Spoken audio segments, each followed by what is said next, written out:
Friends, thinkers, gamers, welcome back to Tales of Praxis. I'm your host, Aaron Suduko, the founder of withatterriblefate.com, your online volunteer publication home for all of the richest and most in-depth analyses of the storytelling language of our favorite narrative medium, video games. We're here for one last ride through Tales of Berseria before the stream goes in a different direction. We are so back yet again, Grail. That should have been the name of the stream, seriously. Hey. Pottery. See, the regulars know the joke. It's like a JRPG, though. I am fond of calling the stream our real-life JRPG party, and we've spoken about false endings in JRPGs before, where you think things are wrapping up. Oh, Alexei, Tales of Vesperia, and then suddenly, things aren't over. So see, I'm emulating the content which we're exploring in the stream. It's all connected. Welcome, Pottery and Grail. If you are less familiar with the stream than Pottery and Grail, just to give you a little bit of background, Tales of Praxis is a streaming and article series that I started for With a Terrible Fate about half a year ago to celebrate and dig into my own personal history and the personal history of so many gamers with Bandai Namco's amazing JRPG series, the Tales or Tales of games. We've been exploring those games through a variety of lenses. What we've been doing here on the stream has been a wonderful sort of live book club, playing through these games together, some of us for the first time, some of us for the umpteenth time, some of us somewhere in between. We've done that with Tales of Symphonia, Dawn of the New World, Tales of Zestiria, and now, hopefully, knock on wood, actually it's going to be one way or another because I've set the schedule at this point. So now, the final day of Tales of Berseria, and it is official.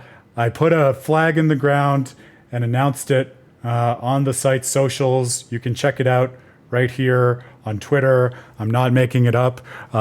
We are, in fact, doing Tales of Graces next. Going to be starting a week from today. Very excited about that. Going to have more to say about it.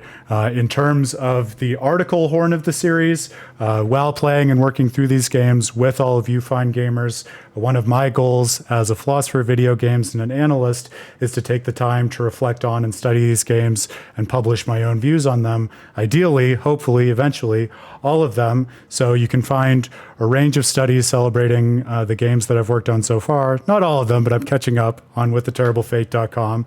Most recently, if you haven't gotten a chance to look at it and you love the Tales games, you love Tales of Vesperia, Tales of Destiny, check out the study I did thinking about the way in which the stories represent modes of synthesizing free will and one's capacity to act not only individually, but as a member of a community who can create a future for the world that is not obtrusively overdetermined by the past or indeed by the chaos of the present.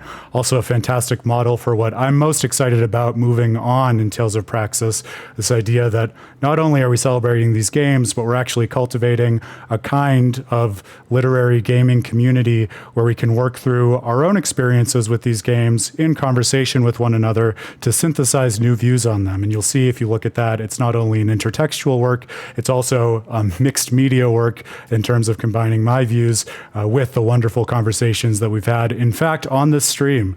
So if you want to be a part of any version of the conversation, and especially if you have found us and are watching the VODs on YouTube, I cannot stress this enough. This is the perfect time to hop over to Twitch. We're going to be doing a new playthrough. You can start from zero with a game that maybe you've played before, maybe you haven't, Tales of Graces F. So if you're hearing me on YouTube and thinking about what to do this coming week, consider joining the real life JRPG party. There is nothing like it, as Pottery and Grail can attest. And they both found us through other means anyway, so it is all connected, in fact. Oh my God, that was the deep lore of last stream. Poor Grail trying to figure out how many days in a month. I think that's just representative, the more I was thinking about it, of what this incredibly long, but I would say warranted, Tales of Berseria stream has done to us. It's melted all of our minds a little bit, so it'll be nice to pay it its proper due and then move forward with it. Yeah, Zilia will be a lot of fun too, Pottery. God knows Grail is excited about that as well. But I'm glad you're looking forward to Graces. Yeah, I was surprised, as I know Grail was, that Graces won out in a pretty healthy majority. It was a 2/3 majority at the end of the day. But hopefully that means we'll get plenty of fresh blood. I'll bully everyone who voted into showing up, and we can talk through it live on the stream, which will be a lot of fun. and I can see y'all are already gearing up for which parts of the games you can look forward to, which is fantastic. Oh, don't get me to say Ginungagap more. I'll tell you, I'm conscientious of the fact that we're already running out of time before Beyond the Dawn comes out, and stay tuned on With the Terrible Fates social, because I'm gonna plan ahead with some sort of out of our usual schedule streams to get into Beyond the Dawn, so that will also happen. But I'm still hopeful that we might be able to push out that smaller study, thinking maybe just about Emil and Ratatosk, maybe also after some of the conversations we've had on the last couple streams, interested in doing like a relatively simple comparative look at Emil and Ratatosk versus Laphicet and Mautelis, because the more I've been thinking about it, the more I think there is some there, which would be good to look at in terms of celebrating the game we just finished and also looking at Dawn of the New World. But also, I have a hunch setting up a lot of the things that will be interesting to think about with respect to Beyond the Dawn specifically. Yeah, that would... I guess that would counterbalance the timing of the Berseria stream if I raced through Graces in 4 streams, Grail. Stranger things have happened. I still remember my favorite story like that is one time, God, I forget exactly what it was that happened. I wanted to do a replay of Ocarina of Time. I was in high school, and for some reason, I think like my memory card on my GameCube was corrupted, irredeemably so I couldn't even save to it. So I just said, that's fine. I'm going to play through all of Ocarina of Time in a night. And I was really determined to do that. And then, of course, there was a big electrical storm and the power went out. So that just laughed in my face around something like the Water Temple and the Child Arc. So we make plans and the gaming gods laugh at us. Isn't that right? Oh, wow. So you are making steady progress, Pottery. You'll definitely be done by the time Beyond the Dawn comes out at that clip. So we'll all be ready to dive into it together, which will be a lot of fun. That's right. God knows I've bricked more systems than I would care to admit doing exactly that, Grail, for better or worse. Well, and if you're not, Pottery, we all know you're the king of catching up on the VODs on YouTube. So it'll be great in either case.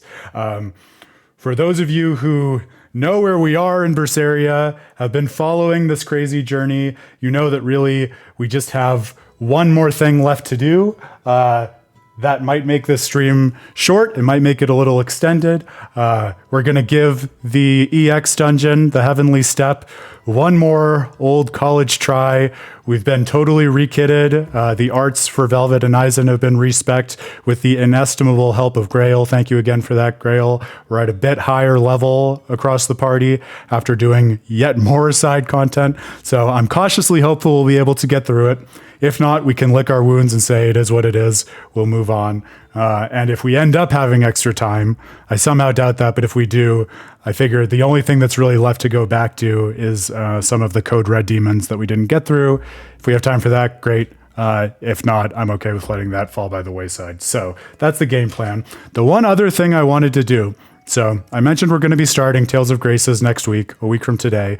I'll update the stream schedule in terms of vacation mode or whatever, but there aren't going to be streams on Friday and Monday because my dad's going to be visiting, and I don't think he would be up for doing a co-op stream, as fun and interesting as that would be. But since we're going to have a week off in between games, I actually wanted to do something a little different than what we've done in the past in terms of seeding our experience of Tales of Graces, which is I just wanted to give everyone who's interested in gearing up for the stream a little bit of homework. And don't worry, I'm not going to ask you to read one of my tomes of written analysis on a game or video game storytelling or anything like that. This should hopefully be very fun homework. And I would encourage you to take a little bit of time to do this and think about what I'm going to ask of you, whether or not you've played Tales of Graces before. 'Cause I know I am, and I'm interested in seeing it through this lens.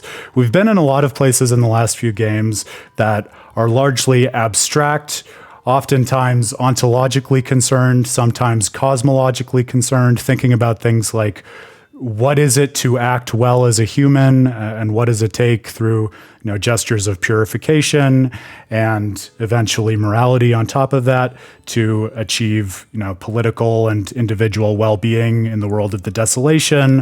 What does it take cosmologically to form a foundation for that, and everything that's happened with Velvet and Innominat. For Graces, it's not as if this is the only way in which you can read Graces, but especially for the reasons that I'm excited to go back to it. I have my memory of it, without spoiling anything about it, as a game that is at least seen in some dimensions, somewhat more personal and intimate. And I'm not going to spoil anything, especially for those who haven't played it before, except literally what it says on the back of the box, which I've spoken about before. The simple tagline, "The bonds of friendship are eternal." And if you know, you know. I think that is a great representation of Graces and the idea that it is about friendship and friendship as it extends across time. So if you want to gear up for the stream, get a little ready and get in the right mindset for it, the homework that I would give you and what I'll be doing myself is just take some time over the next week. And whenever you get a chance, just reflect a little bit on a friendship or a friend group that you've been fortunate enough to have in your life over an extended period of time.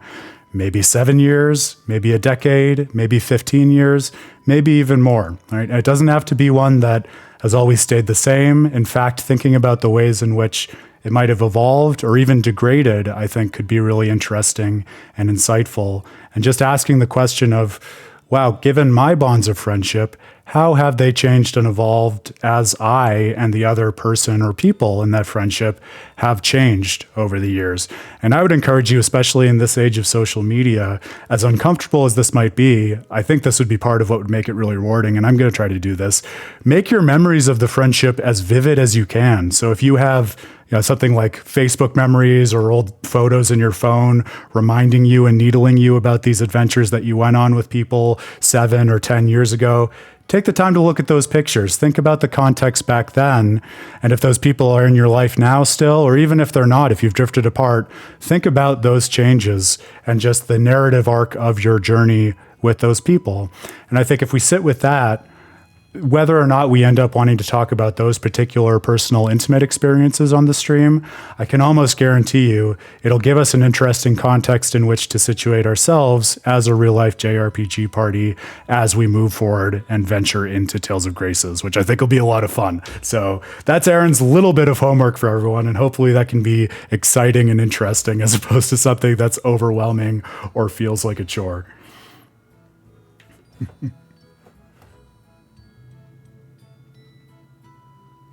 Grail, you joke. I was kind of thinking about that in terms of doing an epilogue when all's said and done of like all the cleanup and all the games that we missed, but that could be fun and campy, or it could be overwhelming and devastating. So we'll play that by ear as it goes. And Grail, isn't this fun? As we venture into Graces, so many of the things which you redact will be able to gradually become unredacted. And then, oh boy, when we get to Xillia, forget about it. The floodgates will open and you'll be able to actually talk. So we're gradually catching up with Grail, ladies and gentlemen, which is part of the fun of it. Grail, you say that about having a social life, and I know you're joking, but I will remind everyone, part of what I think is really materially meaningful and fun about even the Tales of Praxis stream is that whether you want to call this something convoluted and high-minded like a parasocial relationship, or just call it what I would say it is, frankly, like a social group and hangout for thoughtful, like-minded gamers, like you're already socializing. So that's the big plot twist. I have you now. You are trapped in a friendship which is eternal across time. That's my long game with Tales of Graces. I'm just going to gradually convince you through logic and reason and emotion that you are eternally bound to this stream. So, oh no, I've shown my hand. Now the cat's out of the bag. No. That stream who betrayed you and caused us so much pain. Mr. Terrible Fate can't be my dad. That's how you know we're nearing the end of a very long playthrough. We're getting to the punchiest of Aaron's Tales-themed jokes and going all the way back to the beginning of the stream with some Symphonia. All right, I am lightly caffeinating with some Genmaicha green tea, so that hopefully I will be sufficiently alert to deal with the nonsense time trials of the Heavenly Steppe. And without any further ado, I'm going to welcome you back to one last ride in Tales of Berseria. Cross your fingers and toes, and especially people like you, Grail and Pottery, if you can give me more help and guidance as I need it. We're going to need all that we can get, but hopefully we'll get through this together. And if not, it'll still have been one hell of a ride. So cheers to that. And welcome back to Tales of Praxis. All right, so we are off to Miershio. I almost took us back to Zexen, thinking we needed to go to Artorias' throne again. But second or third time's the charm, I guess.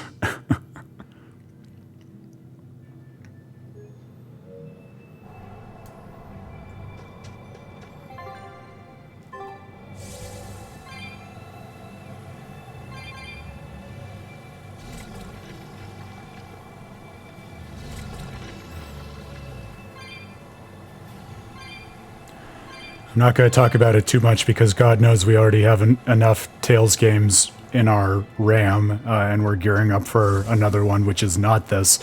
But I will say, for the stream's benefit, now that the study on Demlos and Denomos is behind me, I've been easing my way back into my Tales of Fantasia playthrough, as I think I mentioned over the last few streams.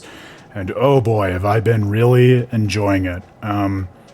I played it sufficiently long ago that I really didn't realize how much my appreciation of it would be enhanced and impacted by having really recently played both Tales of Symphonia and Dawn of the New World. But unsurprisingly, I guess, there is so much more interesting connective tissue there, not just in terms of world, but also in terms of theming and messages and what it's wrestling with, than I remembered or had processed back when I played it years and years ago. So really excited to work through the rest of that playthrough and then see how that whole trilogy sits together as a whole once I step back from it.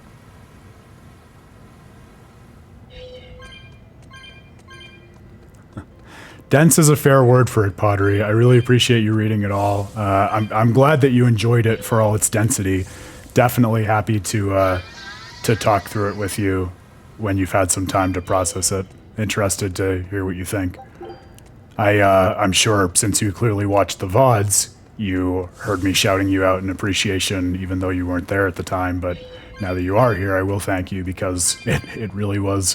This is the byproduct of working through ideas for an extended period of time over a piece that is that dense. Like, truly, I talked about and used mana as the centerpiece in the epigraph from Tales of Vesperia because, as I talk about at the beginning of the article, I think part of what's really interesting to me about those dynamics in those worlds is I really do think they propagate from the world's core energy sources upward and outward. And then I totally forgot to return to talking about mana when the appropriate time came in terms of spirit conversion. So thank you for prompting me to get back to that and add that thought in, because it was definitely missing something without that.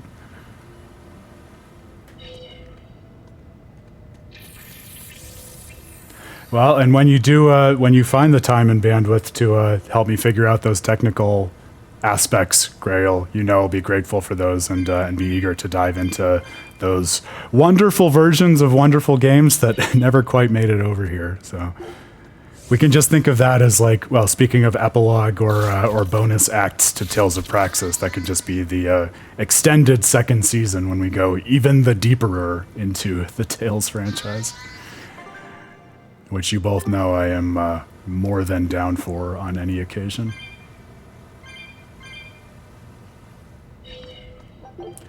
Yeah, well, it was so funny, Grail, because I remember just a couple streams ago, I think when we were talking about the names of scores and songs in the games, you were talking about Daus's theme and how it was really representative of how he's more interesting as a villain than meets the eye, which I was really excited to get to because I remembered him as kind of a cardboard cutout of a villain in the way that Kronos with a K is.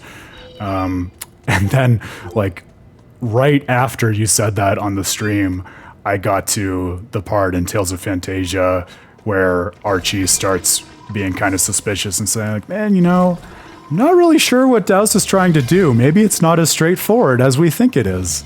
And so I was smiling to myself that you had anticipated not only a key aspect of the game, but also almost precisely where I was in it.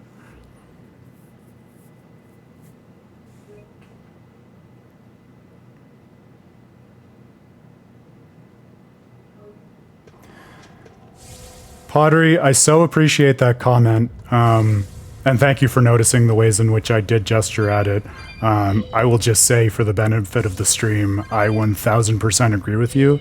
That is something that, honestly, I think maybe just went right over my head the first time I played Tales of Berseria, and I found myself really gravitating towards it as well in my replay of it, and as I was thinking about it. And it did. It felt very heartfelt. It did feel romantic to me in the way that you describe, and I think in a very genuine and earned and not ham-fisted way, which was fantastic to see. I think for what it's worth, yeah, definitely in terms of like my focus on repeat and also wanting to give readers and gamers the space to sort of do that same exercise with their own perspective on relationships in the game. I didn't want to weigh it down with too many of those character studies and Aaron's take on them. So, and really, I mean, if you wanted to write up more commentary on that or talk more about it, I would be as interested to hear more about what you have to think about it as my own thoughts. I will say for my part, while this wasn't directly talking about it, in the part where I do discuss the way in which I feel that Rita is central to kind of the development that happens in the third act, because I really did come to think that she was in a way that wasn't clear to me before I undertook the analysis. I think a big part of why that is the case and what allows Rita to make that final jump to spirit conversion is her relationship with Estelle and how that allows her to adjudicate like the matrix of Blastia and Telekea and Apatheia and humans all coordinated together. So that's kind of like an unspoken influence in my article, but I definitely agree with you that it's a key aspect of Rita's character and just a great thread of the story.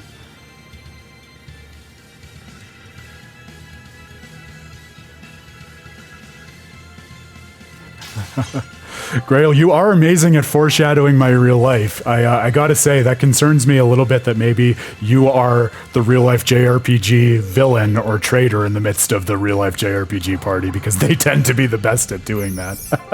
No, I'm kidding, obviously, but... Oh, that's interesting, Pottery. And see, it was the original version that I played years and years ago, and I went back to look at the original a little bit, but I was kind of, I felt like it would take me too far astray to look at really tight and comprehensive comparisons of what the original did and didn't have versus the definitive edition. So that's really interesting that the definitive added some of that content. I don't think I really picked up on that as a distinction between the two versions. That makes me feel a little better for having missed it the first time, at least.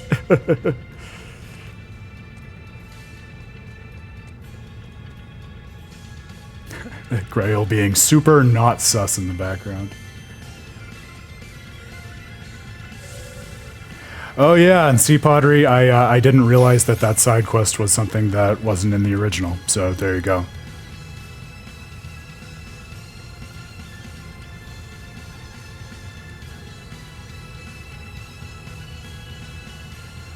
I will say, I felt the romantic pull of it, like I just said.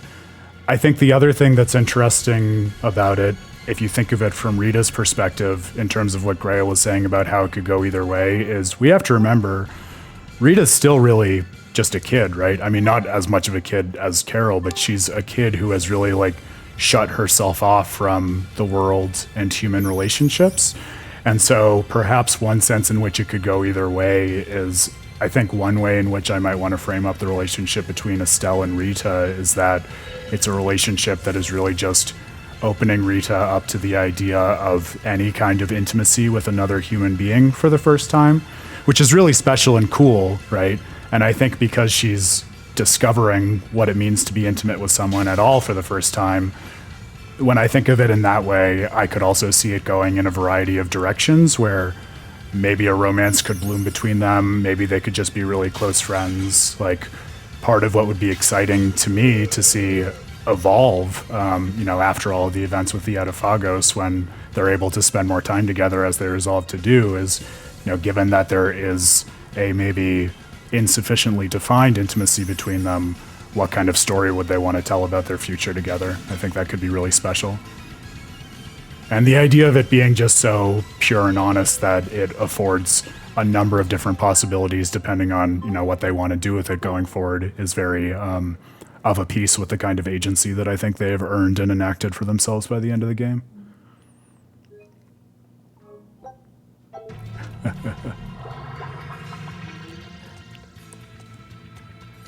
I know.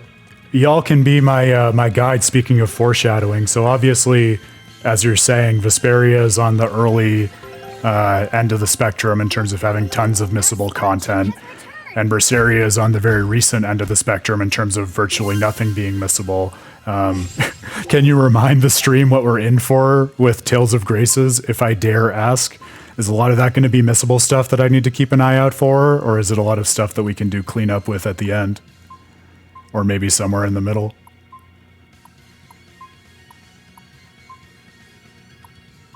As I was thinking, I didn't use a side quest guide until the end for this because we didn't have to until the end, but that was really useful for covering things off in Dawn of the New World. So if it's the sort of game where that'll be useful, I'm more than happy to have that up in the background as we're working through it and make sure we don't miss stuff. We might have gotten all of the special things at this point. Awesome. Then I'm not going to bother with expeditions anymore. That's one too many things to manage. Somewhere in the middle. That feels right.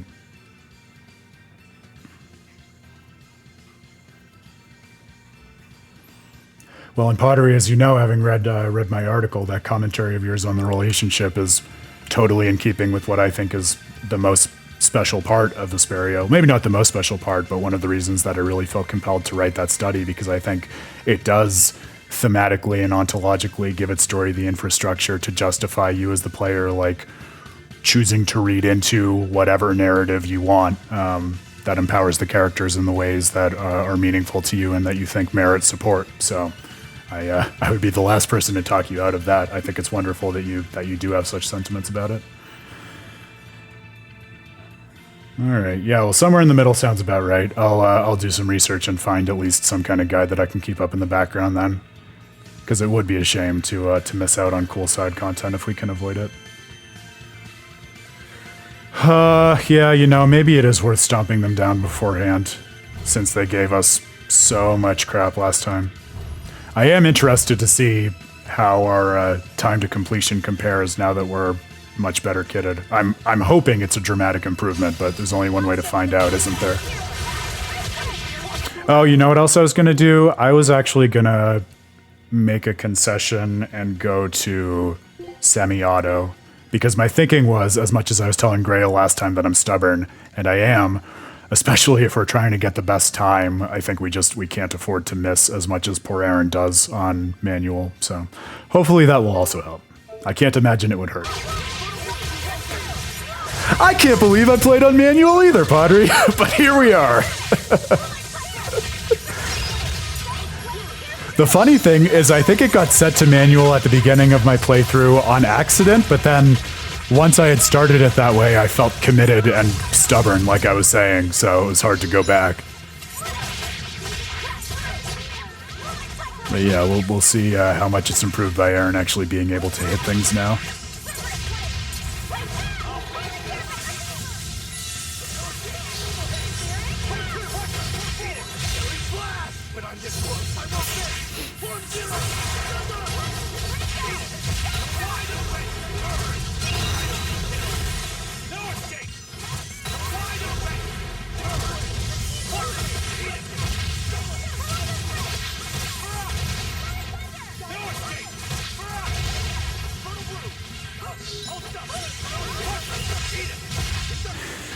Yeah, that's funny, Pottery, because in my head, I don't really...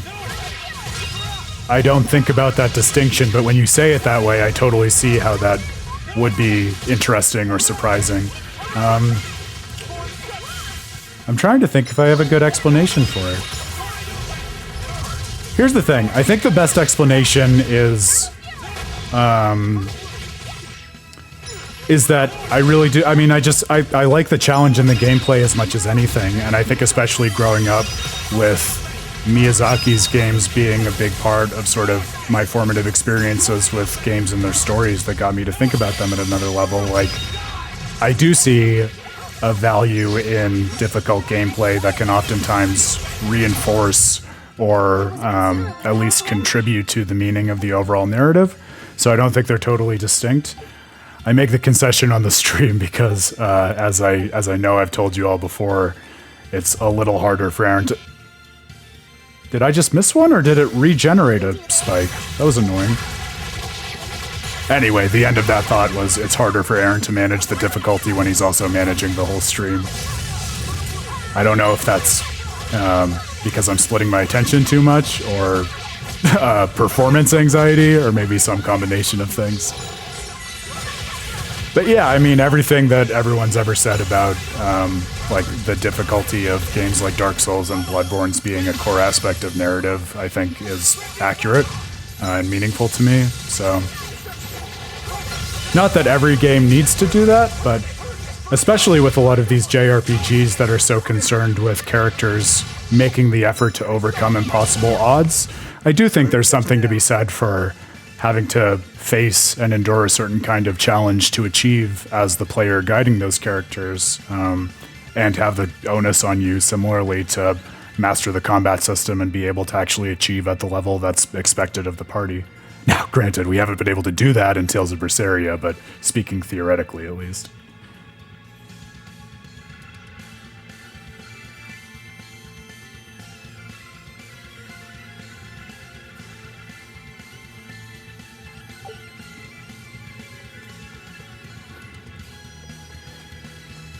Yeah. And I mean, as you now know, I'm perfectly happy to gripe about the gameplay systems that I don't enjoy, but... I mean, that's it, right? I think more so than separating gameplay from storytelling, as some people do, and I know we don't do that here, but some people do, I think what I focus more on is kind of distinguishing between my personal gameplay preferences and then what it might be that the gameplay is trying to say as an element of the storytelling language.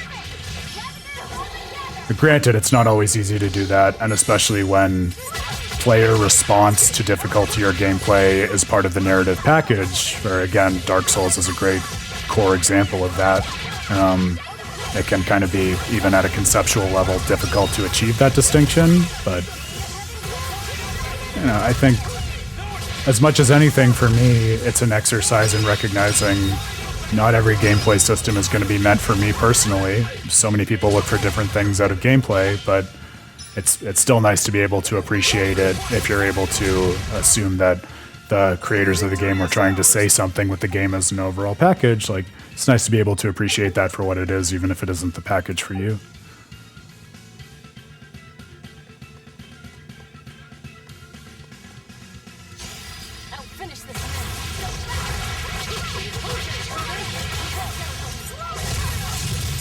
Yeah, it's interesting for me, Grail. We've probably talked about this before, but that's one of the things that I kind of look for and hope for in the challenge level of a JRPG specifically.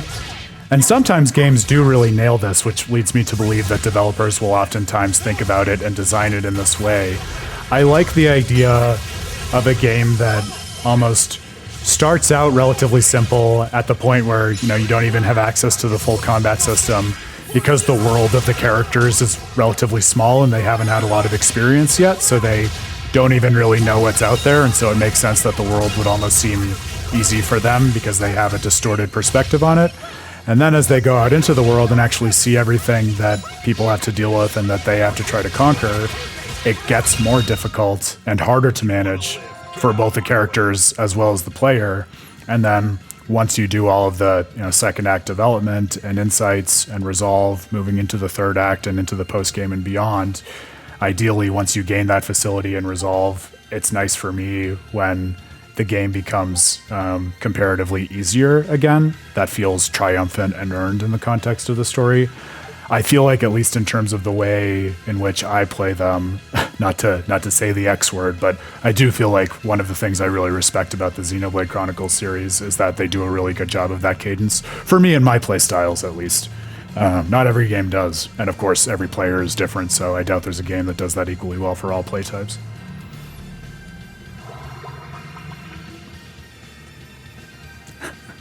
Yeah, yawningly easy. That's a definite vibe, isn't it, Pottery?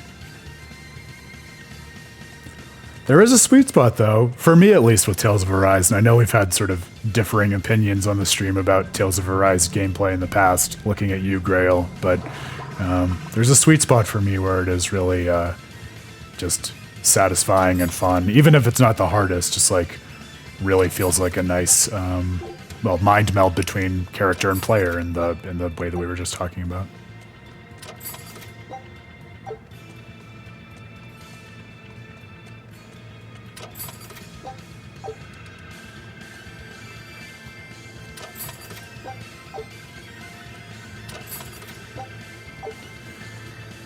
Well, would have been nice to have all of this adamantine earlier when we were spending a lot of time beefing up the weapons.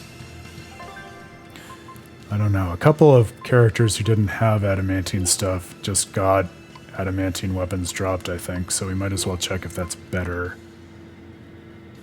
It's better for Eleanor on attack, at least. I think that's probably worth it. Did we get something from Magilou? Yeah, let's use a secret agent. Oh, I love it.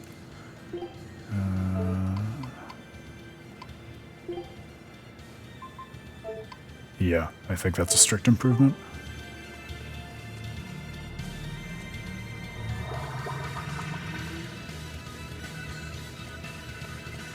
We have to go through the bus again. All right, let's do it.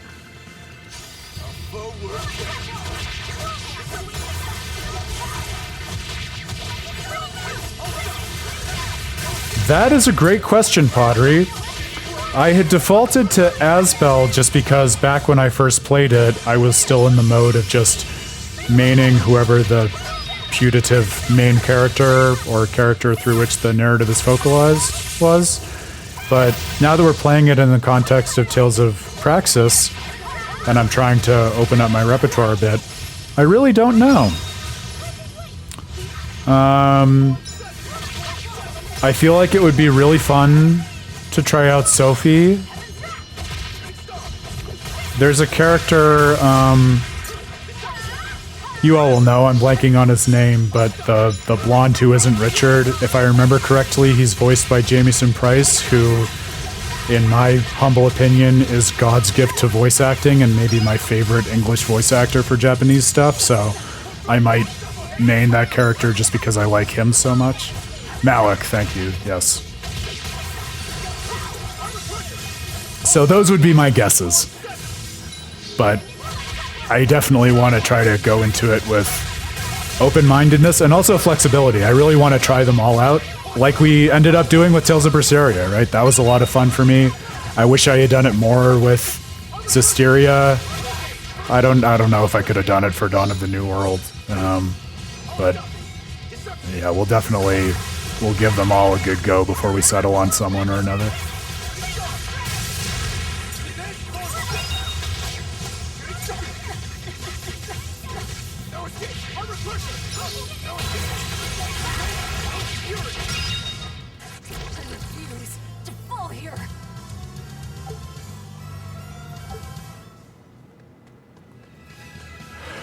Pottery, I'll tell you, I'm really interested in Pascal, just because I don't know that I've ever mained a spellcaster, so I think that would be really fun.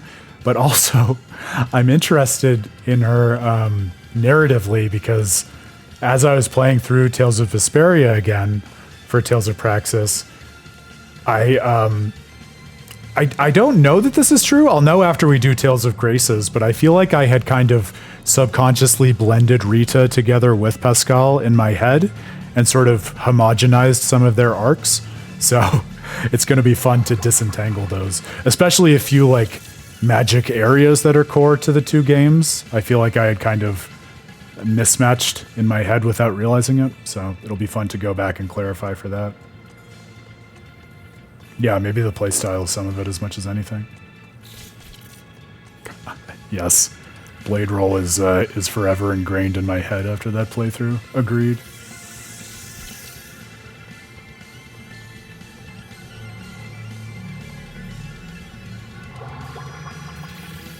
I do love some great mystic arts. That could end up being decisive. We'll see.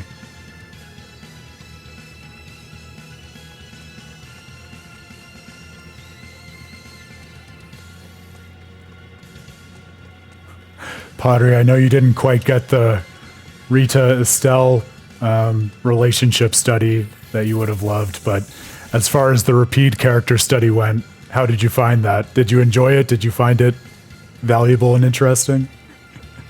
I know I had a special attachment to it, which of course was the point, but I had a lot of fun with it, so I hope that came through.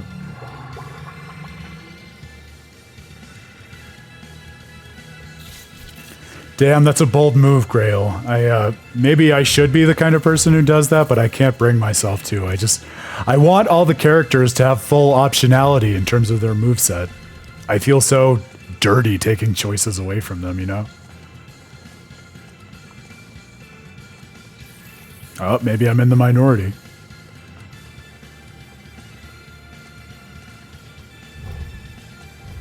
So I don't know if it's going to be worth it to knock out all of these little spikes on all of the maps, because as we will recall, they get pretty big pretty quickly, but at least while the maps are this small, I'm with you, Grail. I think it's worth it.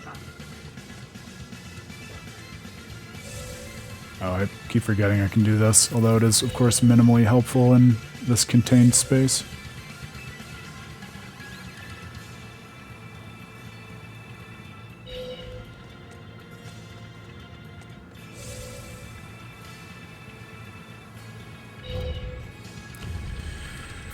Good to have the holy bottle, I think, so that as long as Aaron doesn't foolishly run into the field enemies, they won't run into us and eat up more of our time.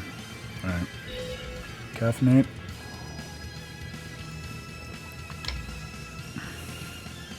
Give this one a go. Don't waste my time. Literally, in the case of this dungeon, please don't waste our time.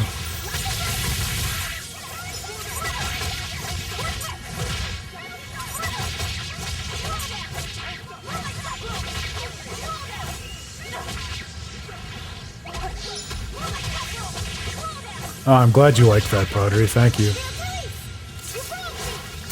Yeah, I really was impressed going back and reflecting on him, how much he really does have a will of his own.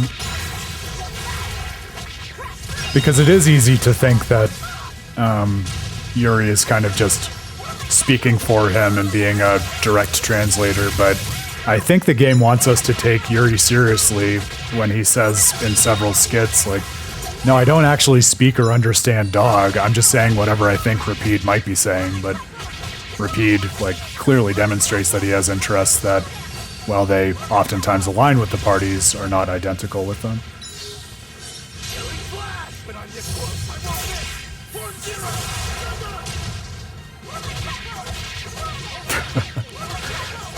I think they actually prefer the term dog-tonomy. Thank you very much. And if that's my worst dad joke for this stream, we're in good shape.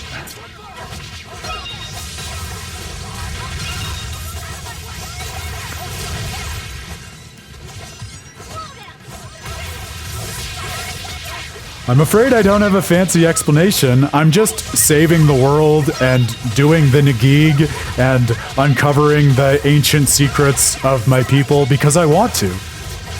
I'm Judith. I'm fun. I did get a lot of... Not that I didn't have respect for Judith, but I got into appreciation for her as well. Really for all of the characters. But Judith and Carol especially, I saw with kind of a newfound respect through my playthrough, and the analysis only helped to clarify that for me. So hopefully that came through as well.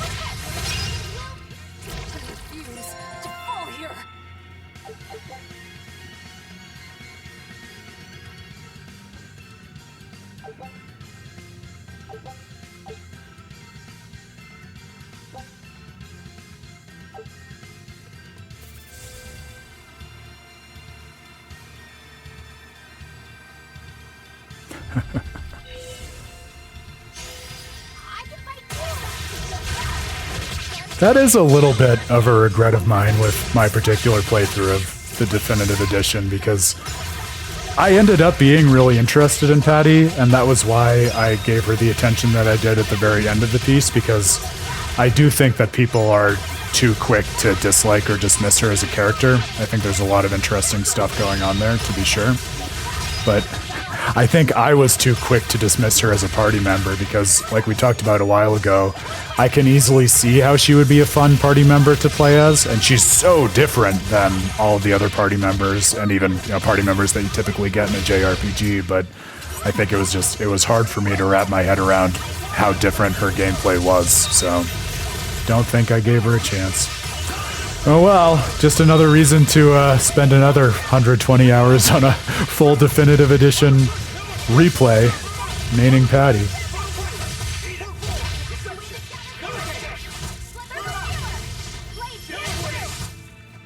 Victory is ours.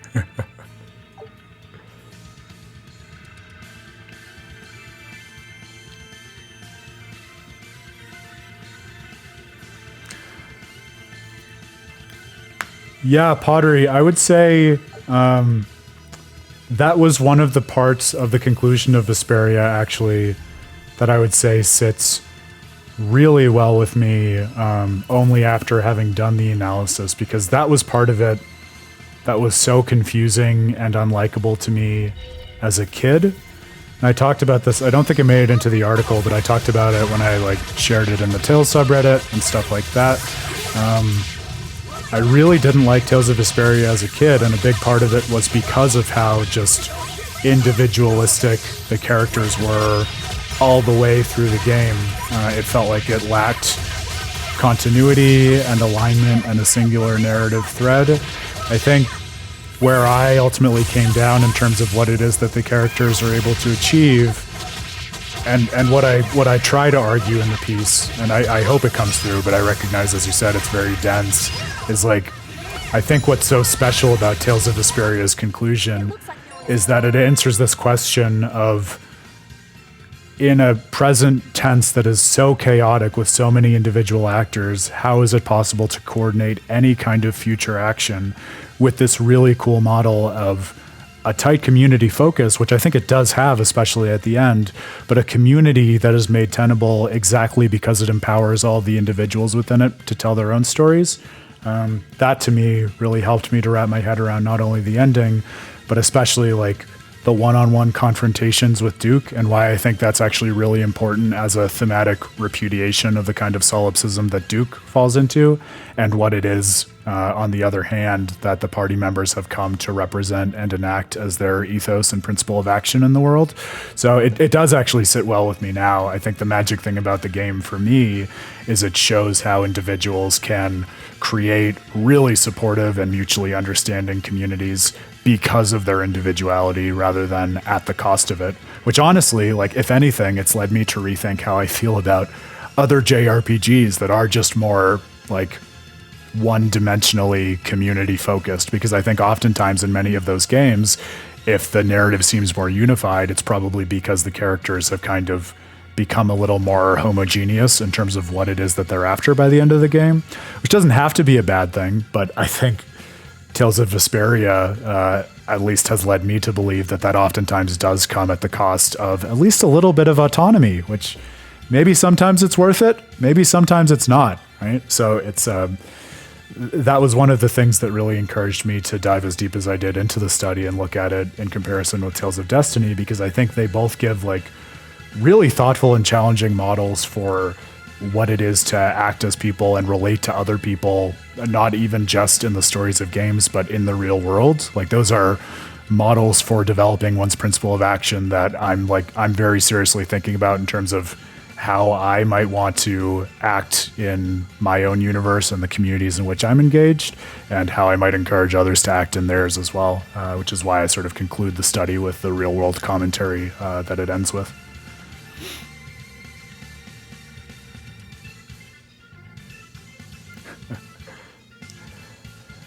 Yeah, scary is a word that I think also describes why I stayed away from her a little bit, Grail. Just the idea that, well, it's her whole personality, right? She's such a wild card. You never know what you're going to get.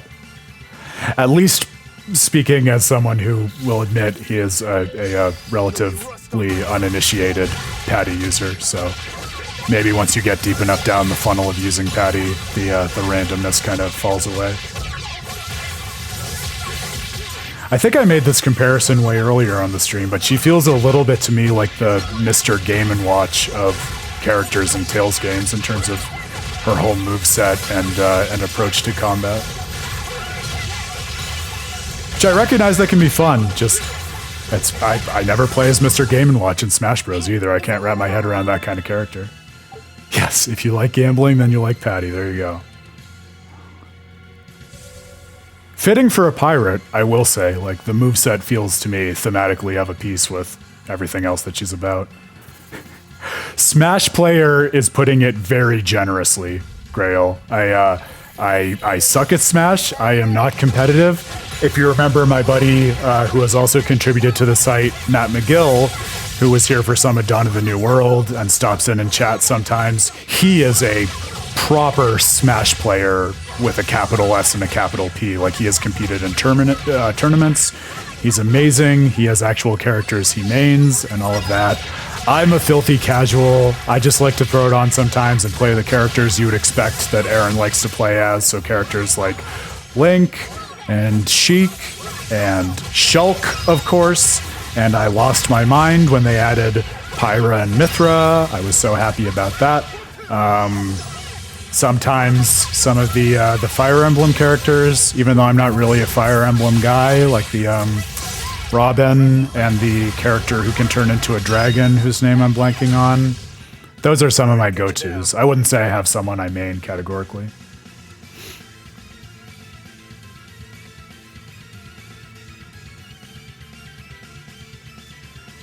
Pottery, I would say that is beautifully rephrased. Yeah, I would say, if anything, if you do go back and read the parts that are admittedly probably way too dense, I would say, like, go back and look in the third act, especially at the parts where I talk about, like, networking and moving between communities, because I think I like, and I think it's almost maybe deliberate, the discussion of the giving up of the world's Blastia as using the network that Alexei and Barbos had developed, because I see that networking also as a really useful model for how they make community empowerment possible, because I think that the lesson they arrive at the end of the game is, yeah, it's possible to feel enervated and powerless because of all the chaos in the world. Or you can look at the chaos in a different way and say, look, it's chaotic because there are so many different parts of everyone's character, and you don't have to rigidify that by choosing only one narrative to belong to, like Raven versus Schwann.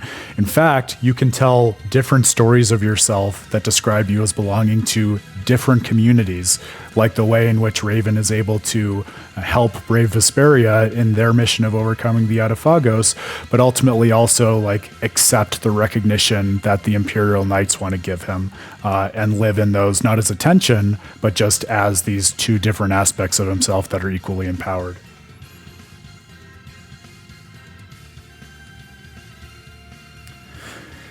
I mean, Grail, I'll say for my part, I think it's because it's like, I would say now, and again, this is coming as someone who really did not like the game at all the first time he played it. I would say now that I've sat down and thought about it, it is a masterpiece of a game. I think also, especially because it is a game that deals directly with chaos and irreducibly diverse threads of plot, it is, by virtue of what it's talking about thematically, it is a game that is very hard to wrap your head around just by playing it once or a few times. Like that's a huge part of why the article took me so long, was just sitting down and making sense of that.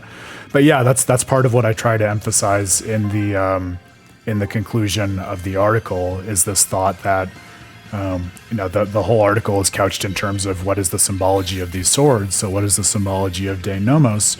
And where I arrive at the end is, if you think about the symbolic Dane Nomos as this kind of principle of action that is wielded by one person but supported by a community to which they belong, there are multiple Dane Nomoses or swords that serve that symbolic principle that different characters can wield. The example that I dwell on in the article is, if you look at Flynn, another great addition in the definitive edition content is the fact that he supports the party, he contributes to their principle of will and everything that they do with Brave Vesperia #2. He can also go forth and get Rag Carrion, the sword that I would say is rightly described as having the same symbology as Dane Nomos, but identifying Flynn as enacting the principles of a knight rather than the principles of Brave Vesperia. So I think the way in which they illustrate that across different side quests and storylines is really impactful to me.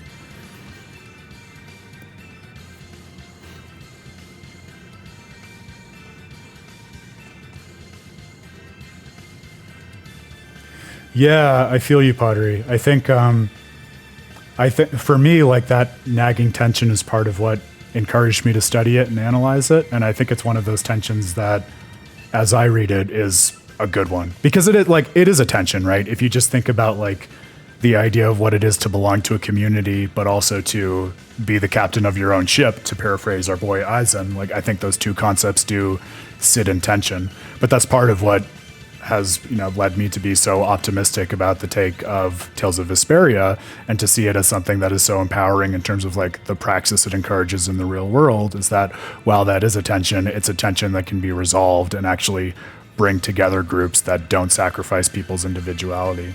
Like I also mentioned in the article, over and over again, more so than maybe any other JRPG I've played, like, the entire party will stop at a juncture in the plot and evaluate, like, well, should we keep going together? We kind of all have our own things to do, but maybe we'll stay together as far as Dawngrest because we all have business there. But at the end of the day, even as they're staying true to their individual wills and stories and trying to make sense of those, they find a way to tell those stories while also empowering their communities and doing this amazing thing of restructuring the world for the betterment of everyone together as a team. I think that's really cool.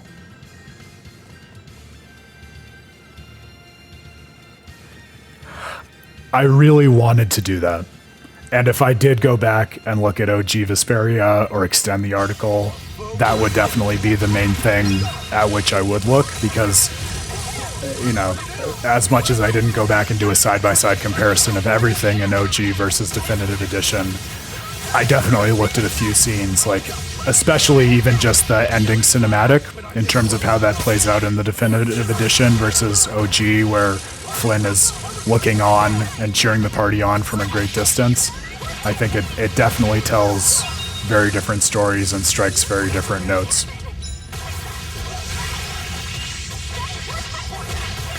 But I'll tell you, I meant what I said at the end in terms of the story and game creating the exactly right kind of framework to obligate you to invest in basically every character and person in the world as much as is possible and is authentic for you, right? So I almost got myself a little too excited with that argument, actually, because as you both know, I end the article by speculating, like, oh, if Bamco ever decided to re-release this with like 11 or 12 characters, that would end up being the definitive edition, and it would make sense and not be too much. And I thought about that for like 3 too many seconds, because I got really excited about the idea of, what if we got like a version of this game where Harry can also join the party, or where some other young Antelakea shows up and actually fights alongside everyone. So, but it's nice to have a game where after 2 versions and so many years, you can still be excited about thinking of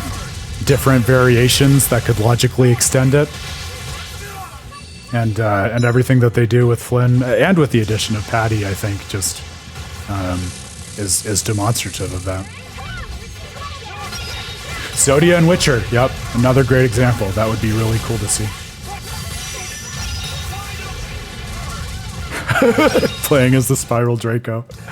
And now we've horseshoed around to where the conversation began in terms of gameplay feeling way too fucking easy. Like, if you got to play as the Spiral Draco, oh, forget about it.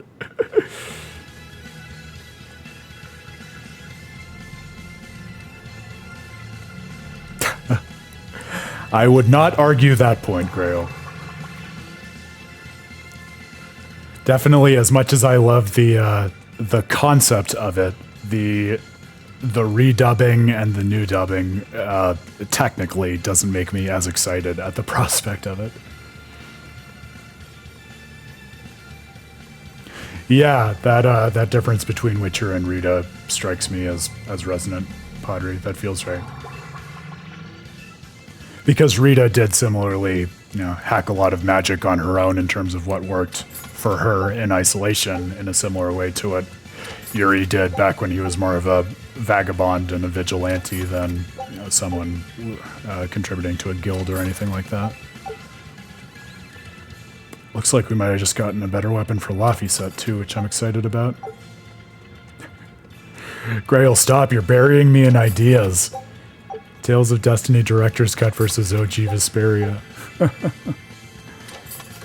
That would be a fun mirror to what I just did, though, so who knows? Don't count it out prematurely.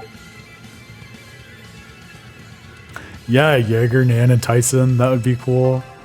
That was another thing, if we're talking about stuff that I almost added or I left on the cutting room floor. I thought a lot.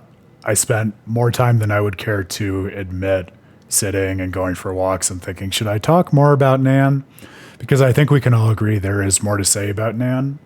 In terms of where I wanted to keep the scope and what I wanted to say about Carol, and I do say a lot about Carol, I think Nan was a little out of scope. I went back and forth, though, and part of me does wish that I said more about her, but I felt like introducing the hunting blades more than I did would have probably been one too many variables to keep track of in the analysis. But it would be fun, that said, to take the analysis and extend it to her and see what can we say about her in that light.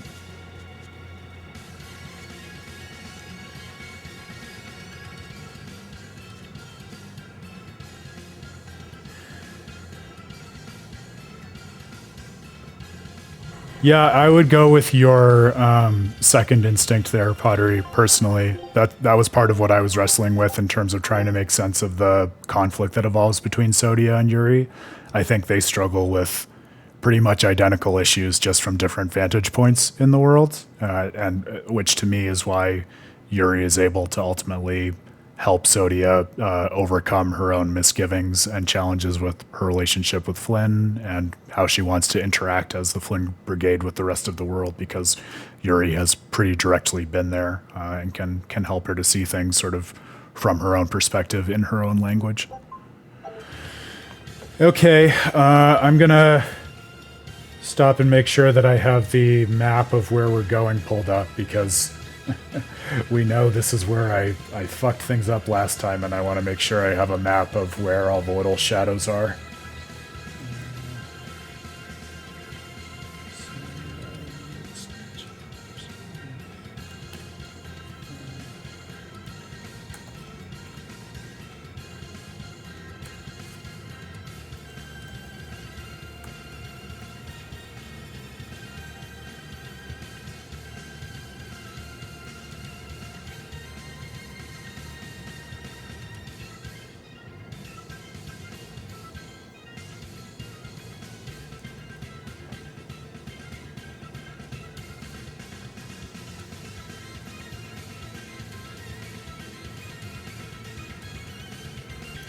All right, got it back up.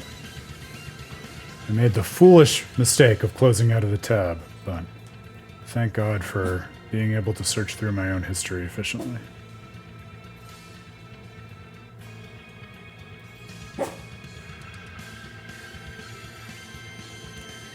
I know, I love that too, Padre. I think I mentioned this while I was working through the article, but now that you've read it, you can see one of the things that I really came to appreciate in a way that I didn't initially was just the meaning and significance of Orneon as a new kind of community that is made possible in the plot.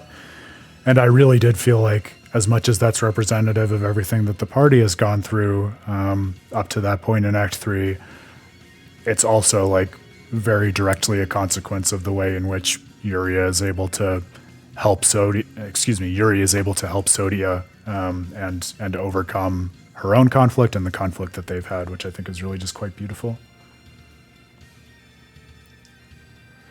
It's easy to, and that's what I'm saying about the game being just like almost too complicated for its own good, at least at a first and even second pass. Like, I think secondary characters like Sodia are so easy to sort of block out or push out of your mind in favor of everything that you put in the main focus, but they're there for a reason, right? I mean, that's why, as much as anything, like I really enjoyed looking at the secondary villains in both the games, like Baruch and Eileen really helped me to unlock a lot of what Tales of Destiny was talking about, and similarly with Kumor and Jaeger in Tales of Vesperia.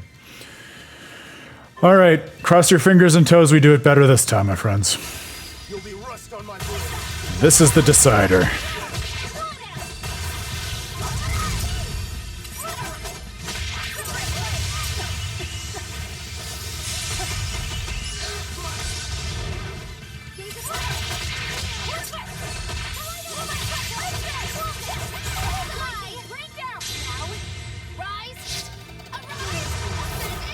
Oh, I forgot to check the new equipment we got. I'm gonna have to try to do that afterwards. Because I do think Laffy Set has one of his like better unique weapons now, which is fantastically called Ragnarok. If I was reading that right. Not as great as Gunungagap, but another memorable name from the same mythic tradition.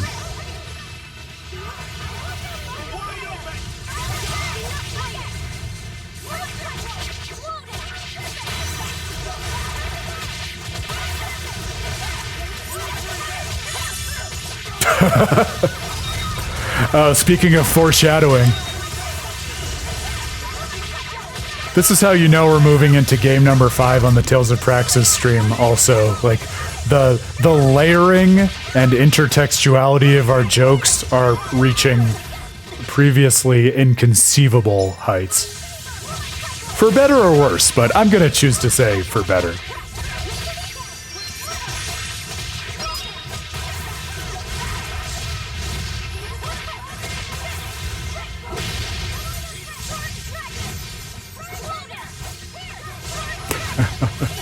I can't wait.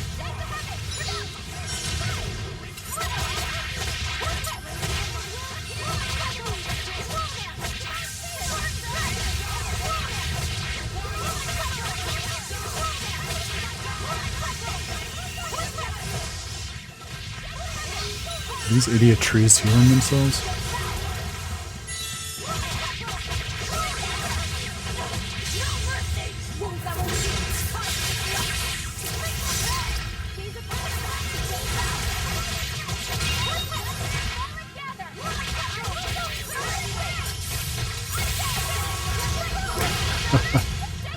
Just make a note, Grail, so that you don't forget it, because God knows we have a ways to go. But I'm looking forward to that.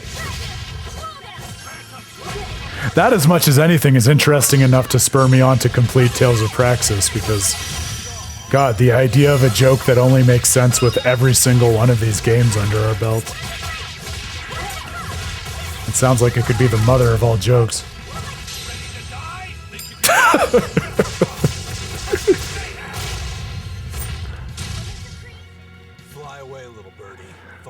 Grail, I love you, dude, but I think you've made your bet on that one. I don't know if we're gonna get over the joke of March 32nd for the remainder of Tales of Praxis.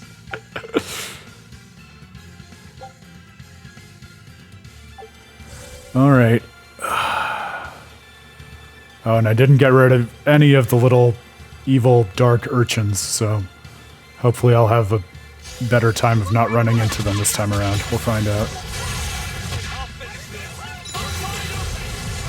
Totally forgot about equipment stuff. Yep, thank you. I'll try to remember it after this battle.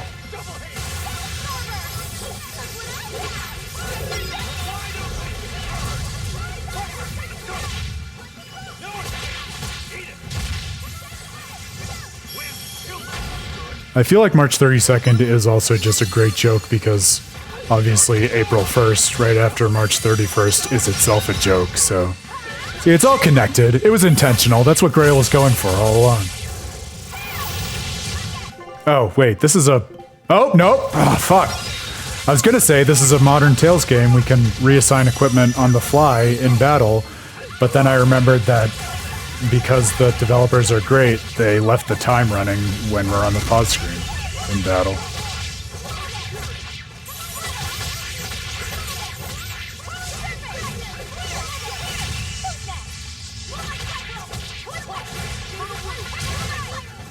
I unleashed all my power.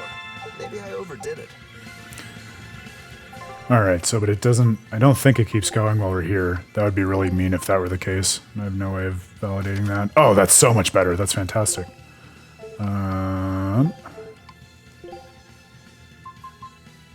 Is that so much better?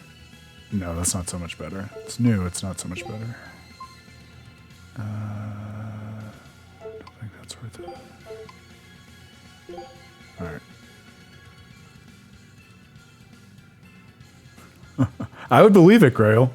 You've got me convinced. Alright, next... I don't know the better direction in which to go. I'm going to try going up to the little one that's at altitude. We'll see if that's the right choice.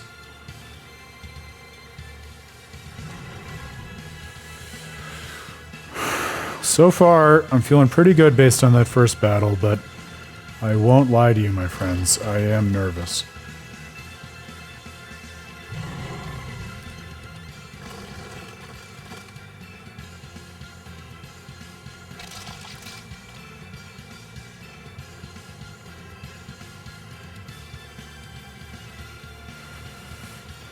Alright.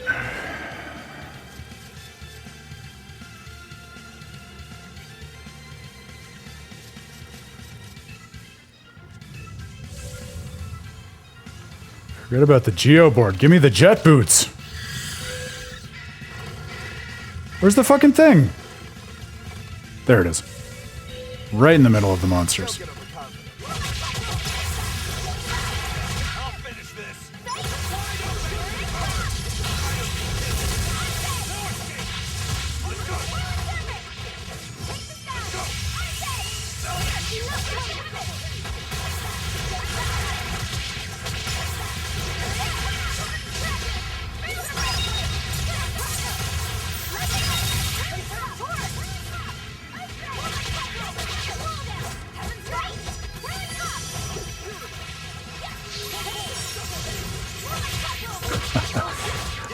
It's a good point, Grail.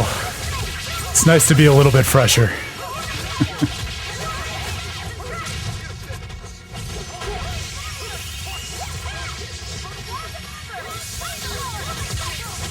It does make it seem a little less hopeless and a little more possible to be undertaking it at this point in the evening.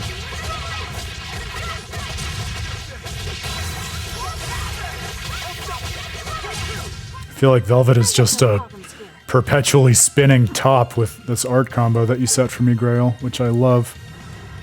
I'm a mega fan. Alright.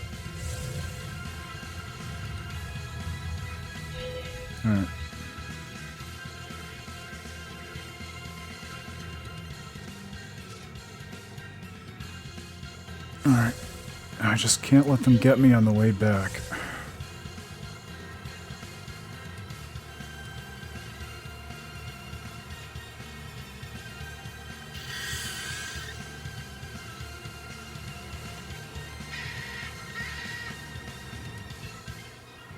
Sneaky fuckers. Alright, where am I going to next? Cool, I can remember that.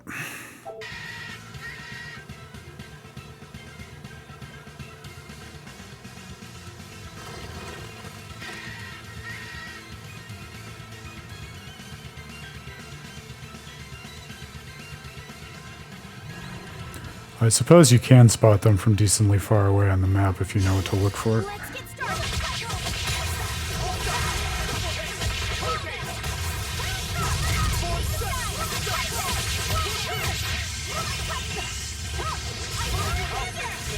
Oh, is that right, Grail? Do you like the claws more of a finisher or something later in the combo?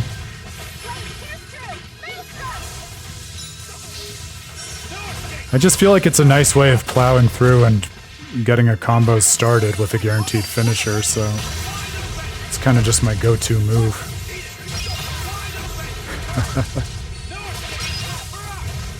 No, I appreciate it, so that's helpful.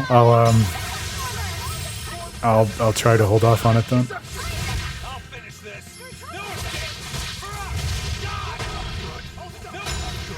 Oh my god, leave me alone.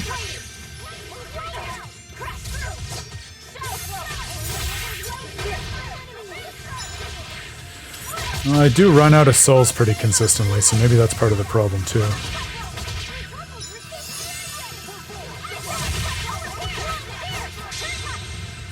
Got it. Oh, my friends, look at you. Finally teaching me how to play the game when we're at our final encounter with it.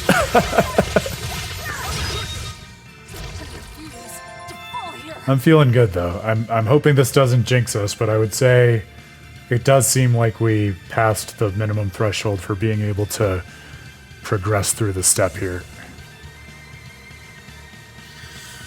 I would be surprised if we got tripped up at this point. Cut to, Aaron gets tragically tripped up and loses all of his remaining time.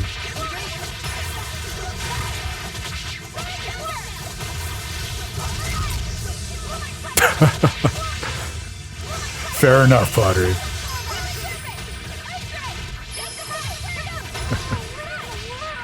Yeah, fair enough. Tilted is putting it generously. I was pretty beaten down. But hey, it's the arc of the real-life JRPG, right? If I don't almost give in to despair, then it's not as meaningful when we ultimately overcome it. My boy! Oh, I love that. Be careful not to misuse my power. Yeah, but you also need to be careful not to underuse it, because we really need that kind of juice right now, my lad. Alright, onward.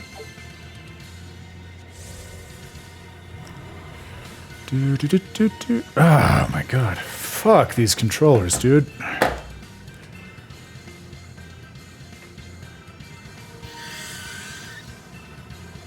Alright. There. Don't get overcome.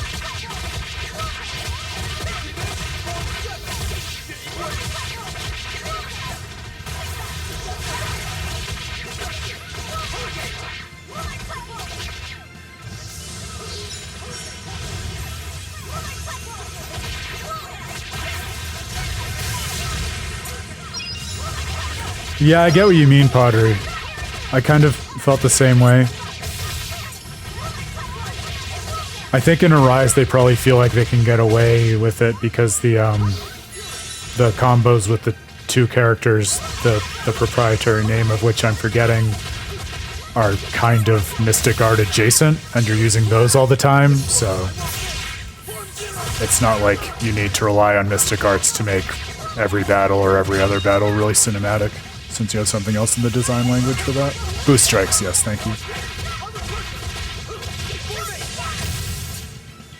Victory is ours. Couldn't have put it better myself, Grail. It's fun though, I was thinking about that. It's so cool to see like the different contexts in which especially iconic spells are introduced and used across the series, because Indignation, I mean, I think I said this on an earlier stream when Laffy said did that actually, but I mean, it goes from being anything from like a spell that you regularly acquire with Genus and Tales of Symphonia to some epic, like literally god tier Mautellus mystic art here to like this special narratively meaningful thing that Morrison gives Archie in Tales of Fantasia. So it has like so many different contexts, which I think makes it all the more magical to me. Tenebrous Claw! Talking about things that are ingrained in your brain forever.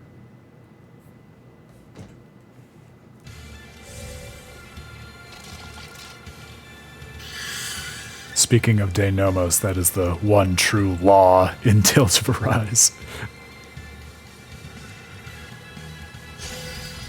And kids, as we now know, he did crush them. Oh, this is fantastic! I'm so happy, and I hope this doesn't become radically harder on the subsequent floors, but we're on the last fight, and we still have 2 minutes remaining. That's night and day from where we were before.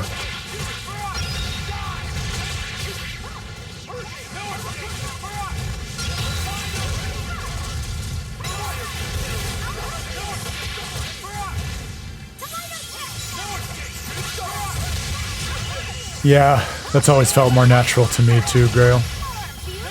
Probably just because of the Tales games I grew up with, but it's hard to work my mind into another system of it. Victory is ours. Oh, God bless.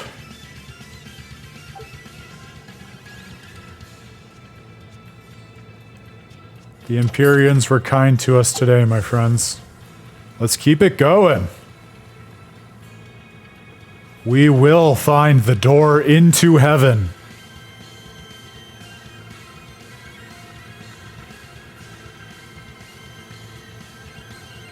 Did anyone get or appreciate the JoJo reference, or I guess Queen reference by way of JoJo reference in the stream name, Made in Heaven?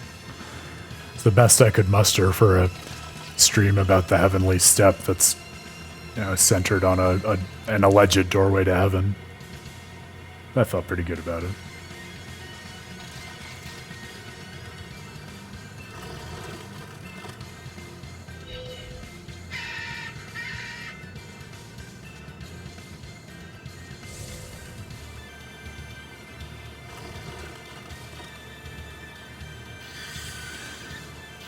Yeah, that's a good point, Pottery. I did feel like I was missing out, almost as if I had to make a point to main characters in Tales of Berseria, otherwise I just wouldn't see their amazing mystic arts, which was a little bit of a letdown. And similarly, right, I mean, jokes aside, when we're talking about the autonomy of the party members that we're not controlling, the way I said, I feel really weird about turning off their various arts. It's similarly always really cool to see them call upon their greatest powers, and kind of weird and a letdown when they very rarely do that.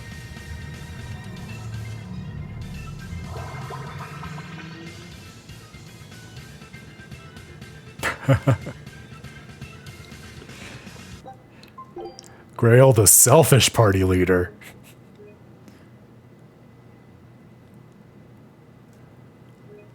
I should have expected, after all of the discussions we've already had about Graces on the stream, that the stream that is itself a run-up to our inevitable Graces playthrough would be mostly Graces foreshadowing, which I love. We will see this all ourselves very, very soon. Yeah, couldn't agree with you more, Pottery. Couldn't agree with you more. I guess maybe that is part of what I like about Arise, speaking about its balance. Like, it's nice. I think it's nice that it's so fast-paced in a lot of its preliminary narrative movements and also in terms of its battle flow. But it's maybe part of what makes the fast-pacedness feel, to me, really empowering, and, like, recognizing all of the characters on their own terms is that they do oftentimes call on all of their abilities, even if you're not the one controlling them, which is cool to see. We will need to be extremely careful.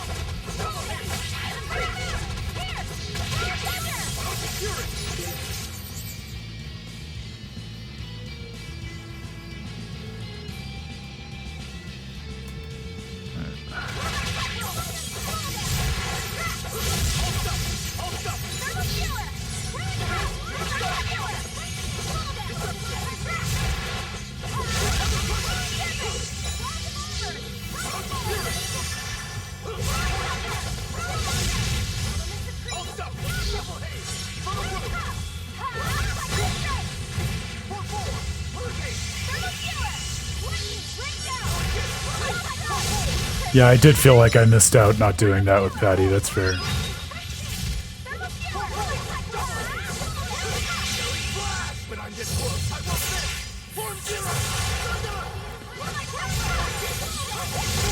It was a lot of fun exploring all of Rapide's burst arts and kind of like, I'm sure the system probably explained at some point that you could vary the burst arts according to the elemental skills, but I didn't really process that if it did say that at some point.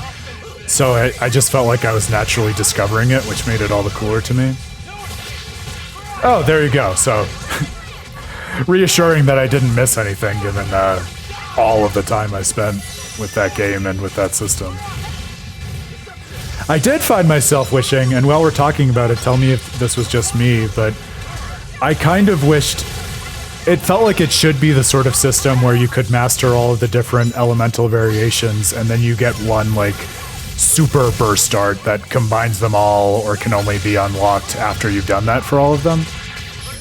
So I thought this is such a like nitpick about a system that I really liked and enjoyed, but that would have been a cool cherry on the sundae, so to speak.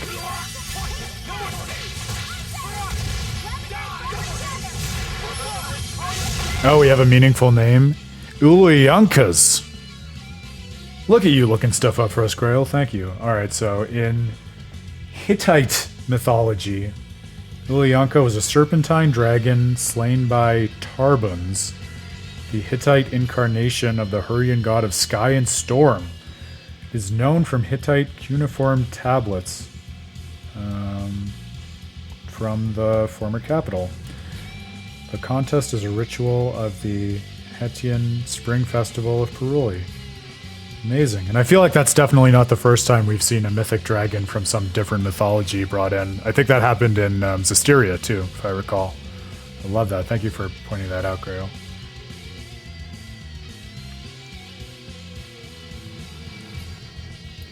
Okay, I'll give you that kinda, yes. I suppose, like, and all or many of those second tier mystic arts have similarly, like, somewhat baroque and multivariable requirements. So I guess that's kind of samey. It doesn't feel samey in my head, because, like, especially when I was grinding through mastering all of the elemental variations of arts, I was hoping there would be a direct analog for the burst arts, you know what I mean? But I get that it feels samey. Yeah, they're nutso. Rapide becomes just the fastest doggo in the world.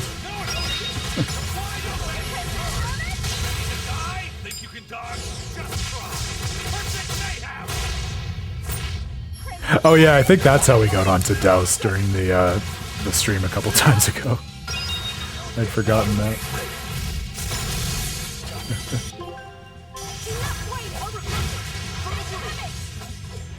In the spirit of Lloyd's Divine Justice in OG Tales of Symphonia, right? Like, it has to be on the 32nd day of March, and Lloyd is at -5 HP, and Rain just looked at him funny 5 seconds ago, but not 6, and not 4, and also Noish had to have just scratched his left ear while looking at Dirk.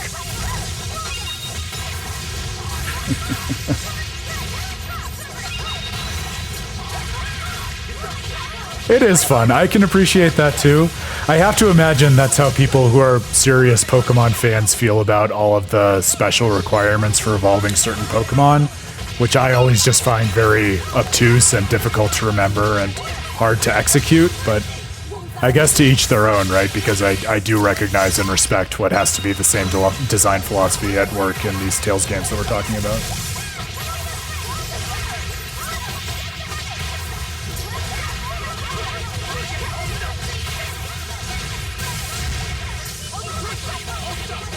Oh yeah, I don't know that I knew about Presea's or Yuri's Mystic Art extension. I believe it though, as we're saying, that sounds very in the spirit of these wonderful games.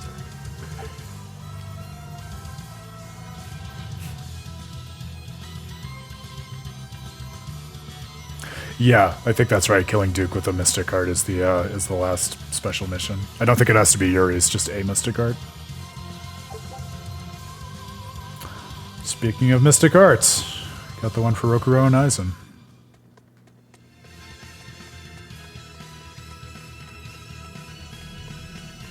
I do kind of wish I'd had time to go back to the embodiment of a Nominat and gotten those other Mystic Arts for the gang so we could see those dual Mystic Arts.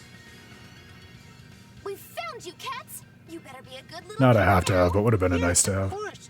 I'm eternally grateful that you've taken the trouble to find me. Bewildered cats. This isn't Me too, much, buddy. Me But I too. want you to have it as a token of my gratitude. Meow. My, such manners. Give it here. What is Don't it? jinx us, Pottery. For it on We'll the see. market. We are moving through this fairly efficiently, so it's possible. Okay, so not much indeed. Put it on our maybe list. Alright, Magilu got her hot spring outfit. We're moving and shaking. Noted, Pottery. The record will duly reflect that.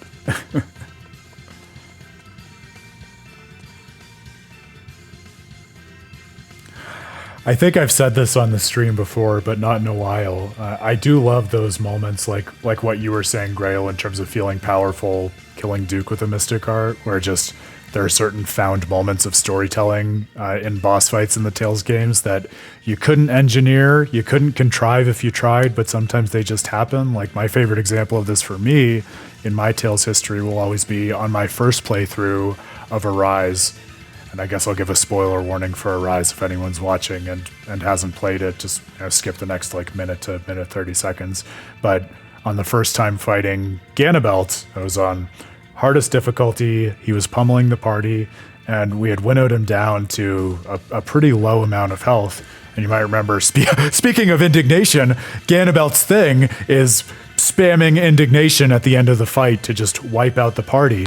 And so everyone in the party was dead, except for Law, who was out to get his revenge against Ganabelt, and Ganabelt was in the process of casting indignation for another time. And so I took control of Law. He hadn't been my character, but I put him as the lead in the party, only one left, and just punched out Ganabelt and killed him like moments before he got off indignation. And that was just such the perfect narrative beat to put on that fight that, like I was saying, I couldn't have designed it that way if I'd wanted to, but I naturally fell into it, and I love the Tales games for moments like that. They do a pretty great job with it, Pottery. Oh, so you got Preseia's, Grail. I gotta read this. So Preseia must be in critical health, which is indicated by a red HP marker. All other party members must be knocked out. When over limit is achieved given these conditions, she must activate the effect of her overcharge compound EX skill. Right. While using Might Charge itself, Overcharge has a significantly low chance of success, decreasing the chances of activating this Mystic Art successfully while Overlimit is still active. Furthermore, OL relies on a hidden tension gauge in this game, making it difficult to determine and control when it'll activate, but this Mystic Art is quite easily the strongest move in the whole game. Wow, you are not kidding. That is even more Baroque and difficult to achieve than Lloyd's.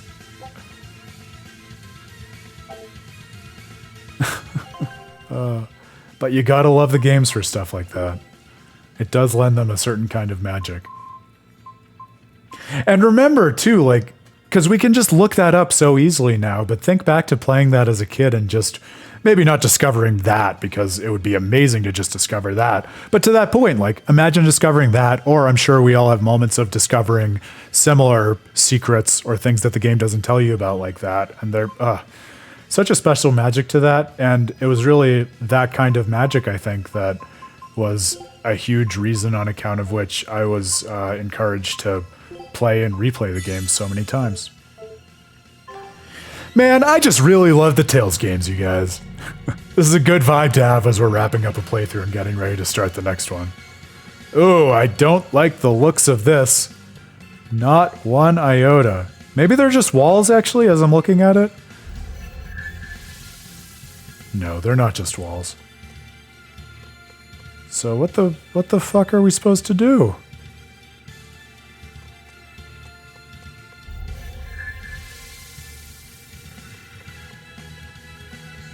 I wonder, is it because we have the holy bottle on? But we only get rid of that if we rest at an inn, right? Oh, I have a million holy bottles. What happens if we try a dark bottle instead? To cancel it out. Now can we use it? Nope, that wasn't it.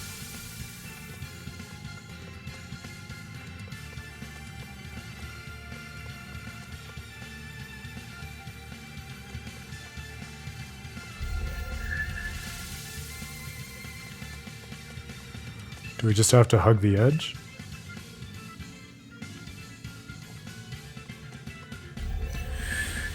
Yeah, it kind of is an artifact of time at this point, isn't it, Grail?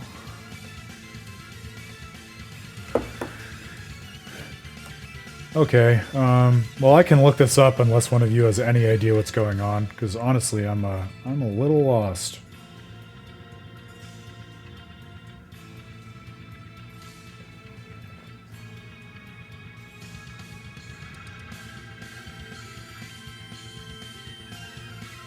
Oh. Pretty easy, actually. Well, I say easy. It's one of those things that makes sense once you look it up. You just do this. Which means I can put the holy bottle back on. That was like, I lost more time than I would care to admit in Douse's castle earlier today because I forgot that you have to do unintuitive things that end up being intuitive, like taking advantage of the fact that Archie has a broom and can actually fly on it. But that's similar to what we're talking about in terms of discovering little things like hidden techniques in these games, right?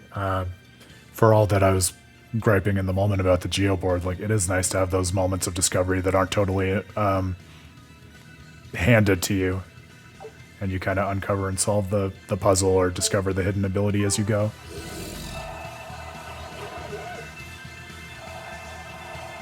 There we go.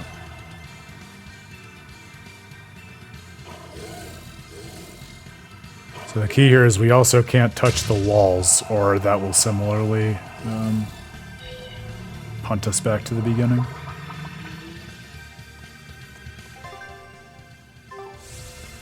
Oh, that looks like a full wall blocking that off. Taking the long way.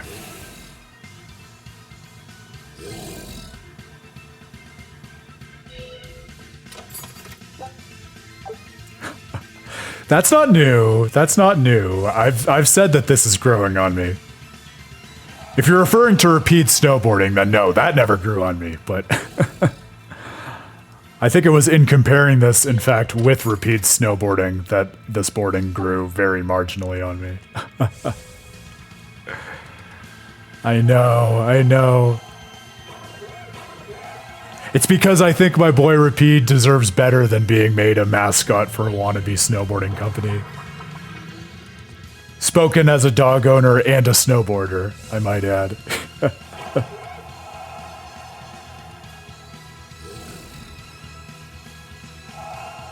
That felt, quite honestly, and you, me, and the lamppost all know now how much love I have for Tales of Berseria, but that snowboarding minigame, like, I hate the snowboarding in Final Fantasy VII. That felt like 10 times worse than the Final Fantasy VII snowboarding to me, honestly.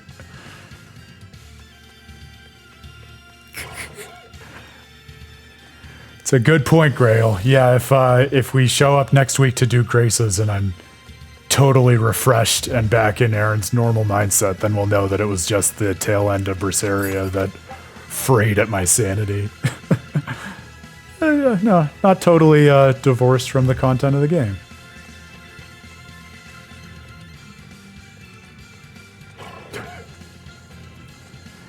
I think we can be allowed to not stand two things. Like, I also cannot stand the waiter minigame.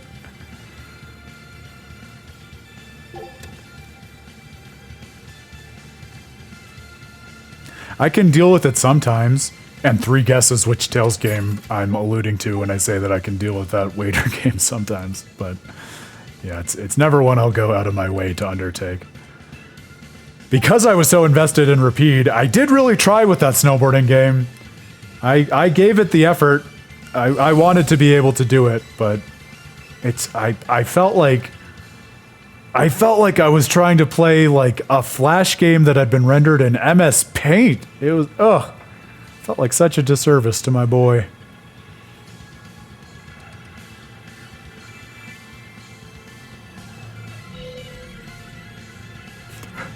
I would buy that deep lore.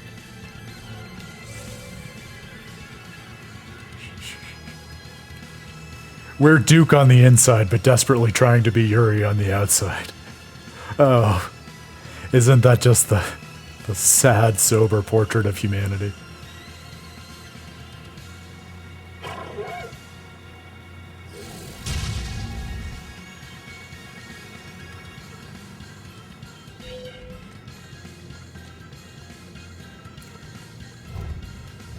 I grant that it has a logic, Pottery. I wouldn't dispute that. It's just, it's purely what you said about the controls. I'll also say, like, I think there's a certain kind of gamer who played a lot of games with those sorts of controls growing up. I played basically none. So I think it's, you know, it's a similar thing to if I try to pick up Tekken or something. It's just so outside my gaming experience that I think it's like asking Aaron to learn what is probably not the tightest control system of a type of game that he has barely played at all.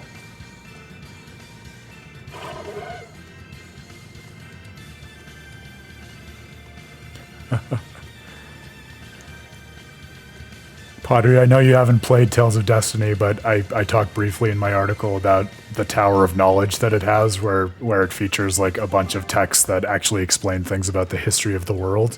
I was joking to myself about that door in Aspio that, oh yeah, just behind that, all the books that explain all of the mysteries of the world that the party never fully understands or gets explained. If only we had the key to open it. Yeah, so I feel you.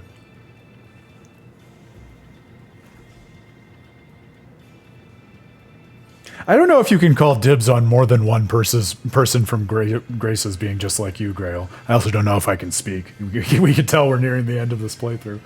Okay, so we found the main one, and I have the map of where the mini shadows are going to show up.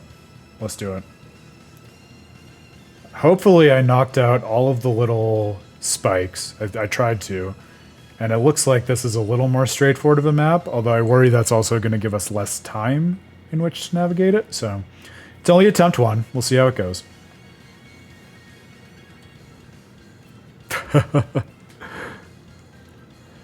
Girls, you're all very pretty.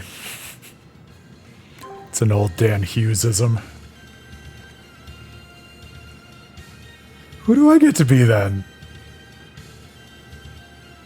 Asbel? Am I Sophie? Oh god, am I Sophie? I could see myself as Sophie, but I don't know if I want to see myself as Sophie. Are we ready for this?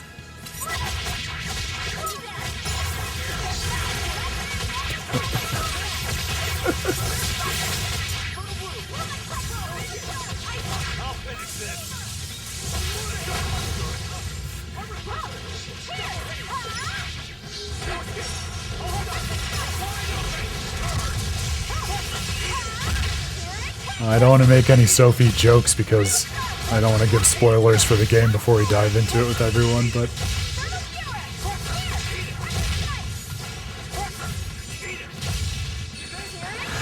Okay, I will play with an eye out for that. From my memory of Pascal, I feel like I could die happy with that comparison if it is her to whom I am bound.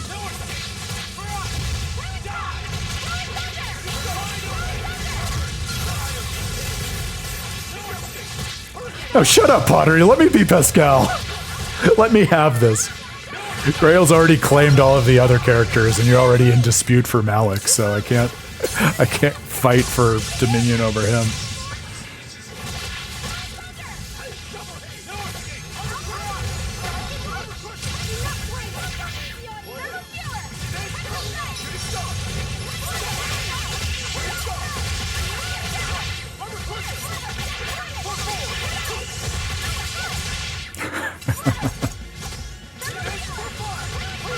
Hashtag foreshadowing.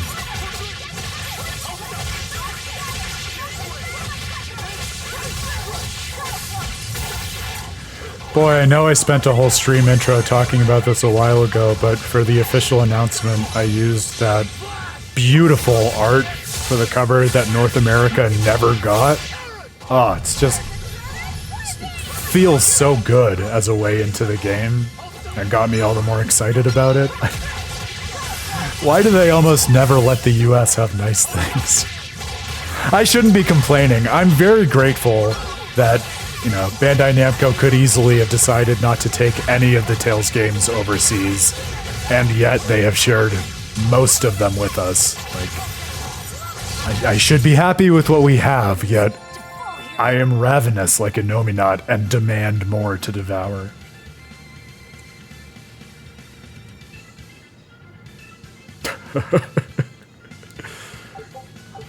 All right, I'll let the gang decide who I get to be and let the cards fall where they may. I know it's a risk, but it's one I'm willing to take. All right, so we do have less time. Let's see if we can be efficient with it.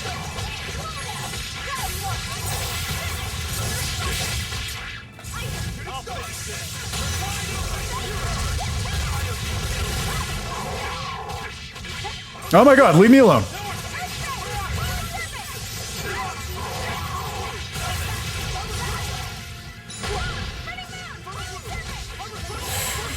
This doesn't have me feeling optimistic about this.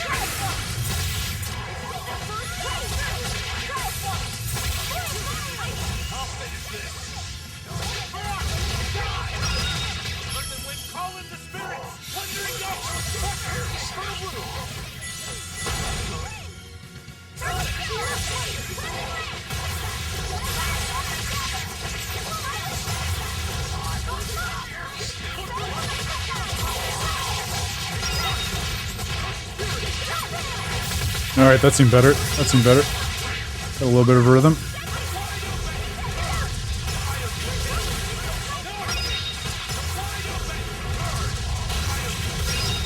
Alright, okay, okay.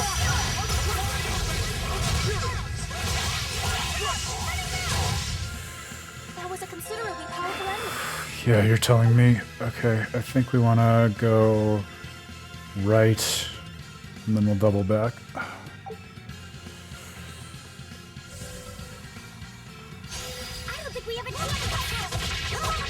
Don't put that evil on me, Laphicet. We have to have a chance.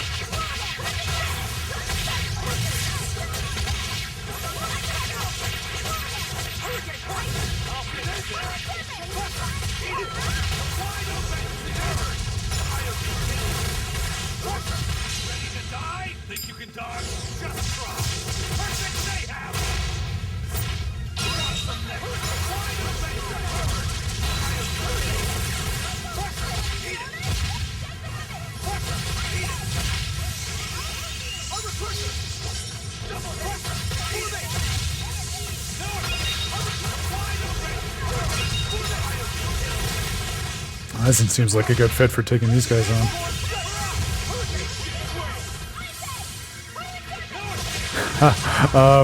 I should have looped in Repeat. At the time, that felt like a hat on a hat in the middle of the dialectic.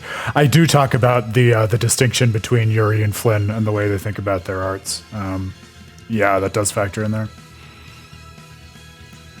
That was a great, and again, talk about like great content that they added to the definitive edition. Because I didn't even clock as I was working through it that was an optional skit they added for bringing Flynn back into the party, but it added so much color to thinking about basically Flynn and Yuri telling their own stories using the very same techniques.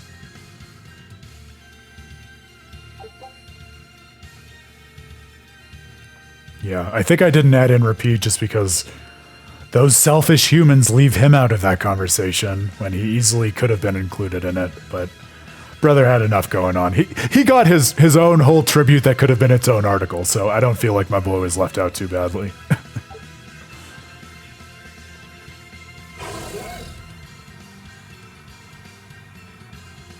It's also like, as I think of it, I don't even know if adding Repeat into that comparison would have been totally fair, because like Flynn and Yuri, like they're two people who understand that they're using these arts and like translating them into their own language, so to speak. Repeat, like from all we hear about him, and I don't think we have reason to doubt this, he thinks of himself as someone who is neither dog nor human, but just something unto himself. So that was kind of the tack that I tried to take in my study of him. Like, I tried to respect him on his own terms, and so comparing him to Yuri and Flynn might have cut against the grain of that, where I landed on my analysis of Rapide.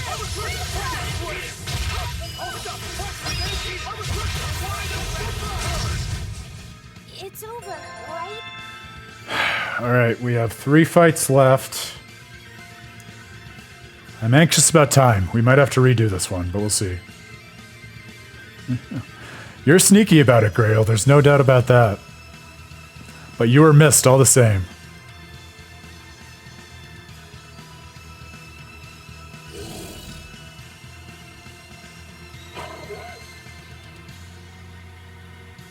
Oh my god, we waste so much time just in transit. I think that first fight is what's costing us. That just took way too long.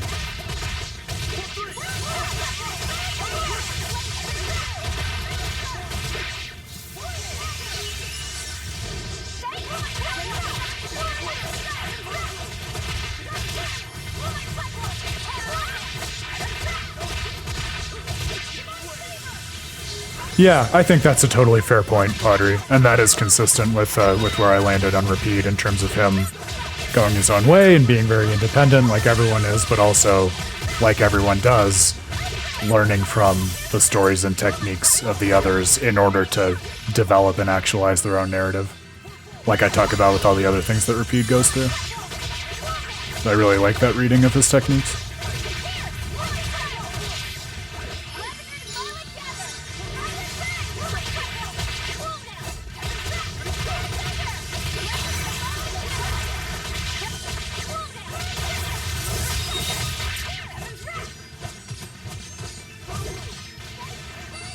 Oh, really, Grail? That's awesome.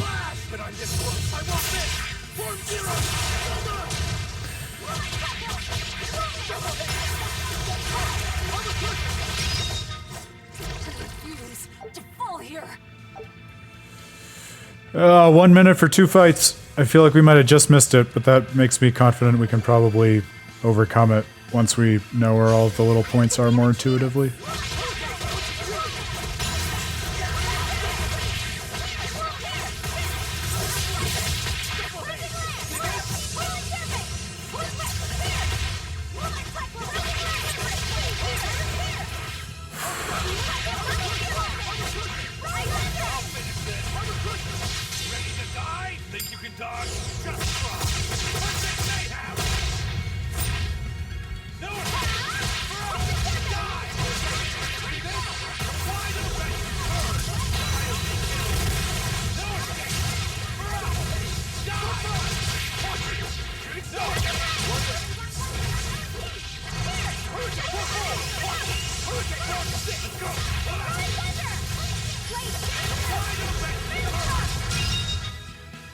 I was just getting warmed up.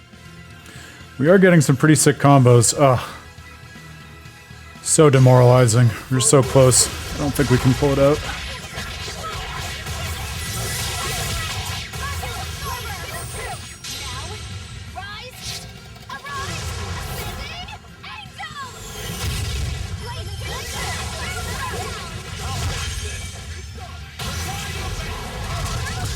I know, that Mystic card. Ugh.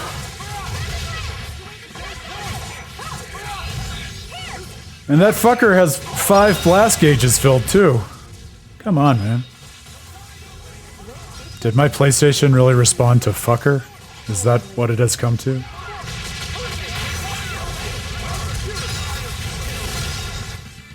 If you want to live, get out of my way. Listen, when we do get to Vesperia, I'll be looking for something different than my own journey through it, so that could easily happen.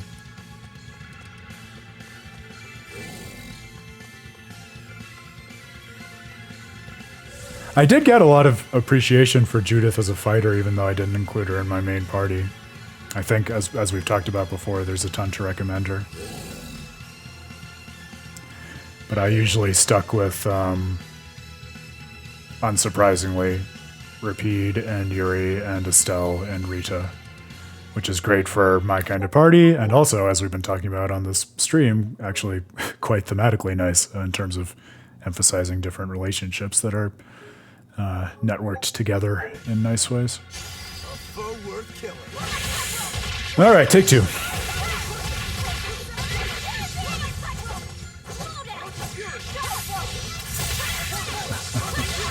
It would give a new layer of meaning to real-life JRPG party. I have to think about how that might work with the overall setup.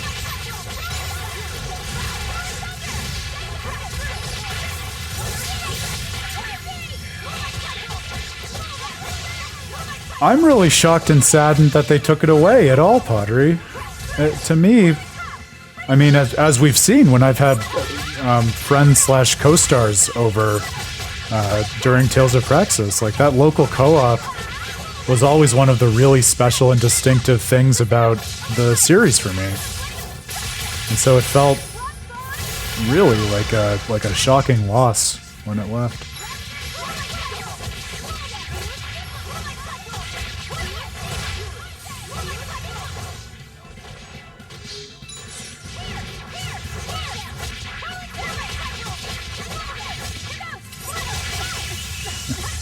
Yes, Grail, you belong to the sky now. Well, it is just so special to be able to go through these stories and fights with someone else at your side. Not to mention the fact that when you can rely on another human as opposed to the AI, things tend to go a little more smoothly in my experience.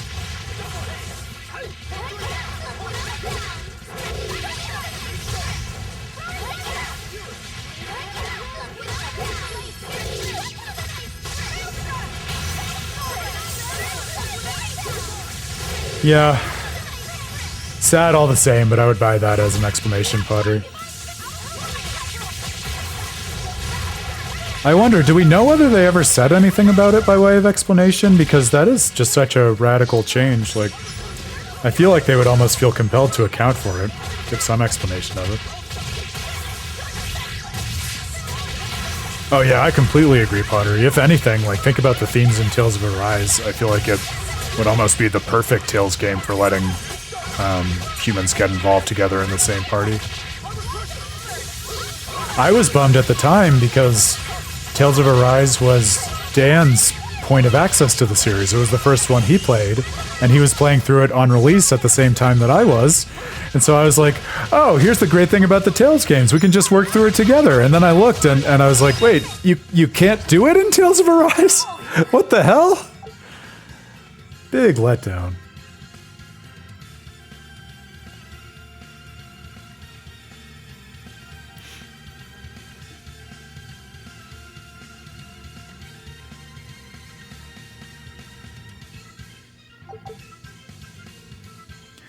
Yeah, I guess, but then I feel like either you could rebalance the air juggling or else just make it a game where it's more like central to the battle system to take to the skies, and so turn it into like a feature rather than a bug.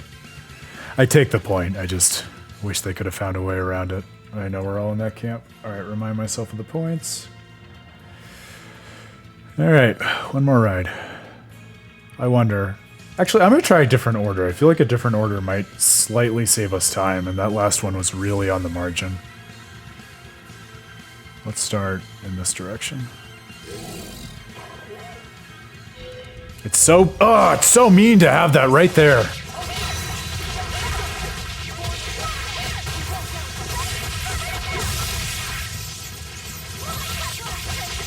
I'm going to hope that we don't fail again, but if we do, I'm definitely going to take the time just to get rid of that one stupid spike before we try again.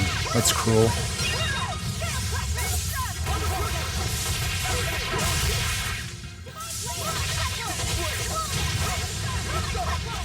Yeah, I thought that too, Grail, but then I thought, again, especially if you're thinking of the theming in terms of Tales of Arise and, like, empowering other people to team up with you and consent to do so, I could see a really cool boost strike system where, like, one player can trigger it with the other player, but then the other player has to like press a button to validate it and actually execute it. Like that almost strikes me as a what could be a really easy extra layer to add to make the system all the more meaningful. We will need to be extremely aware. I'll finish this. Die? Think you can dodge? Just try.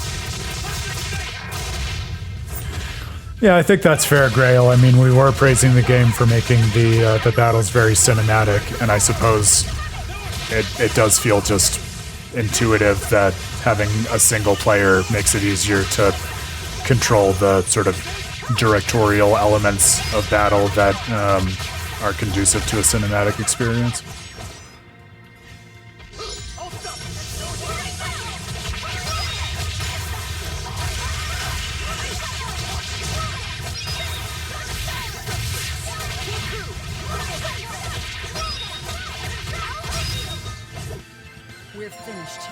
All right, let's keep the tempo up. Keep the tempo up. Hup, hup, hup. On to the next one. I don't think we have a chance.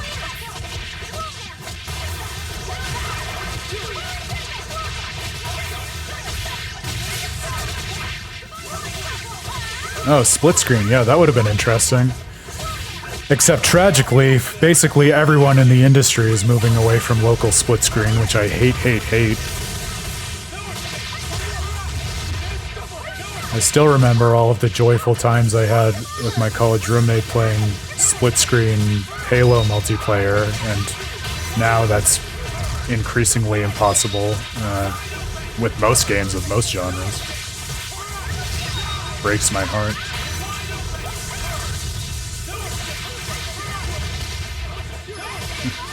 I still remember a few years ago,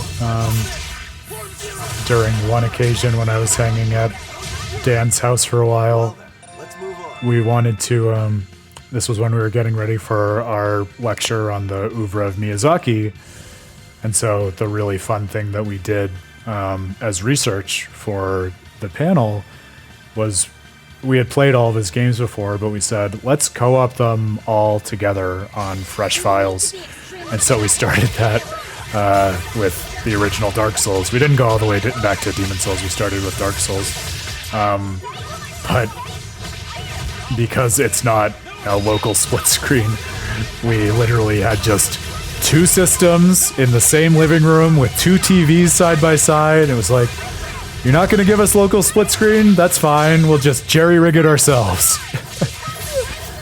And it worked. It was a vibe, but you have to really be a gamer to appreciate it. Otherwise, you just look like a couple of crazy people.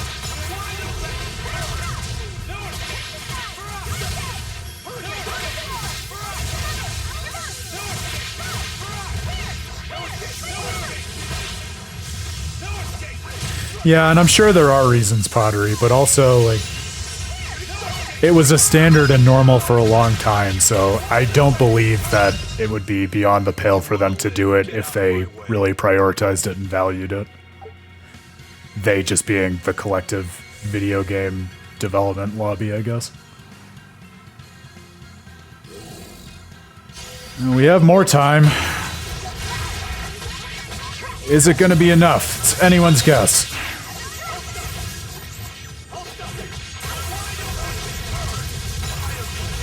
We have a lot of mystic arts. I feel like that's giving us help.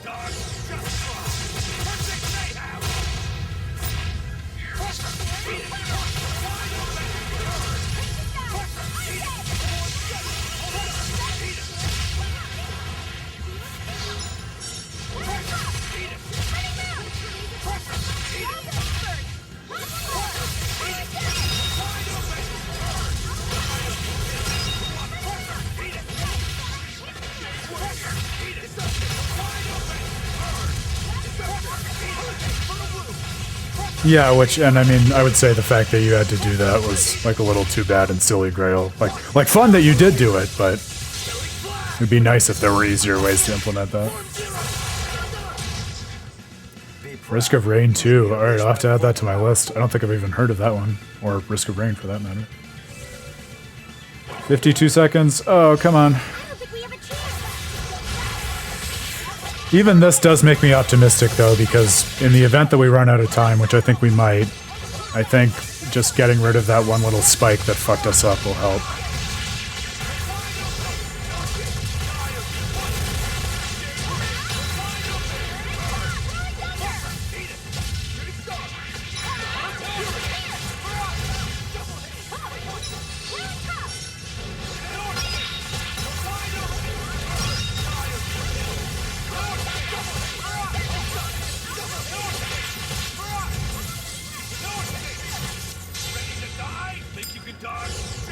Yeah, I hear you, Pottery, and I mean, as I think you know about me at this point, amazing! Away, little birdie. Far away. It was Eisen's Mystic Art that pulled that out for us. That was the last one, I think. Wait! I fucking missed one? What did I miss?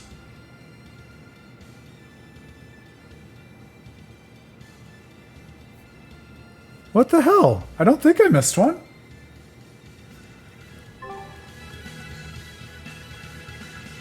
Oh, that breaks my heart. I don't even know which one I missed. Well, we'll get a chance to try it again, I guess.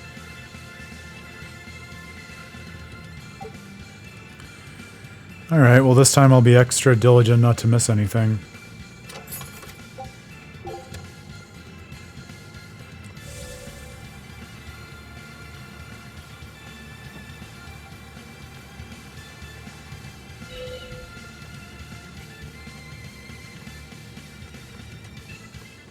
The end of my thought was just that, you know, in terms of the stuff that I prioritize, in terms of gameplay and the things that I feel like have more of a material impact to storytelling and narrative experience, like, well, the things that have been achieved with, you know, rendering and technological advancements and enhanced graphics and everything are, like, very interesting. I, in most cases, don't feel like they contribute as much to the, like, to the raw narrative experience as something like a different multiplayer experience would, or just those sorts of dynamics.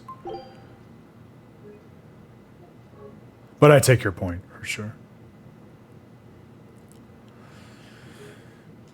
I do like unlocking things. And completely insane piques my interest, as I know you know. Alright, so...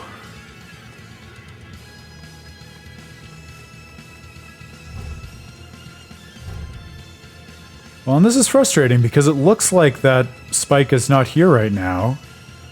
So is it just going to respawn once the timer starts? Because then there's no point in taking the time to break it because there's no window in which it's conceptually possible for you to do so before you start wasting time.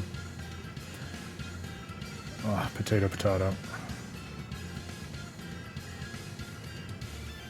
All right.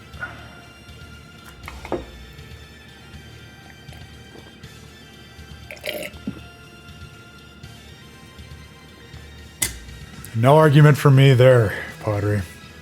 A lot of old man shaking his fist at a cloud energy, but no argument against that.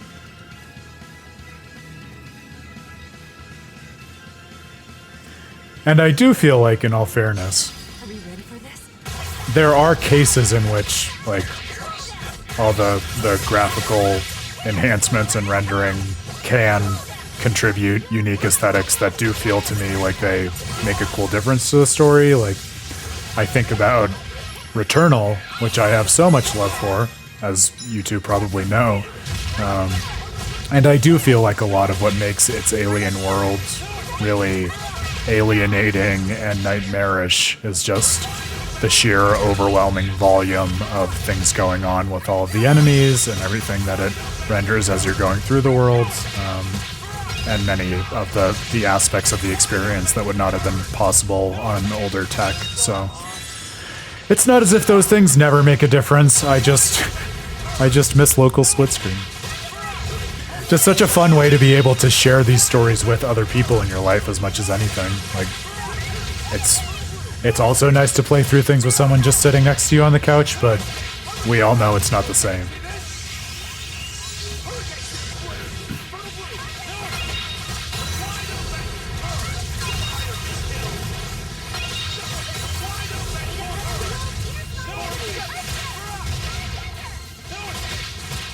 Yep, and good point about your Zesty and Bestie comments. Bersi comments. Zesty Bestie sounds better. I'm gonna call it the Zesty Bestie comment.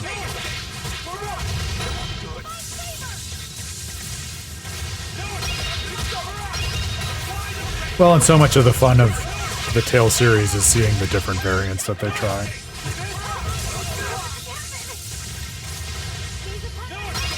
Whether that's variants and themes or aesthetics or anything else.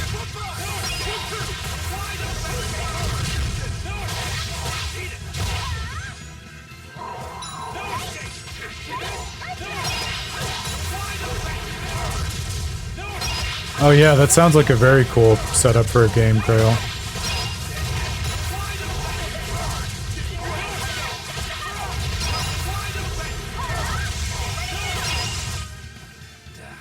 That was tougher than I would have liked. Well, I'm gonna have that added to my list then. Yeah, I remember really enjoying the visual and the audio-visual experience of Graces, so I'm excited to go back to it now that we're deeply submerged in the series and see whether and how it holds up. All right. I'm going to triple check so that we don't do the nonsense that I did last time. All right, so there's one to the far right.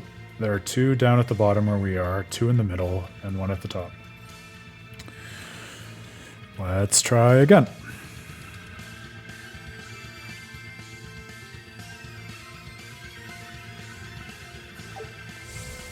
Oh yeah, that's something I'd play the hell out of, definitely.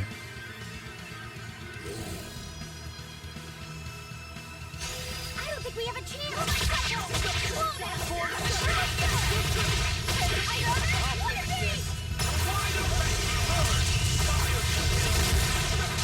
Die? Think you can dodge? Just try. Perfect mayhem. No escape. Let's go.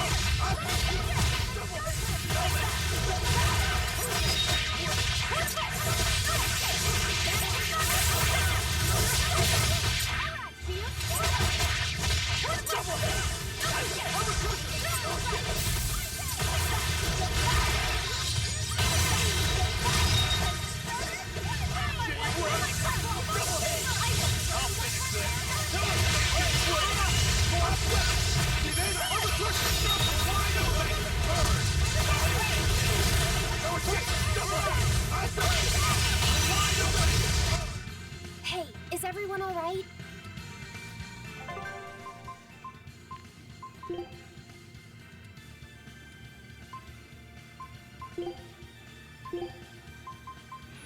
I'm going to try making them all aggressive. I wonder if that will help.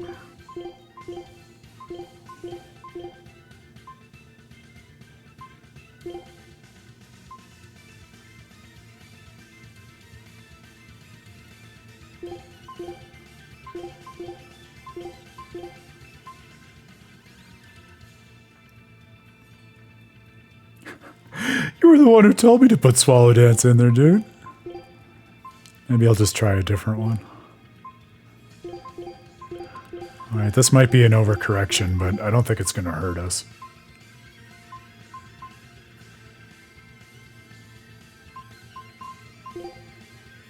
Okay. That makes sense.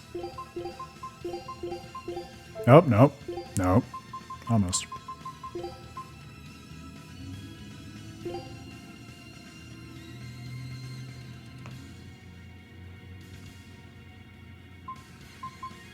Yeah, I mean, there wouldn't be a Tales of Praxis to do if they weren't so willing to try and experiment. And I think especially in a series that is so concerned with themes and forms of storytelling and gameplay that reemerge in various ways throughout all the games, it's amazing to me that we see so much variety, and I think that's pretty cool.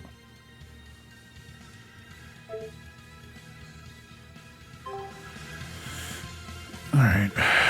So that was battle 1. Now there are 2 here. I might have missed one of these last time.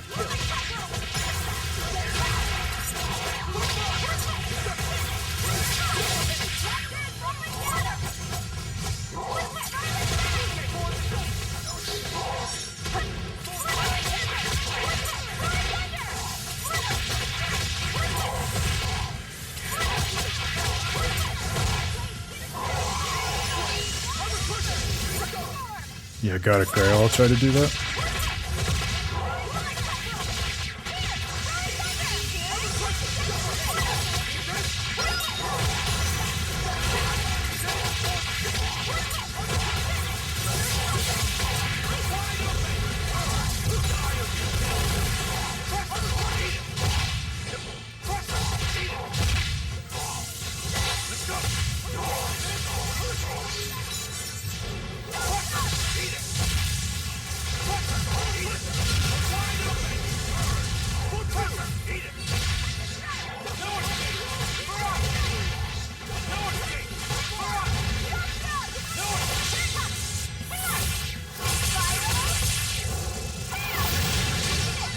Yeah, I get that feeling too, Pottery. It can sometimes be a little overwhelming in those games, all the effects. Whew, I thought we were done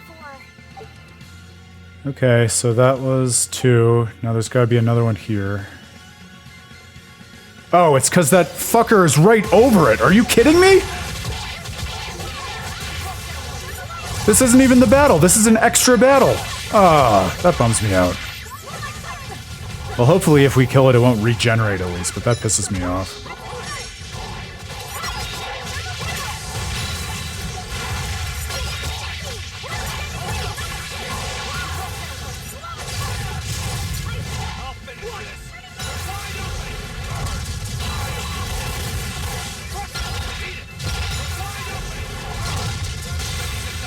Think you can dodge? Just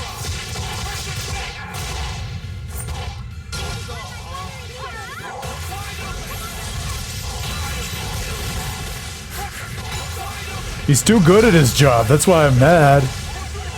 Ugh.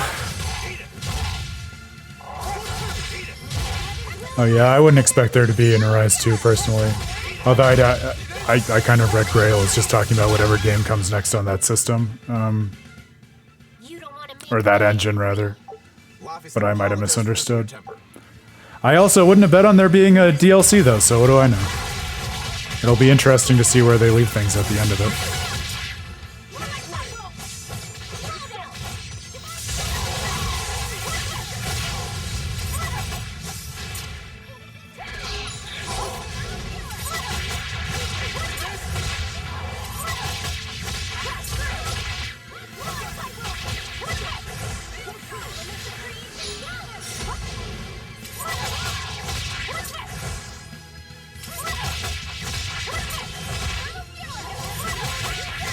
Yeah, that's fair.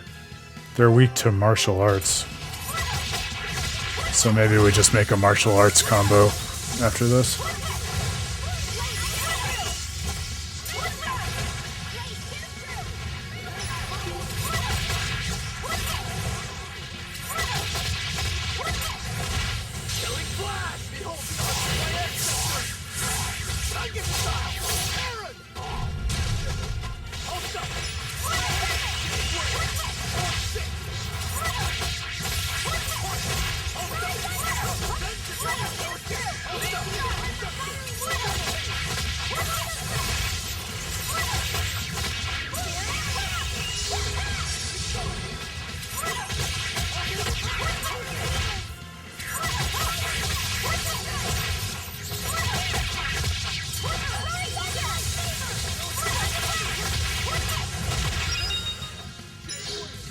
Yeah, these wizards are ruining my life.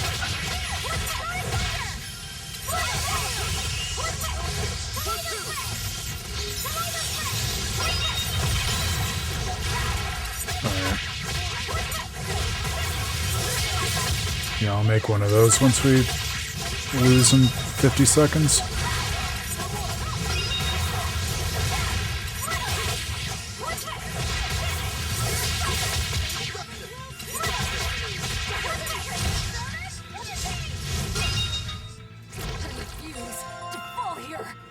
There you go. Thank you, Pottery.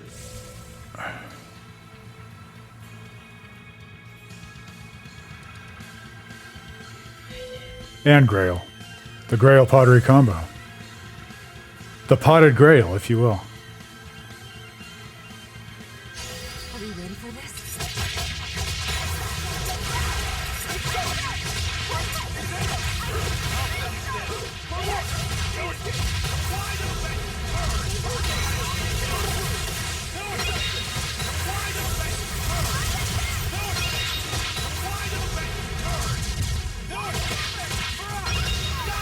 Well, I'm gonna guess, hopefully, that one enemy who really fucked us doesn't come back.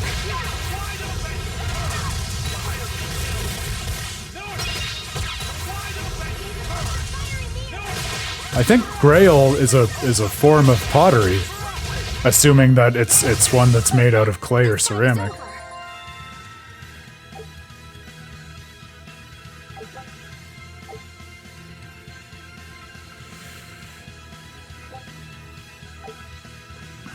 Yeah, that makes sense, pottery.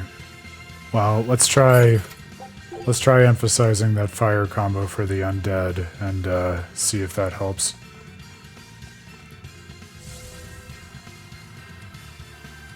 And if y'all have any other tips like that for specific enemies, please feel free to throw them out. But I'm cautiously hopeful. Is that one fucker who ruined my life gone? I think it was a different one, but I'm just gonna kill this one too, for good measure.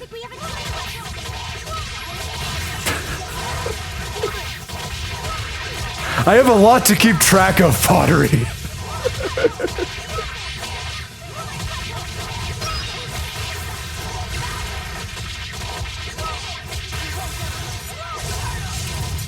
There's a lot of things going on over here. Ah, I missed the timing there. Great.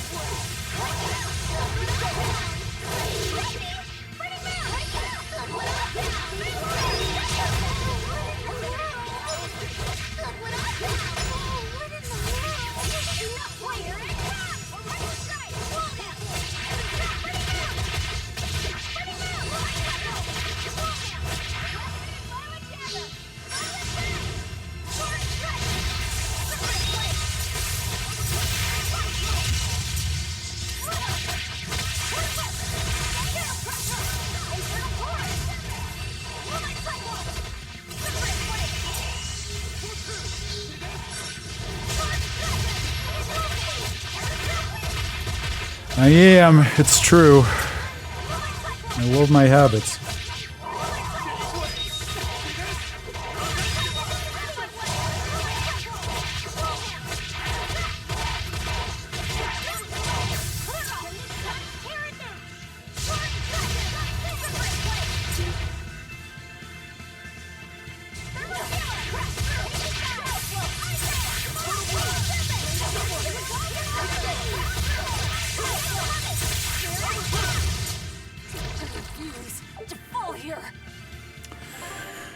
All right, well, let's see.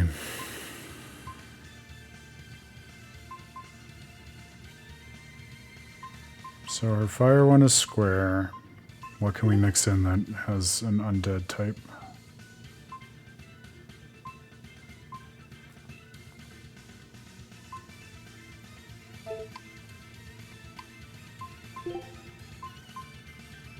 Where does it even say what type they are? Am I, like, missing information?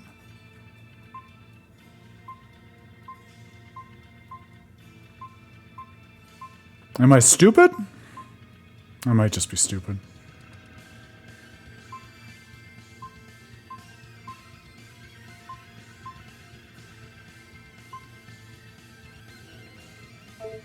Oh, whatever. I'm just gonna roll with it.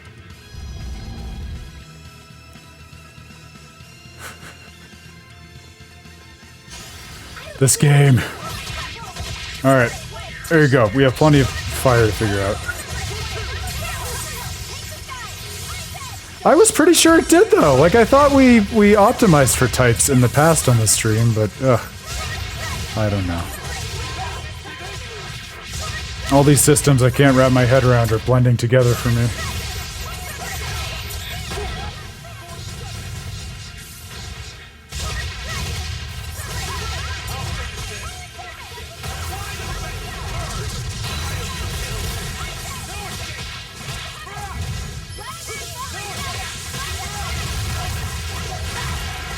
I was trying to do that, though. I couldn't find a more information button.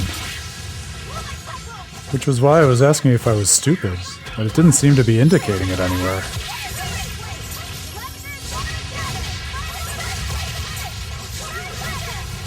Weird.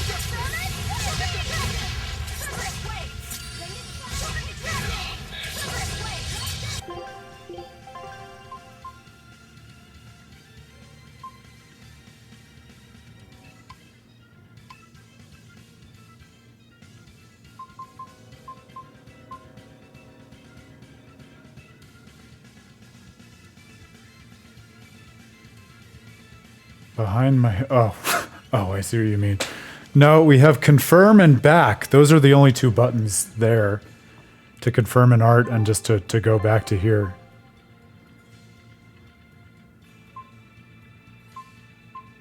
And there's that for changing pages.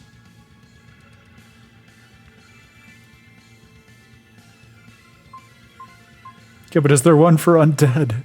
I thought the skeletons were our problem. The bones are their money.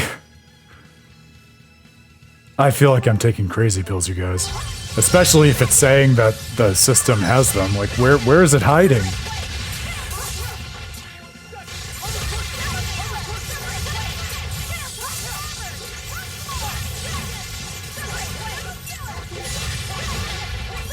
Is it not a thing on the simple difficulty? Could that be what we're running into?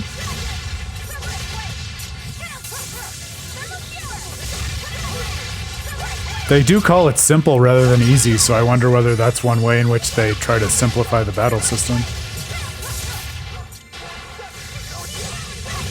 I was just trying to make it easier for us. It would be hilarious if I accidentally made it harder somehow.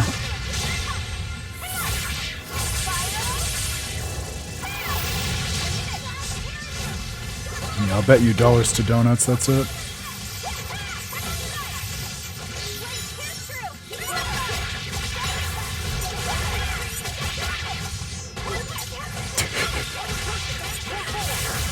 Yeah, file that under. Seemed like a good idea at the time. I guess.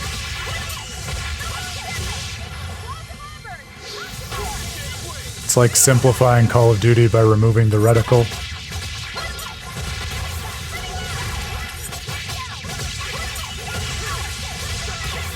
Hilarious. That kind of makes me feel even worse about myself. Like, I shouldn't be having a hard time at all.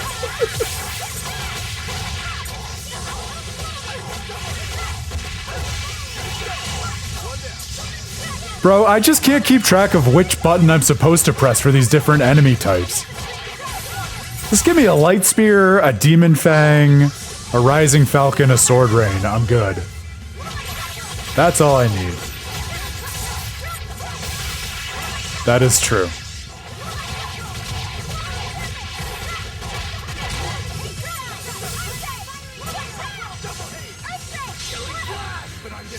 Oh, so are we thinking we should just crank it up to normal? Like that might be easier? Be proud. You made me unleash my full power. Well, let's. We're just starting this run, so we can A/B test it, I guess. Oh, but defense changes. Well, we've come this far. Let's see if we can make it work this time. I don't think we have a chance.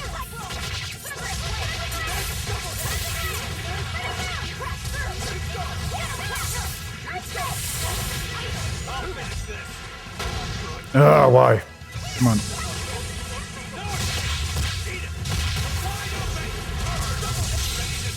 Think you can dodge? Just try.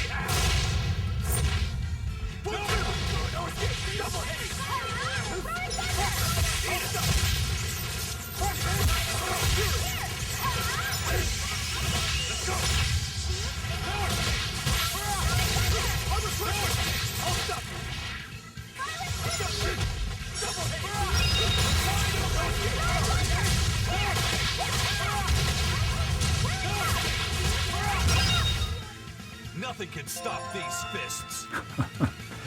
Yeah, that makes sense. Well, at least we got an explanation for it eventually. That's something. We figured it out. Just took forever. We got there.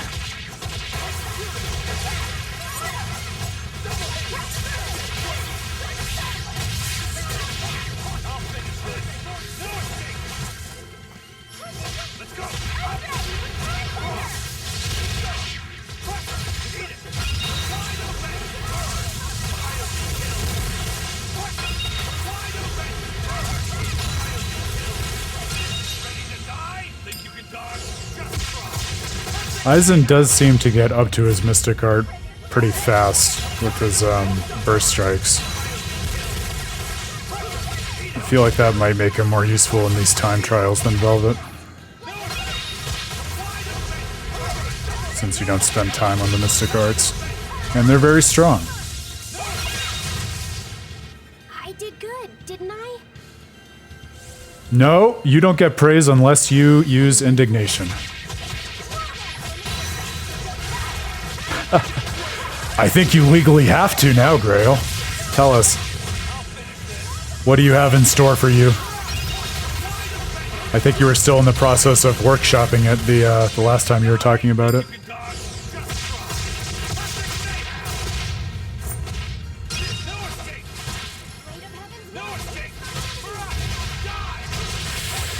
Oh, that is interesting about the weaknesses pottery, so geez, I don't know, maybe we should go back. Well, let's see how we do this time around and then reevaluate, maybe.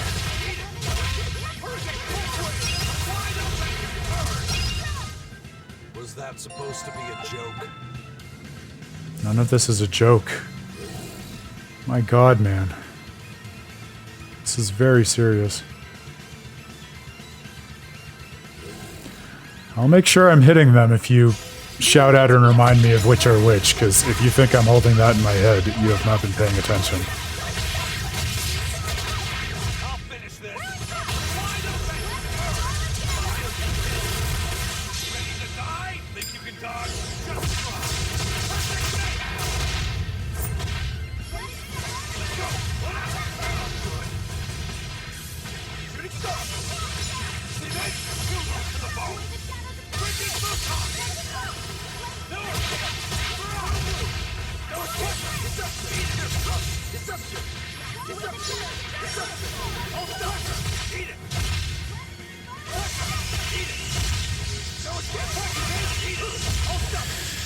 Yeah, I suppose there aren't that many enemies when all's said and done.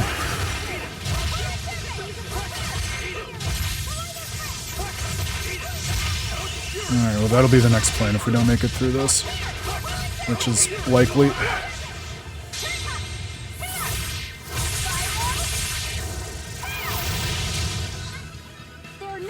That helped. I wish they were pulling more Mystic Arts as a team. I was kind of hopeful that they would, but...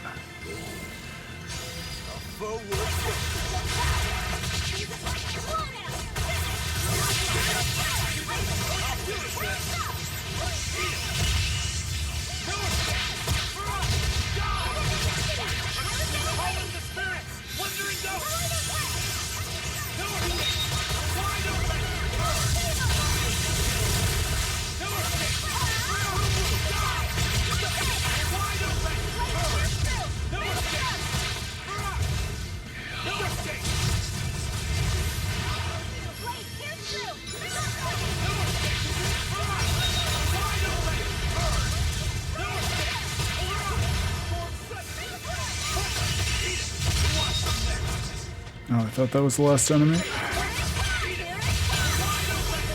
Oh, yes, I remember you talking about this now. Right. Hopefully this is the last one, unless something crazy happened again.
It's a lot of trust to give the AI. That wasn't worth Please tell me I didn't miss one that time. Oh, thank God. Oh, thank God. Oh, finally we can die. There are 2 more floors. I think there are 2 more floors. Oh, why?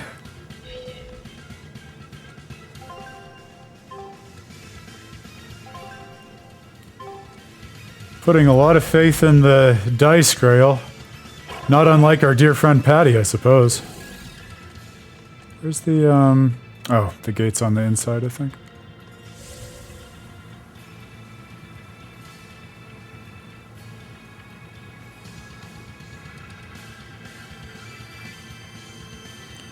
That's fair. It is admirable and very cool how carefully you tune your challenge runs to the specifics of that game, so you know that it's going to be really hard but still feasible for you. I respect that. That must take a lot of effort.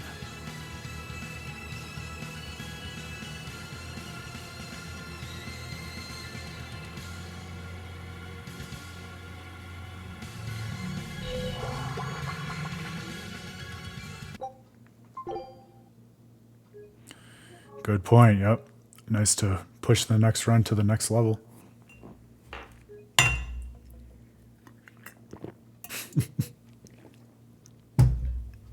That does sound pretty nuts. See, this is why I love and hate you, Padre. Like, I literally just published a giant thing on the giant adventure I just had through Tales of Berseria, and now you're making me want to go back and play it all over again. What's the matter with you? We will need to be That's true. It does give you an entity outside of yourself to blame. I like the way you think. Man after my own heart.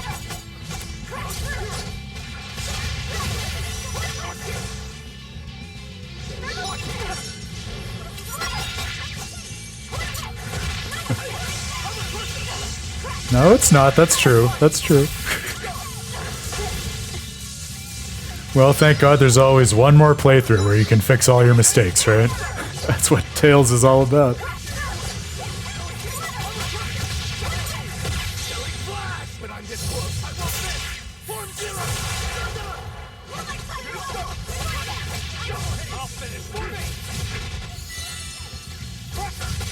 Oh, we should look what's... Oh, Leviathan. Well, that's very straightforward naming. But very satisfying naming.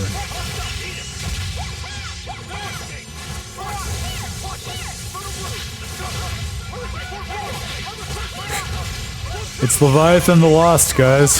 We finally found him. He was hiding in Berseria's EX dungeon.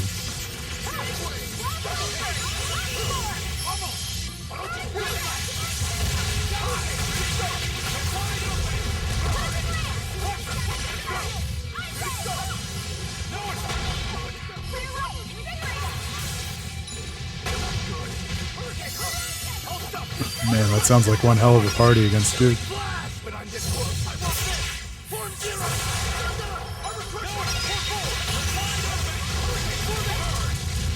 Yeah, worth it for that alone, right? Think you can dodge? Just try.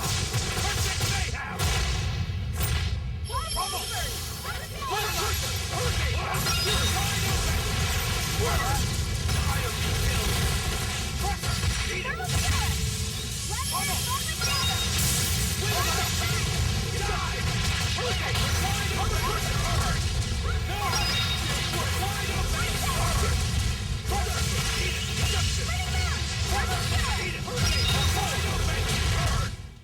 It was a close one, but I am the victor.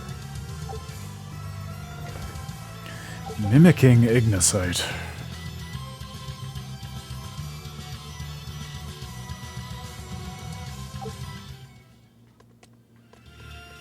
Alright, onward.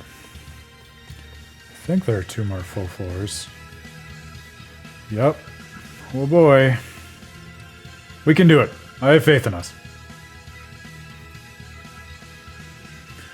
The next one also looks nuts, but nuts more in the way that the floor before this one was, which seemed like it went down a little more palatably for us.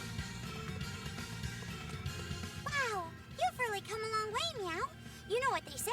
Persistence pays off. I'm starting to feel like we shouldn't have worried about you cats. Preaching to the choir. I've got a meowsage for you all. It's from the one who understands the way the world operates. A message? Out with it. This is not the first time that Illuminat has been revived. Mmm. It survived once every several thousand years and has subdued the world innumerable times. This is the root cause of the interruptions in human culture and history. It is also why Malakim and humans cannot be saved. Meow. That sounds like what Lord Melchior was saying. Maybe that glowing globe isn't quite as full of hot air as she seems. But who or what is she? I asked her myself, Meow, and all she said was, I once was a seraph. She was a seraph? Is she just toying with us? Either way, time to double down. I say we corner her and make her spill her guts. By the by, I haven't thanked you for finding me yet, Meow. It's a cat's towel for adult Malakim. So it's... for me? Didn't see that one coming. Man, every time I want to give up on this EX dungeon, they go and drop something amazing like that. It totally impacts the contours of the story. We gotta press on. We can do this. I have faith in us at this point. We've come so far. We're 2/3 of the way there. Put it that way and we've got to finish. I know you did. I'm perpetually blown away by how much the lore compounds as we get onto the higher floors.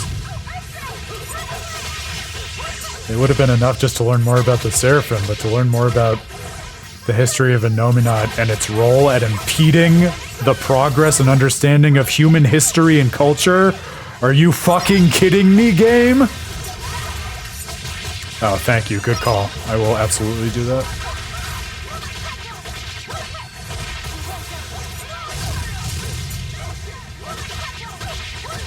Oh boy. Y'all are getting me plenty excited for next week and beyond. Speaking of next week, I guess.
Training. Ugh. So torn, like part of me wants to fight through all these enemies and part just wants to forge on. Level 89, that will hopefully suffice. Who else? Rokuro, okay.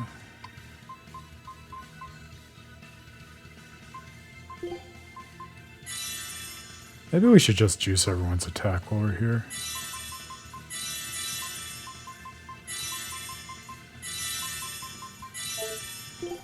Are there any other good ones? Make a difference.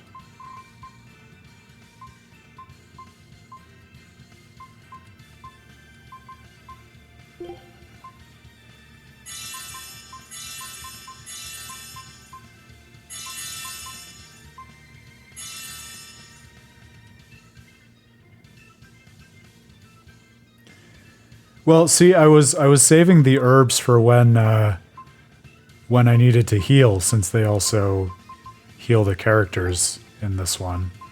But now that we're at the end game, no real reason to save them, is there?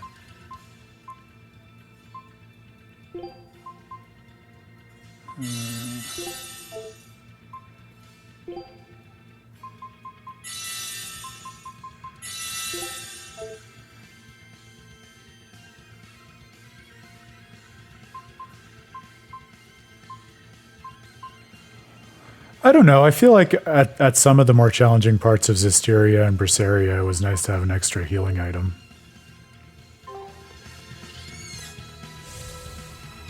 But that was the only reason that I've ever saved them, I should add. Like, in any other game where they don't heal, I will always use them right away.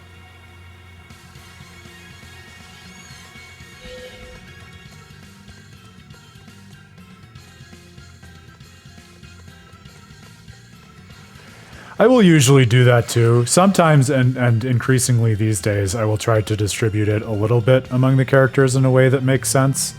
Especially as I'm trying to cycle more of them through the leader role. But yeah, I mean, come on. You're always going to prioritize Cress and Stan and Velvet and all the leaders of the packs. What are we what? How are we supposed to get through this?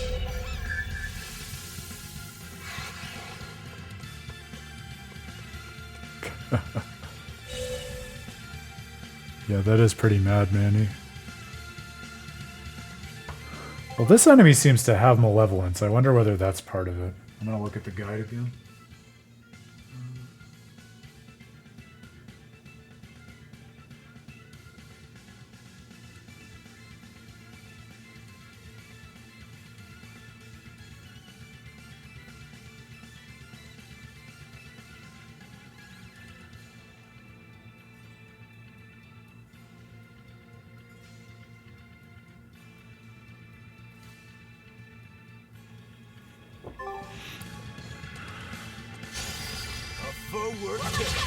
I just also realized that I'm stupid, by the way, and hopefully it'll be easier to get through the upper floors.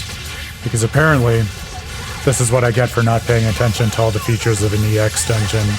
I guess the helper cats who are near the flames of malevolence can actually do things for you like extend the timer in terms of the amount of time you have to extinguish all of the little constitutive flames.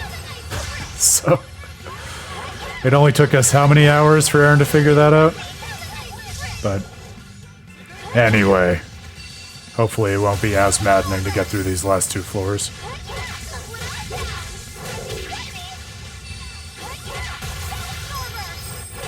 I missed the timing there.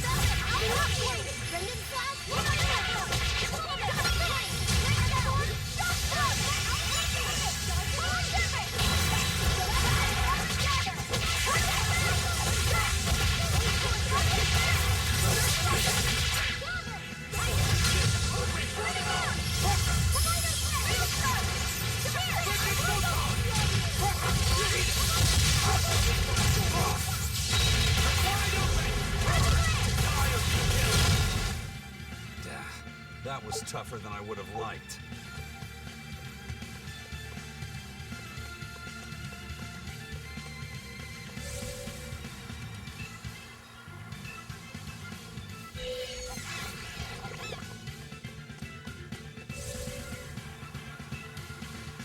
Oh, thanks, Grail. I appreciate it. Yeah, I don't remember having trouble with Graces back in the day, but God knows, especially since it's always a little different. At least it's always a little different so far when I'm streaming it versus playing it on my own, that I deeply value and appreciate all the help I can get. And now the wall is just gone. Was the design of this floor literally just meant to require that you go through it twice? Because there's no way of getting around that wall. Why?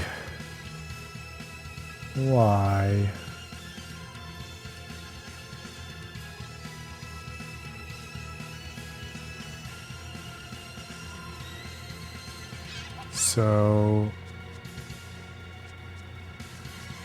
what the guide said, and I've seen this cats before, it says there's always a helper cats nearby the flame of malevolence. Well, what I want to figure out is how we lengthen the timer, but I can't. Now I can't find the stupid helper cats.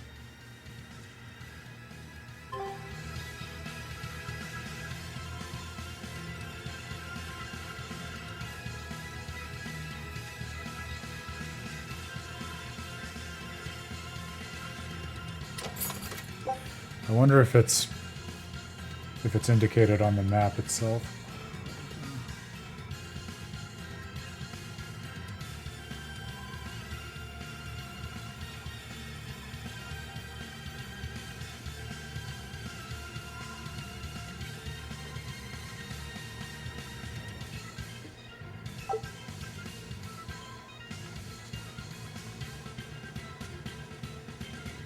To the right.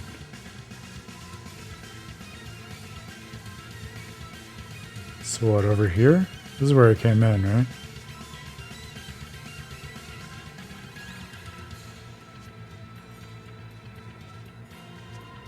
Am I stupid? Is it right in front of me and I'm just blind somehow?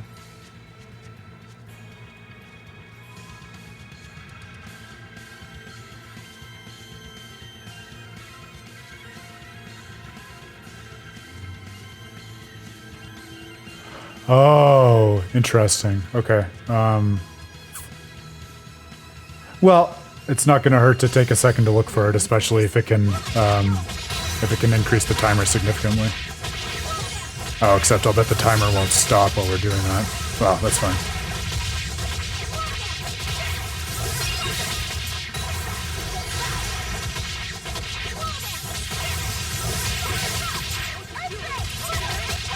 Got it. Well, let's try to grab that once we start the timer.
Yeah, absolutely. It should be fun to do a comparison. I remember, I played Graces well before I played Zestiria or Berseria. And now I'm going to start saying Zestiria. And I remember really enjoying its combat system at the time. So it'll be fun to see how it feels going back to it now.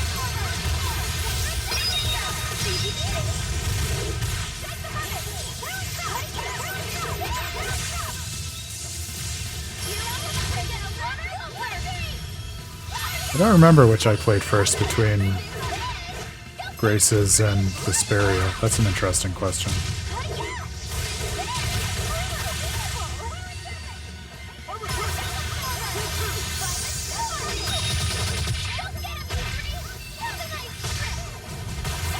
Yeah, I'm with you, Pottery. Its rhythm is really fun once it starts popping off.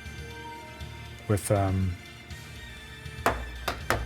the fatal strikes and all that. I forgot to plug in my second controller before it died. That's alright. Should be able to get it back. There we go.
Alright, gonna look for the cats by the wall to the right. And I'm gonna look at the goal markers for us to make a game plan. Alright, that seems fairly straightforward. Fairly. I think I can remember that.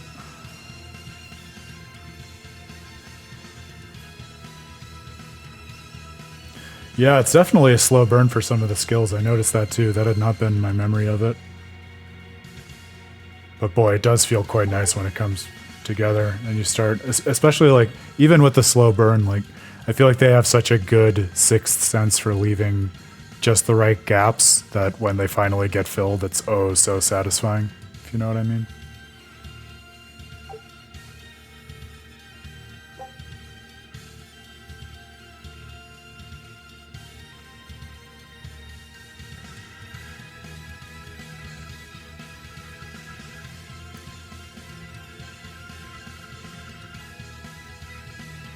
So before I start the timer, which pink bush were you talking about, Padre? Like the,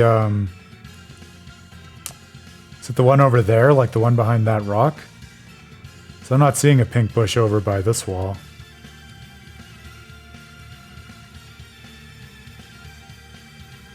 This was where we entered, right? 180 from here. So, oh, that pink bush over there, like the large one.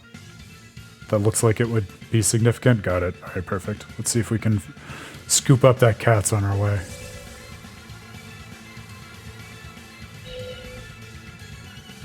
I'm not seeing anything. Well. Let's see if we can clock it while we work through this once, and then if we need it, we can resort to it. Wow, that sucked. We're probably gonna need it.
Be proud.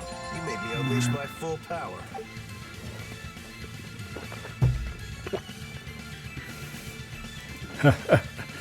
Well, this is more fair than it usually is since we're getting ready to dive into Grace's next week.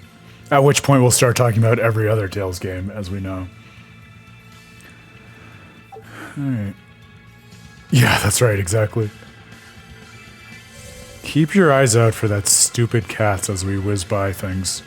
'Cause it's frustrating to me to no end that it is hiding.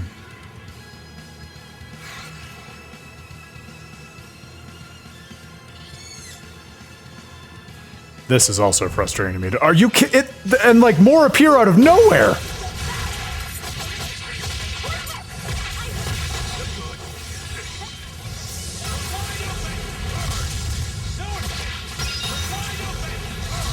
Oh, it's in the bush you were talking about? But I looked in there.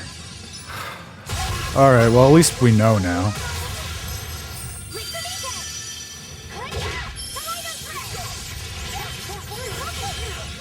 Yeah, I really thought I gave that a thorough investigation, but... I mean, I trust you, Padre. I'm baffled. Did you clock whether it was there from the beginning or if it only showed up after we started the timer? Just so I know for next time. So we're definitely going to need a next time at this rate.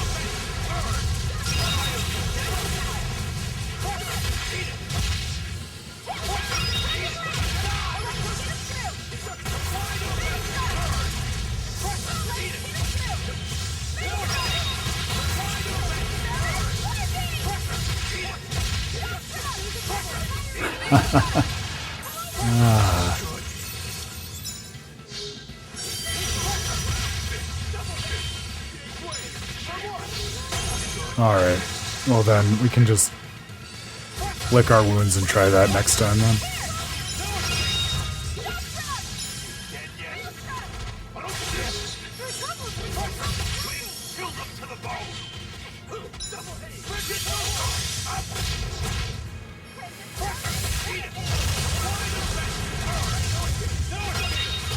There aren't any good jokes to do with the name Aaron. Except for, of course, the Aaron joke, which Key and Peele immortalized. That was tougher than I would have liked. There was a period of like a couple of years when everyone would run that joke with me. Now it seems to have died off a little bit.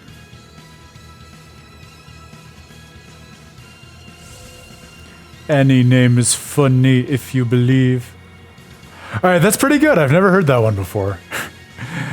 Err on the side of caution. You can kind of make it work even without the on. Okay, so not that one, but that's not the one you were talking about. You were talking about this one. Fuck me!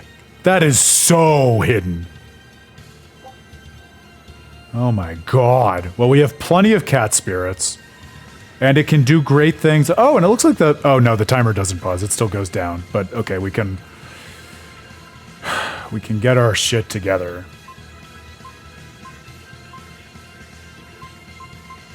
This is great.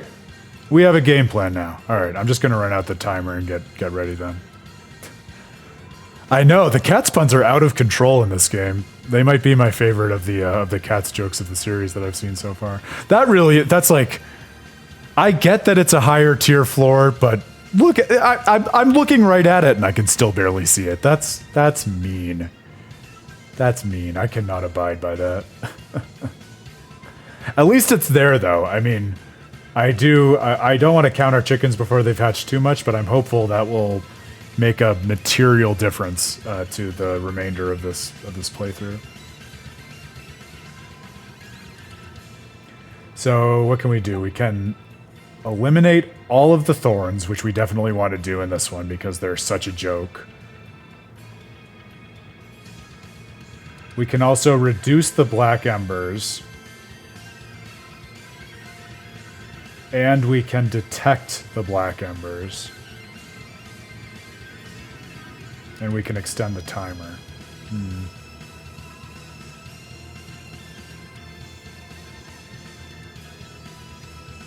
Okay, so I think... Well, first of all, we should do this anyway because it's been a minute since I last quick saved. But on the back of that quick save, I think we have like 300 some spirits, right? So let's do some math. So if we eliminate all the thorns and reduce the black embers and extend the timer, that would burn 115. And we can also detect all of the black embers to then be able to see which ones are remaining, and that would only be 150 total. We have enough to do that on the 2 remaining floors. I think we should just do that. That should make our lives really fucking straightforward. Alright. It only took, like, however many hours to figure out how to game this, but... Oh, thank God we have enough cat spirits to hopefully get through the rest of this easily. Eliminate the thorns, because you're frickin' awesome. You sure are. Please do that. And... Why would you ever reduce the thorns instead of eliminating them when it's only a difference of 5 cat spirits? That's nuts. And detect. And reduce. Okay. And how that leaves us with enough for the... Yeah, we still have plenty for floor 6. Okay. Cross your fingers and toes that those are sufficient advantages. I think they will be. If not, then I don't know what to tell you. Then I'm willing to accept at that point, alright, it's Aaron's fault. They are ugly bushes, aren't they, Pottery? No two ways around that. But housing something beautiful and whimsical in this case, at least.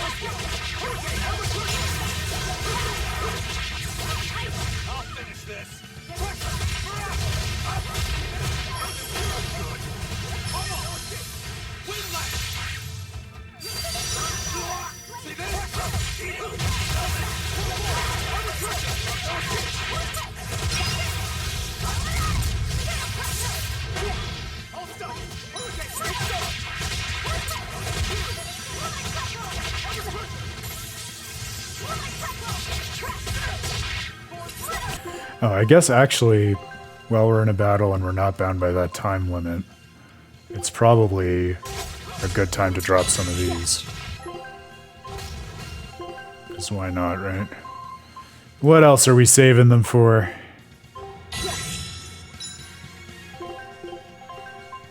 Give me everything. Thank you so much.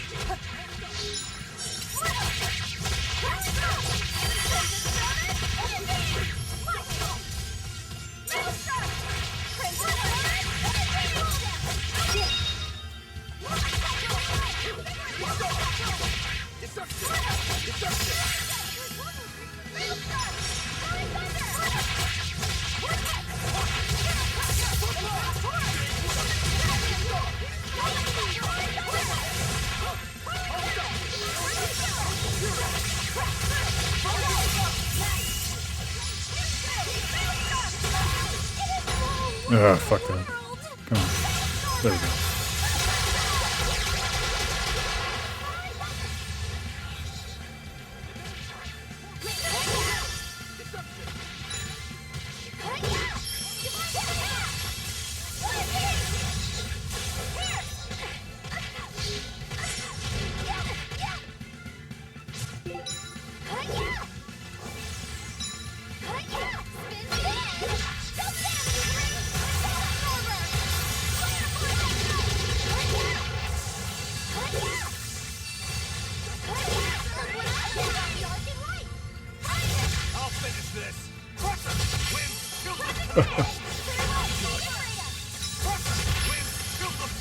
Hilarious. But at least that time it let me see it so that I could approve it. That was so weird when it was just totally verboten the other day.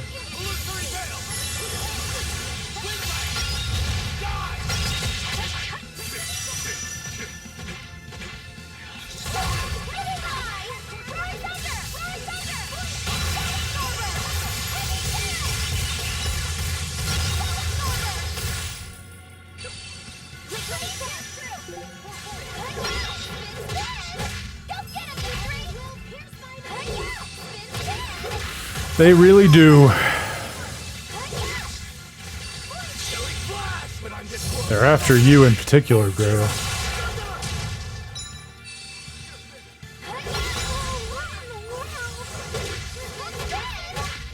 Yeah, I think that's actually what it was held for, Grail, not assault, but slag.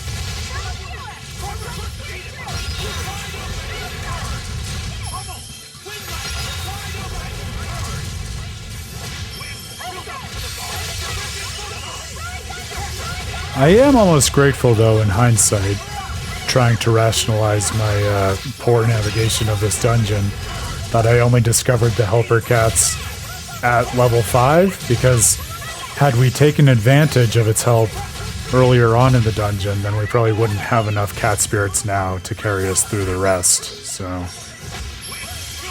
sometimes things work out after a fashion. Yes, exactly, like taking off the training weights, Padre. Couldn't have said it better myself. I have a secret for you. I'm not left-handed.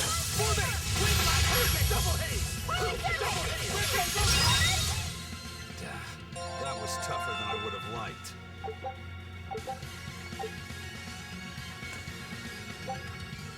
Alright, so are you going to show me everything now? Reveal. Oh, excellent. And we have extra time, and we don't have to worry about all that spike bullshit.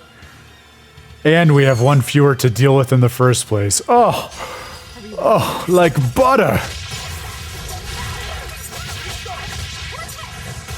Truly, we are blessed.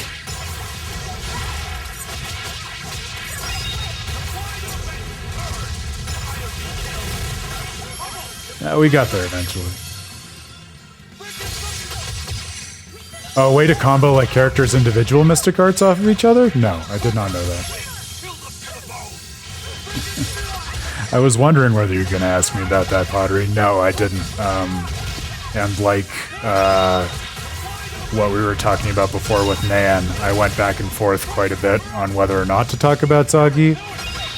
My ultimate feeling was I felt like it would kind of add too much of a distracting extra thread to the piece without adding that much extra insight to it. So I think Zagi is an interesting character, and I think he's sort of where I came down on him at the end of my study is he felt like an interesting, sad kind of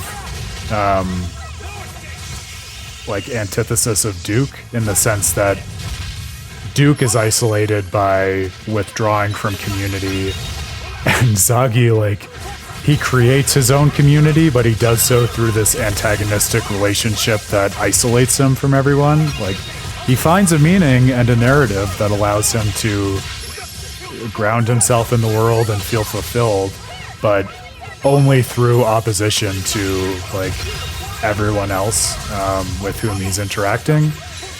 Which I think is poignant and sad, and I do think, like, it's an important point of the story. Like, there's a reason that he comes back everywhere, including as the penultimate confrontation in the game. So, if I had to do it over, I may easily have ended up going the other way on it, but it just felt like one bridge too many when I was already sort of, as you pointed out, at pains not to make things too dense. But I mean, one of the other things that I have brought up as a theme with Vesperia is I feel like for all of its individual threads, like, many people don't give it its fair due and kind of write off prematurely certain aspects of it. And I think Zagi is absolutely one example of that. I feel like many people sort of take the stance that the party initially has towards him, or even if not initially, like the Heracles stance of just being very annoyed with Zagi showing up over and over again, and don't sort of consider him beyond that, or really take the time to think about the way in which the party comes around to kind of quietly respecting him at Tarkaron. So I think he is a significant and valuable character. Just didn't feel like he would add enough for a whole other plot line in the analysis. You're a super fan. That's certainly another way to put it.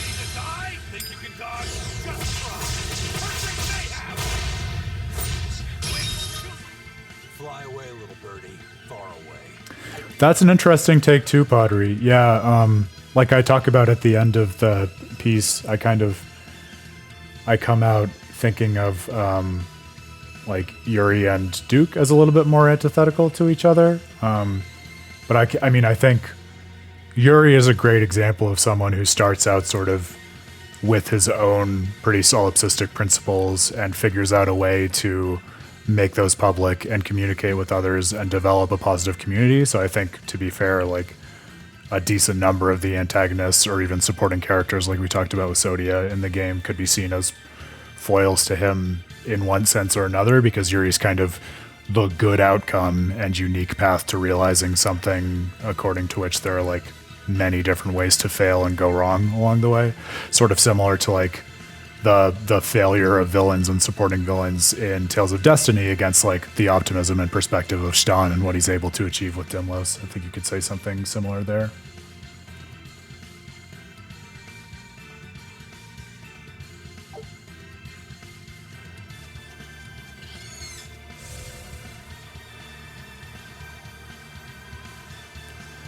Yeah, I think what had me personally leaning more towards like Duke as that kind of cautionary tale of how Yuri could have ended up than someone like Zagi Pottery is it's like Zagi ends up chasing after the party of his own will to face off against them in Tarkaron, but when I think of Zagi in terms of how like I made sense of him during my playthrough, he's someone who strikes me as like seeking out his own principle and story to tell in the world, all while being sort of under the control and direction of others. Like even all the way up through when we see him in Heracles and in the previous encounters, like my understanding of him at least is he's sort of like, even though he's not really buying into and submitting to the will of Alexei, he's still kind of following out Alexei's orders. So it's sort of like the question of, you know, how can you determine your own meaning while still under the yoke of someone else? Whereas Yuri feels more of a piece to me with Duke in terms of being like more individualistic and on his own from the get-go, and then finding his way into community and out of the instrumental quest that he undertakes at the beginning.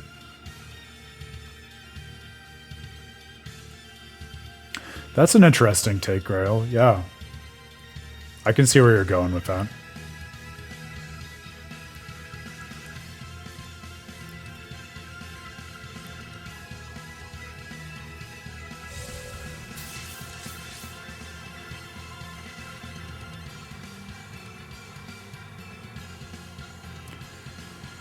Yeah, and I'm not contesting that, like, in terms of what Zagi cares about, he's single-mindedly focusing on Yuri. I think that's right, but if you read, like, the dialogue that he has with the party on Heracles, and if we kind of infer why he's at the Colosseum, like, it seems to me like he's sufficiently aware of what Alexei's doing that, as he was when he showed up to Flynn's room, he seems to at least, like, nominally be going along with the show in terms of what his actions are, even though he's, you know, pursuing it out of his interest in Yuri rather than what Alexei wants for him.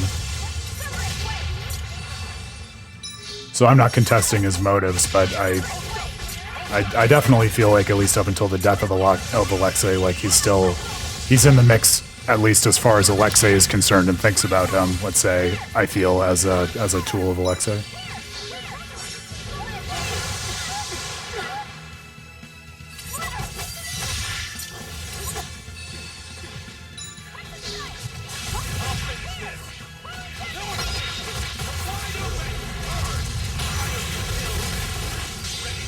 Well, I think I got too excited about these bonuses, and then I let myself get distracted talking, so we might actually miss this, which would not be good.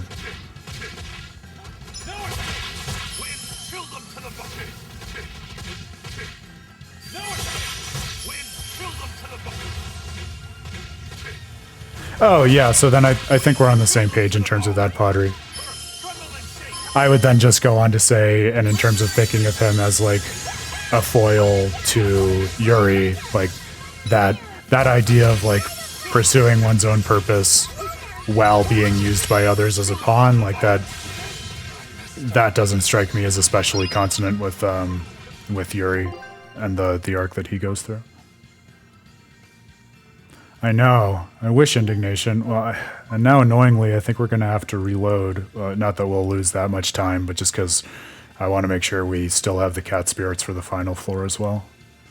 Yeah, bummer. All right. Well, next time through, we're gonna have to,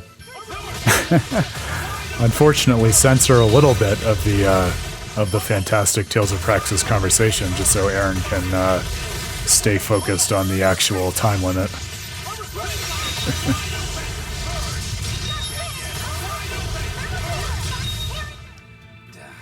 That was tougher than I would have liked. But that's all right. I think we will. We'll definitely have enough time now when all is said and done when Aaron focuses.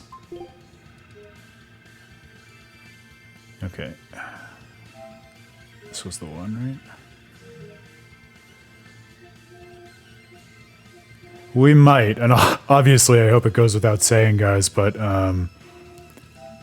feel free to dip if it ends up going too late for you. I won't take offense. I'm gonna see it through just because I'm committed at this point, and I want to be able to wrap it up and see whatever amazing nugget of lore is hanging out at the end of the book. But I know we're over time too, so you'll do what you have to do. I'm all for the individualistic empowerment of the community that Vesperia is all about, in my view. So, see, it's all connected at the end of the day. All right, we got that. We got this. We got this.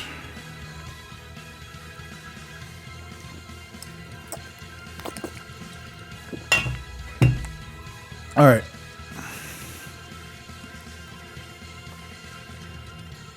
Game face. I don't think we have a chance.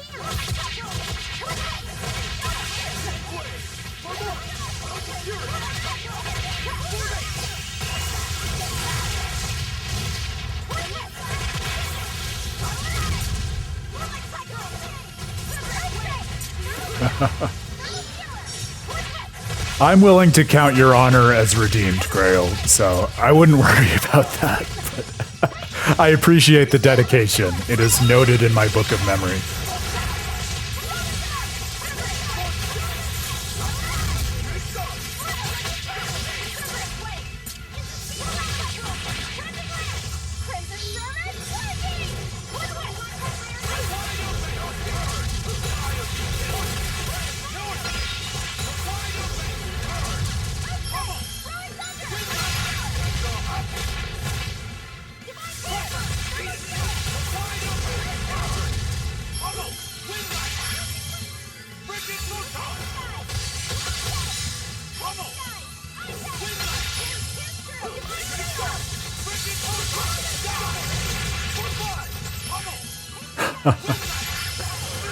Yeah, who knows, Pottery? We may be here for a while yet. Time will tell.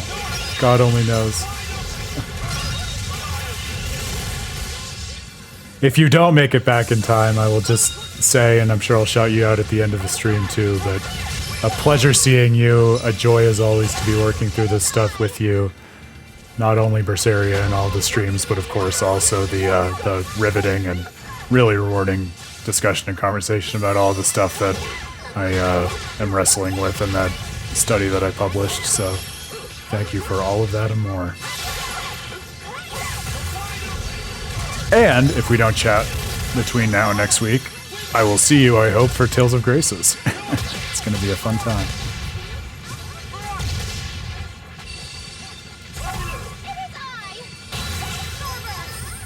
Shut up. Shut up.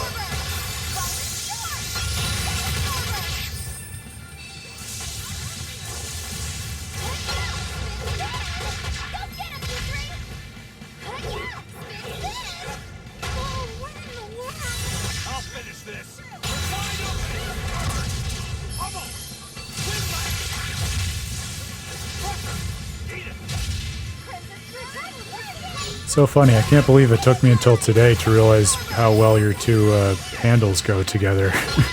Pottery and Grail.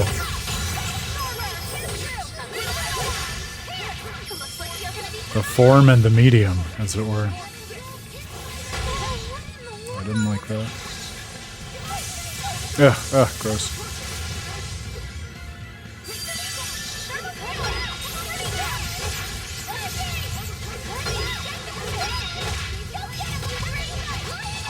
Oh, to get everything that you want to from the grade shop? Is that what you mean, Grail?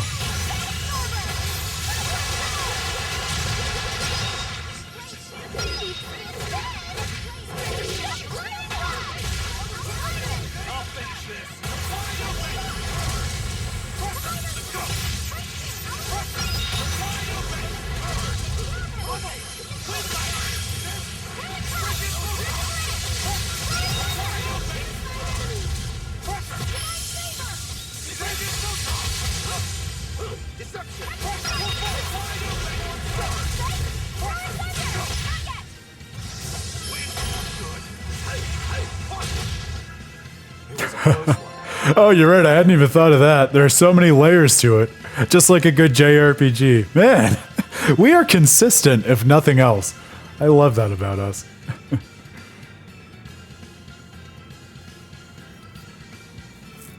Oh, the descriptions of things that you get in the grade shop? That's interesting. Huh. I feel like usually they're pretty direct in terms of what you're going to get. I'll have to peek at the grade shop before I boot up a file for the new playthrough. Okay, now Aaron's going to focus.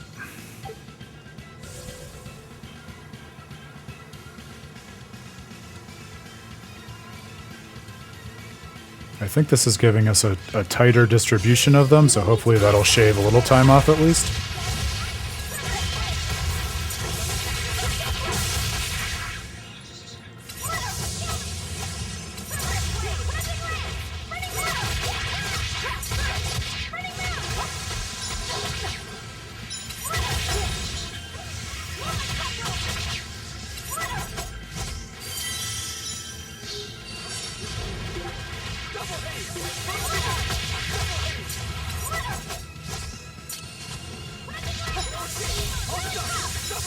Oh yeah, interesting. I would assume that arts don't count as skills. I feel like those are usually separate from each other, but what do I know?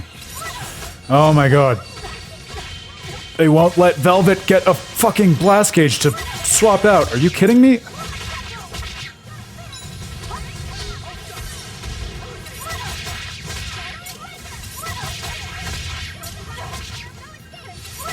I'm gonna eat the time. This is ridiculous.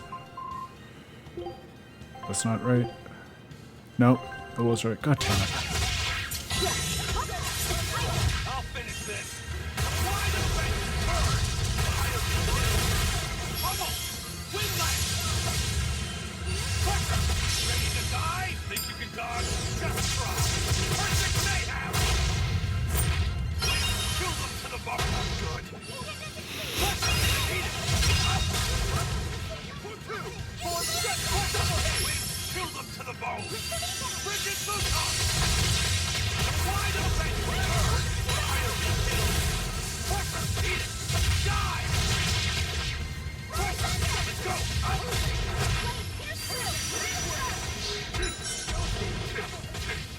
Oh my god.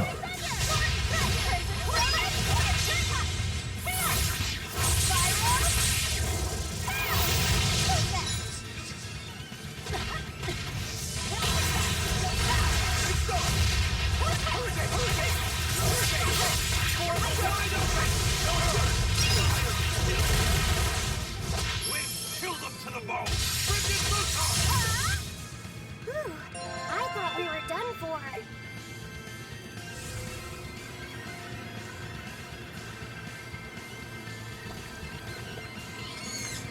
We have 3 minutes and 2 more. Feels like it should be enough.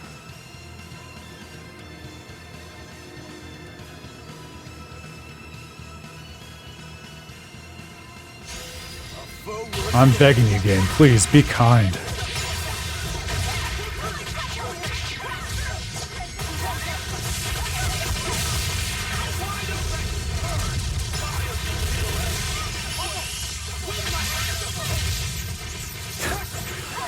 Yeah, you're right.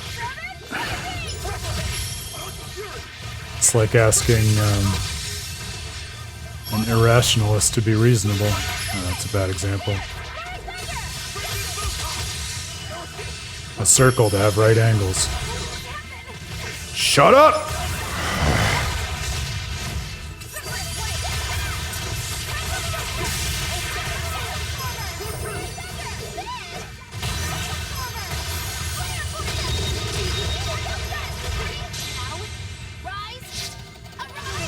That's true.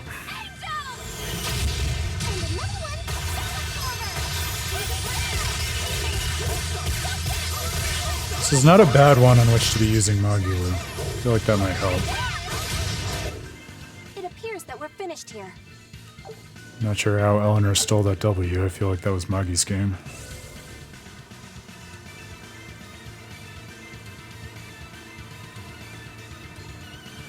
Yeah, I know, bro. I thought of that right after I said it. Come on. You think of a better example then. Just shift the burden to you.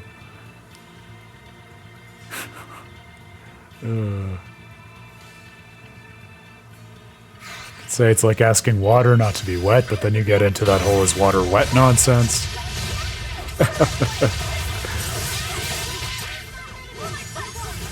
It's back to that whole discussion we had a few streams ago about how much easier it is to poke holes than actually say something positive. Isn't that so, Grail? Oh my god!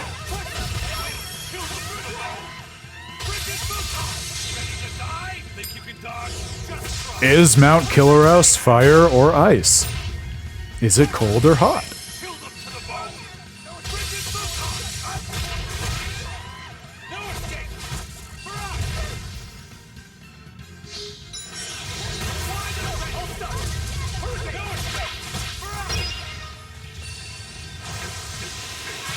Oh, come on.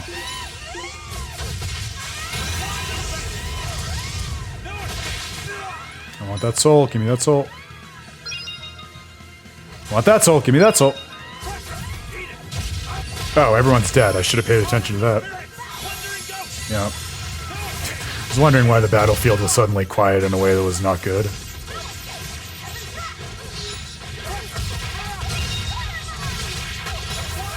Come on, we can do this. This is the time. I can feel it.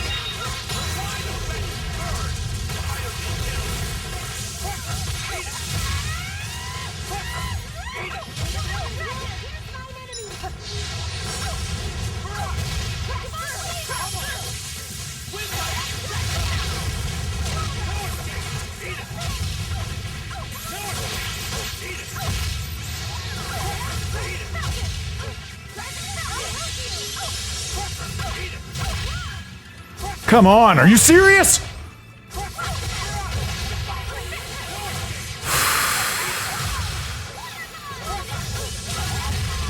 I fucking hate this game, dude. I hate it. I hate it. I wish I could rage quit from this menu. Whatever.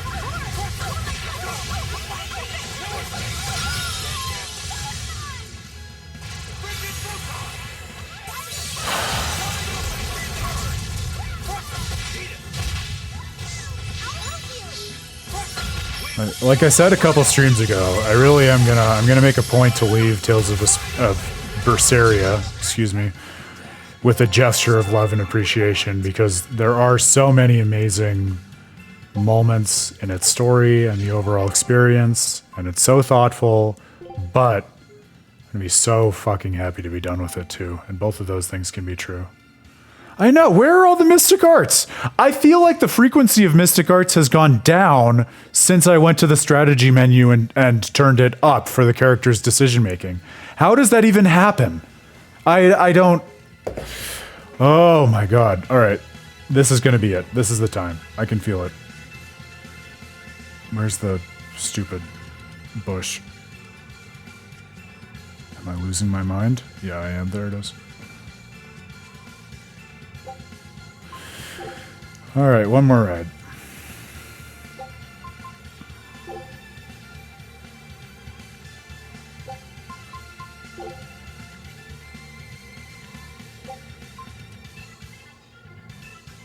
I don't know what the last one does. Delaying malevolence regen? I think we have enough to do that and still have enough to do everything on the upper one.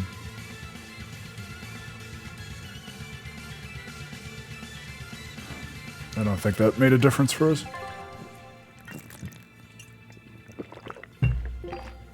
I guess we can at least make the effort to heal our characters before we go into this. Rokuro, Eleanor, and Aizen need to be healed.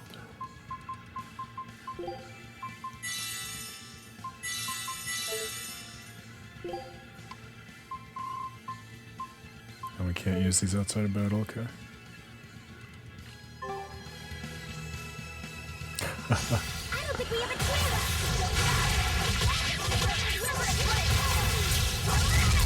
I guess, yeah, maybe that's it. I will say, if I step outside my white-hot rage for half a second and then I'll go right back into it, it is kind of nice to be having this experience with the game because, like I said, two things can be true. You can love it and hate it. And that's the exact lesson of this game, is the value of the self-contradictory nature of human emotions and relationships with others. So I am very directly living this game's lesson right now.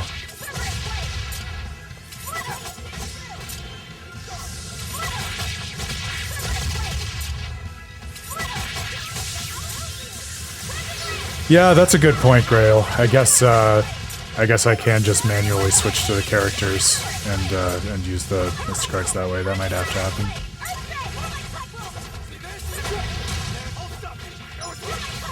What's the hotkey to switch the characters during the battle? Do you remember that off the top of your head? It's not that. Oh yeah, you might even say I'm really feeling it now.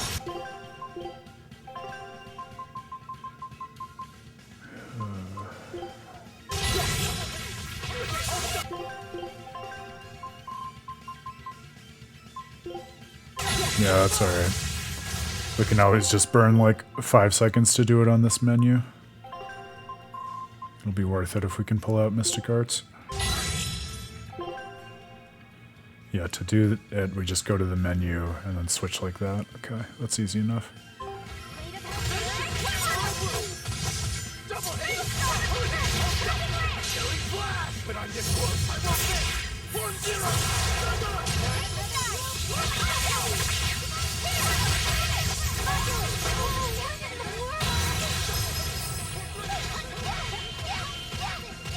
Great.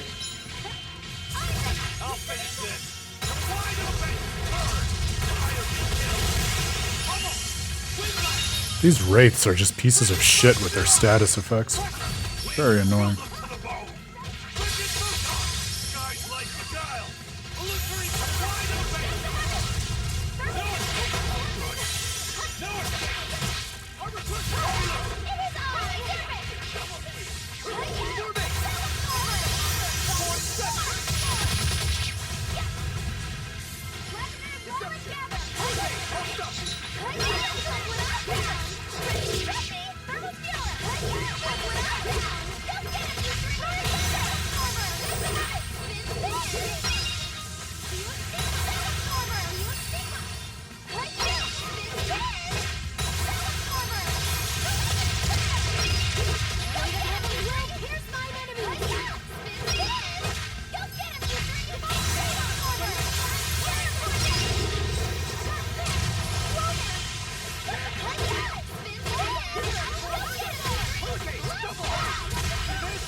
Really gets slower every time you use it, doesn't it?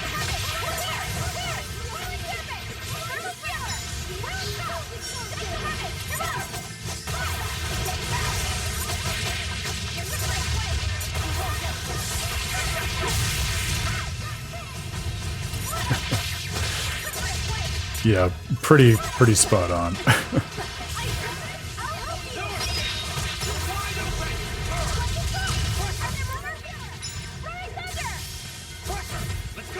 God, the amount of staggering that's happening specifically on this floor just reminds me of my morning, which I spent with Tales of Fantasia, where like I had forgotten that its favorite thing to do is just wedge you in between enemies who will repeatedly stagger lock you and prevent you from doing anything. It's really great and fair and balanced, and I love it. Alright, here we go. I'm feeling it this time. The best game design. The best. We have 8 minutes. Surely we can do this. I'm going to abuse the Mystic Arts. Starting here.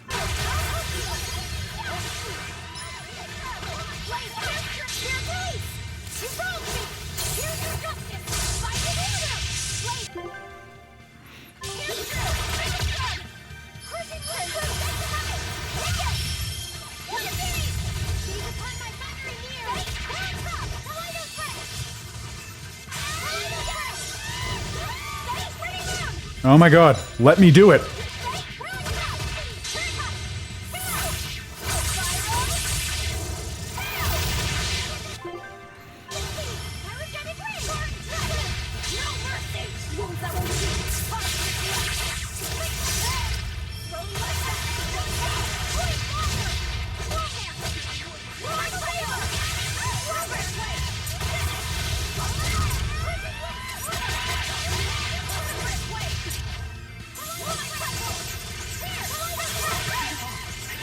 Great.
Okay, I think that was way better timing than what we had before, so hopefully that bears out.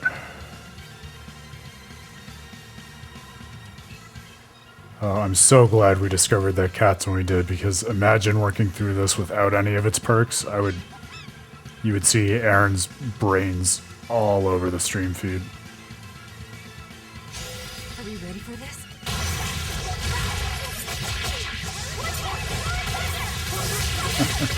It's okay, I imagine they'll build them back up, so I don't think it's too late for that to make a difference.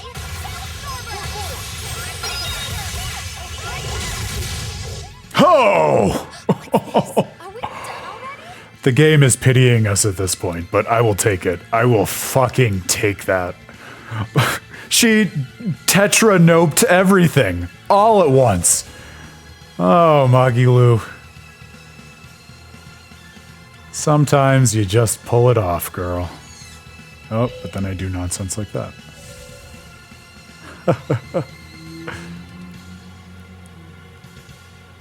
I think because all of the enemies were just those little weenie, like floating headcasters.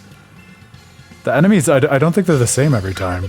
So I think that was just like a happy accident of her triggering Tetra magic when also all of the enemies were just glass casters.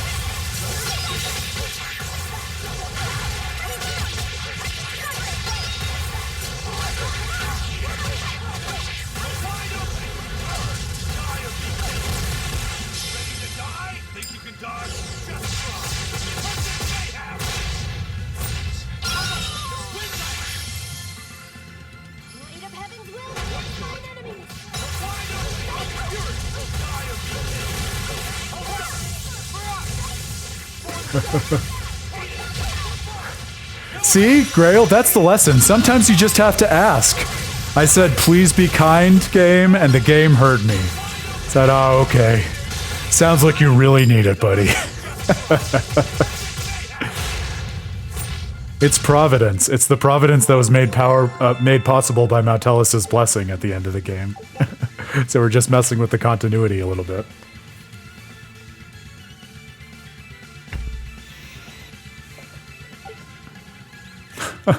With over 5 minutes to spare. That's the funniest nonsense. My fate has matured from terrible to only slightly horrible. Small steps.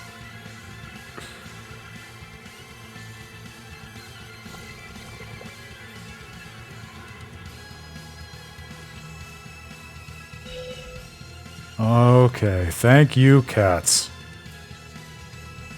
Let's give them a nice tasty fish, or whatever cat's like. No, we have one more, but we have enough cat spirits, knock on wood, to run that exact same play on the last floor. So now tell us willing, we'll get another run like that, and then all will be said and done. I hope it does for your sake as much as anything, Grail. If not, I'm going to be really let down. Let me fix my webcam. That's better. All right. How's the party? Pretty good. All right, let's do it. Level 90. Fafnir.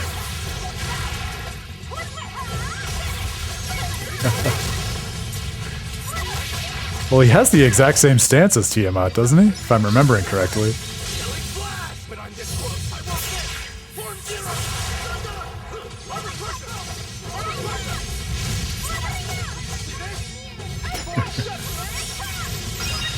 It sometimes does, just not when we want it to.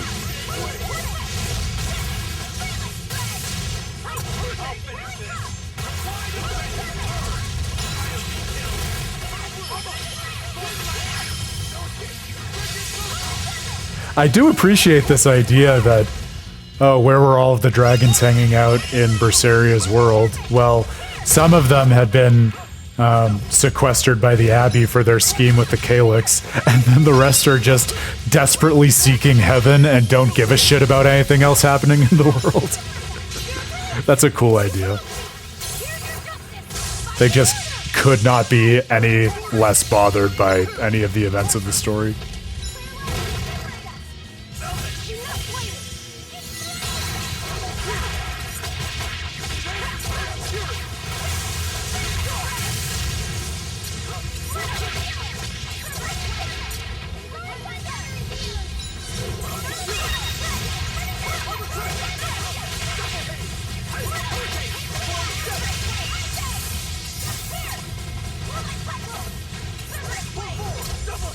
Yeah, like the broken, corrupted seraphim seeking redemption in heaven, right? Like that feels very in keeping with Zestiria and Berseria to me. I hope when we finally get like the final explanation of what's going on here in this EX dungeon, it'll touch on that, because it does seem just so poetic and perfect to me in terms of their thematic substance.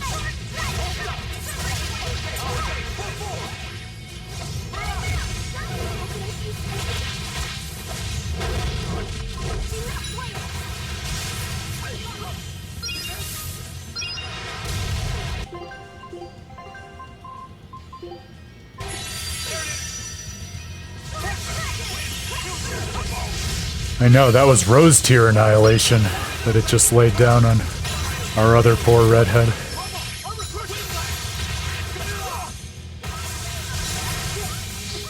Not gravity press. Anything but that.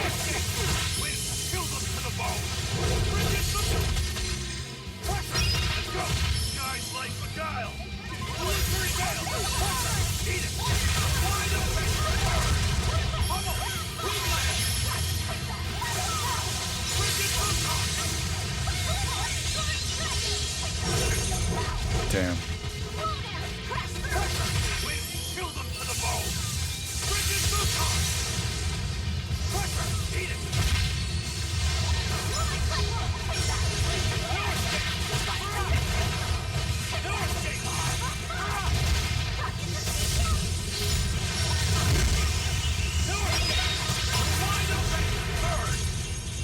I'm such a sucker for gravity magic in the Tales games and in the Final Fantasy games. It's just such a cool idea. Weaponizing gravity as a force in the world. And then, of course, they take that to the next level in Tales of the Abyss, so how could Aaron not be a sucker for it? Oh, that's interesting. Fun fact. I wonder why they didn't just translate it as gravity for the English games.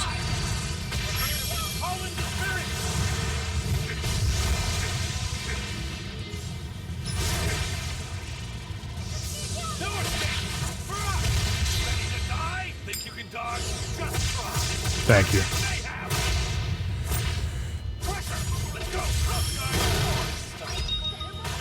And dies instead. Boy, this dragon. Level 89. We're on a par with it. It's just not going down without a fight. I guess for the penultimate boss in an EX dungeon, that is only fair.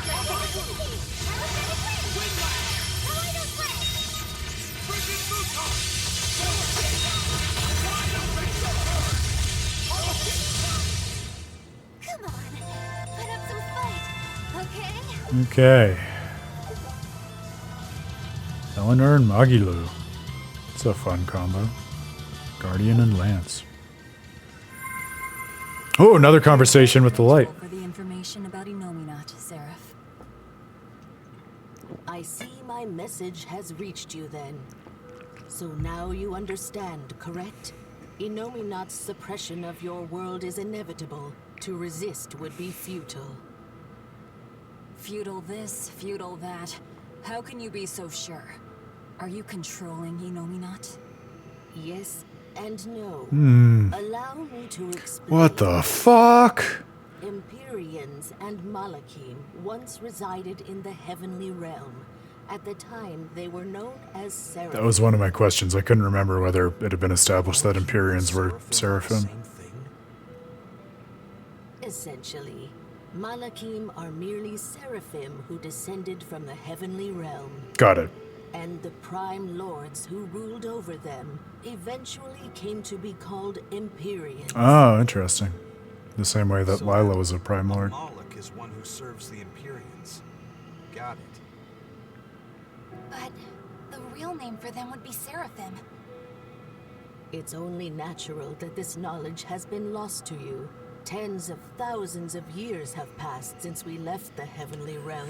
Got it. So just to make sure that Aaron's combat-addled brain is catching up with this. So we have the idea now that in this time, the taxonomy is Seraphim dwell in the heavenly realm. They can descend to the earthly realm. And then according to that, when they're in the earthly realm, they have this hierarchy of basically prime lords and sublords, which is something that is familiar to us from the world of Tales of Zestiria. It's just that the names of them here are Empyreans and Malakim. So presumably, at least according to this time's taxonomy, unless we get yet more revealed to us, someone like Lila, who then takes on other Seraphim in the language of Tales of Zestiria as her sublords, that would be like an Empyrean Malakim relationship, as the language was understood at the time of Tales of Berseria, with the understanding that the language evidently has evolved by the time we get to Zestiria.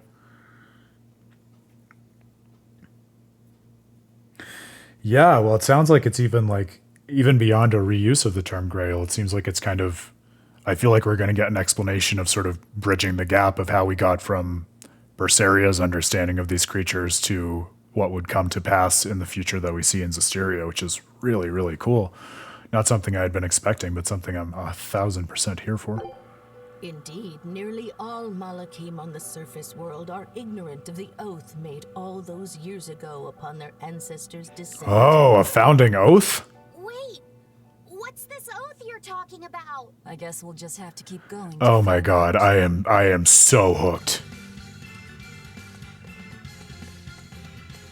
The descent of the Seraphim to Earth was made possible or facilitated or coextensive with a special oath that was the foundation for all the rest of them. That is so cool.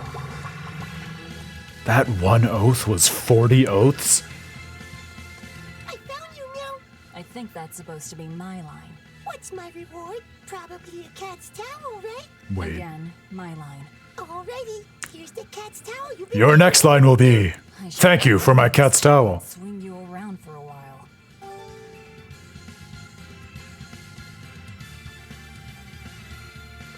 So almost everyone has their Hot Springs outfit now. Oh, girls. If only you could be better at staying alive. This ought to help.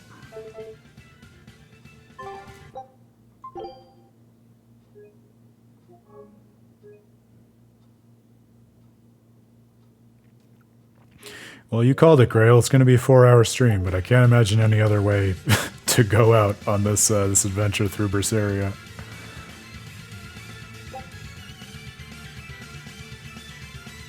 I really would not have bet on Berseria being the one that extended our overall playthrough time by so much, but there you go.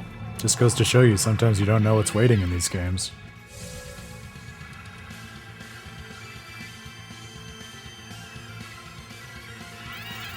Shut the fuck up.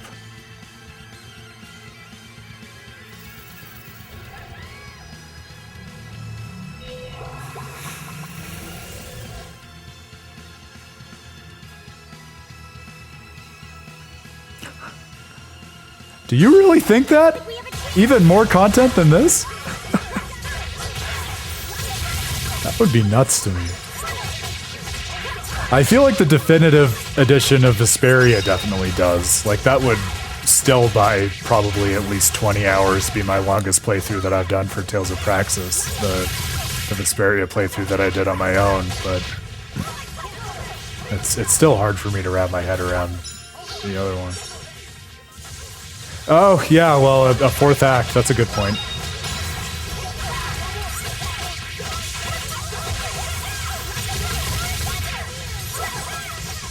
Of course, that math does assume that its acts and side content are, like, equivalent in terms of length and effort to each act and side quest in Berseria. Do you feel like that's the case? Like, is each act relatively equivalently paced, as you understand them?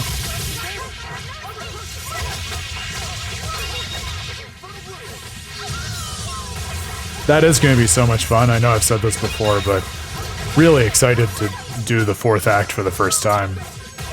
So it'll be nice to have more first-time stream content, and another case where, given where I am now with studying video games and studying the Tales series, like, I can't conceive of leaving a whole extra act on the table like I did back then, but we're in a different place now. Yeah, for sure. I get where you're coming from.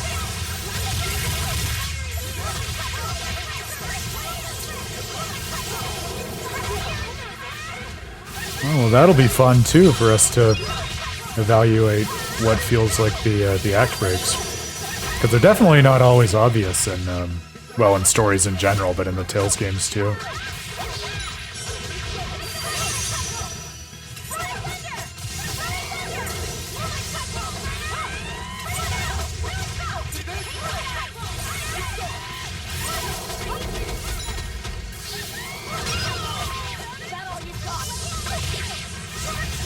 We better at least gross the party some levels from this fight. I don't love being interrupted with a random encounter.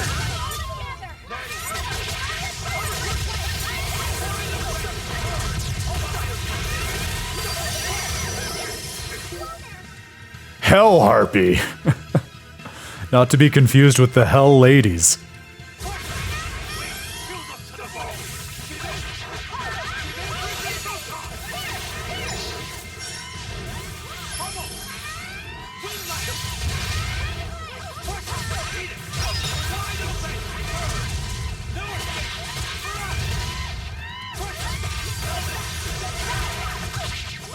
Were you hoping for another kind of like more unusual mythical illusion or something? If it helps, Grail, at this point in my life, they feel hellish. So I would say it's a sufficiently accurate name.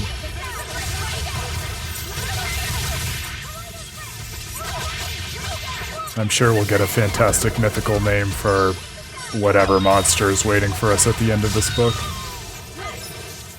Ah, they truly just keep coming. I get that it's a dangerous encounter, but does it have to be this dangerous? Ay, ay, ay.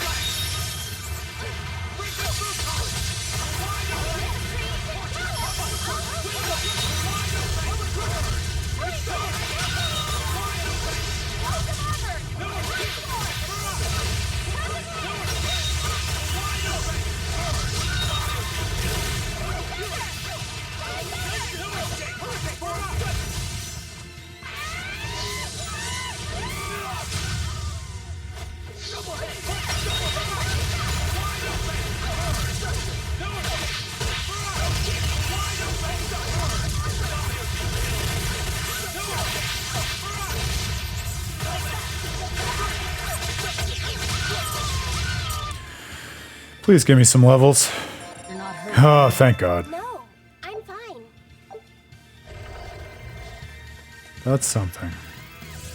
We're gonna have to go through this whole goddamn room a second time.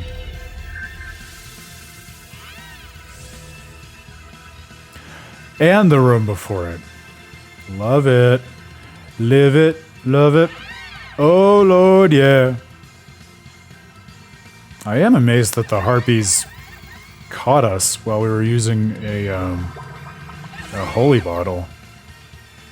Like, they are tenacious. What the? It's like I don't even have a holy bottle anymore. I guess this is the point in the game at which holy bottles don't literally break like they do in the mines in the lower levels of Tales of Phantasia's bonus dungeon, but they are essentially useless. The best level design. Why do it once when you can do it a million times? Okay. Our hero, the eagle-eyed pottery, isn't here this time, Grail, so you're gonna have to help me and be my eyes as we look for this nonsense cat.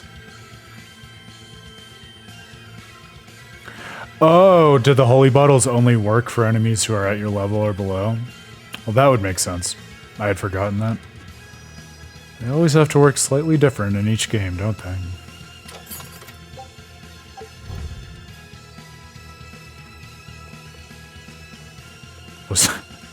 Was that indicating that there was a thorn inside of that chest? Sure, why not?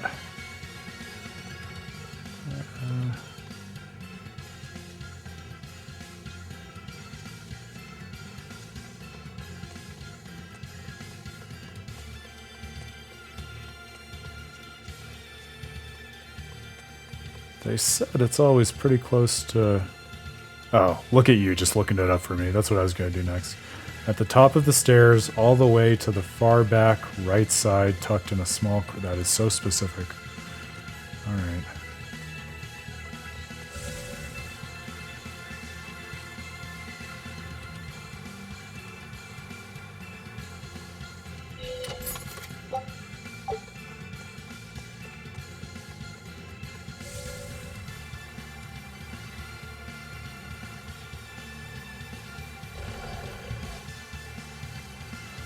Well, guess who's still doing the same thing?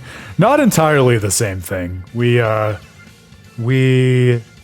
that fucking sucks. I'm glad we took the time to look that up because there's no world in which I would have found that on my own in a timely manner. We did get past that floor pottery by the grace of God and some lucky breaks. So we're now on the last floor. So hopefully you'll be able to enjoy your food with us and we won't be too much longer after that. I'm gonna just, out of an abundance of caution, do another quick save before we roll this.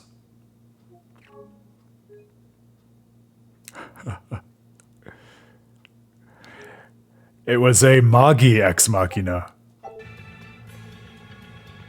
And I'm deeply grateful for it. Yeah, she wiped out an entire family of enemies, one of the ones that we had to deal with in the time limit with a single Tetra magic, which was just... chef's kiss and exactly what I needed to get a second wind. So we are in the money. You know, when push comes to shove, she can pull a rabbit out of that big old hat of hers.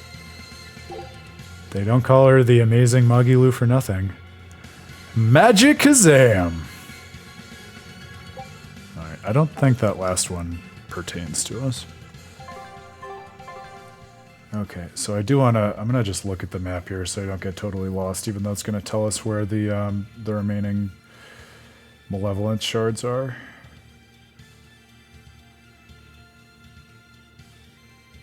Okay, so there are... oh my god, this is nutso.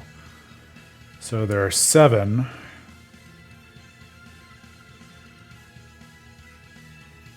And of course, because this is the Artorius' throne, or Nominet's throne, whichever it is, there are a bunch of different levels in terms of ways in which to go, but hopefully it won't be that hard.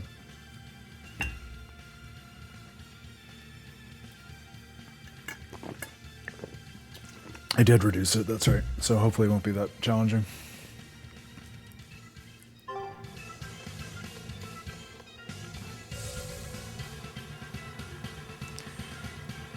Yeah, couldn't agree more, Pottery. And in Final Fantasy VII Remake, like you mentioned a while ago, she has such range and such nuance. And especially the just dichotomy of character between Magilu and Shion, like, that'll show you right there. Hope they keep her around for whatever they do next. Besides the obvious case of Beyond the Dawn.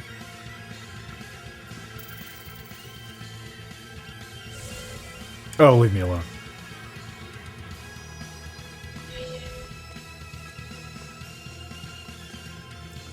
That would be an interesting challenge, but Lord knows there are plenty of voice actors who have risen to it. Dan Green, Yugi and the Pharaoh, always one of my favorite examples. That man is an international treasure.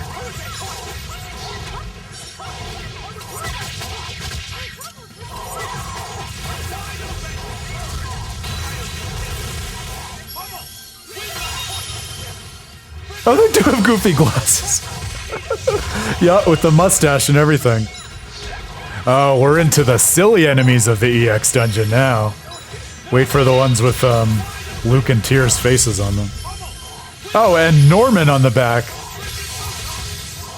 We're full on silly. This isn't any ordinary silliness. This is advanced silliness.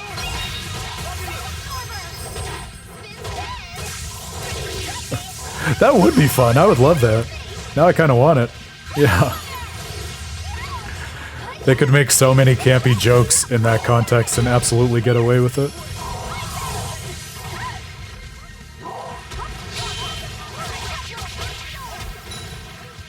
Where did that soul go? There we go.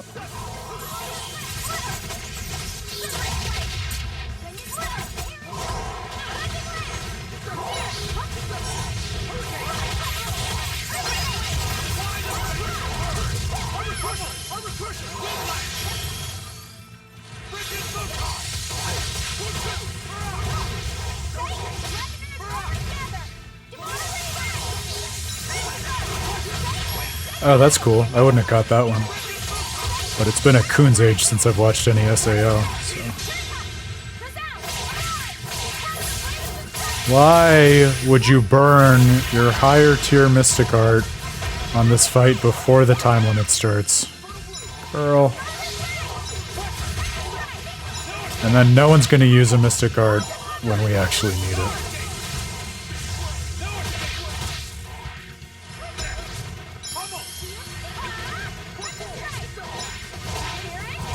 Oh, is that a cameo fight you can pay for in one of the games?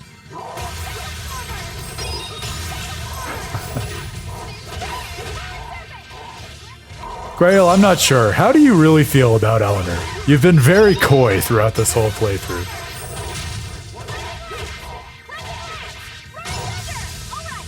Oh, I never even noticed that that bonus content. Well, cool that they have it. Not so cool that they make you pay for it, but no. I've paid more for dumber DLC.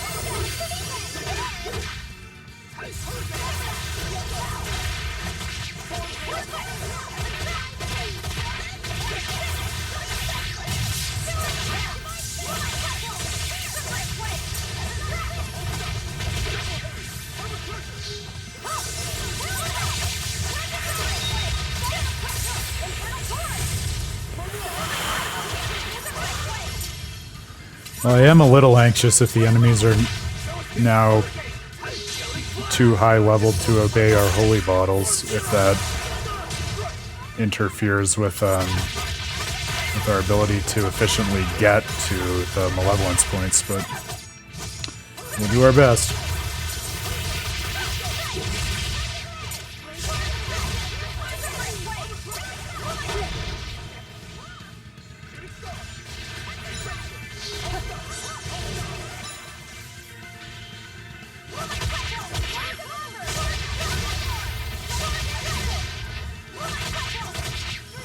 Well, A, I'm so delighted that that Praxis has been able to give you different perspectives on the other female characters. That delights me to hear.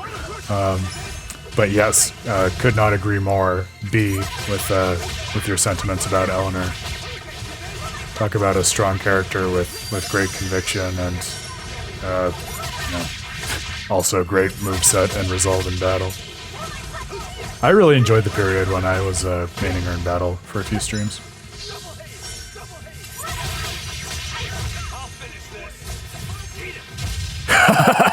Oh no.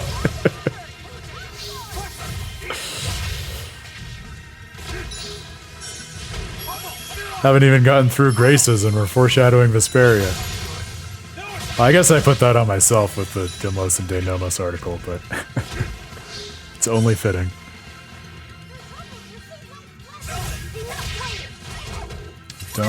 Don't like these scorpions. Also, what level? They're 96. Ugh. That has me worried about our ability to get through the time trials in a timely manner. I think they're now above our party's level. Which also explains the holy bottles, so I shouldn't be surprised. I'm just frustrated.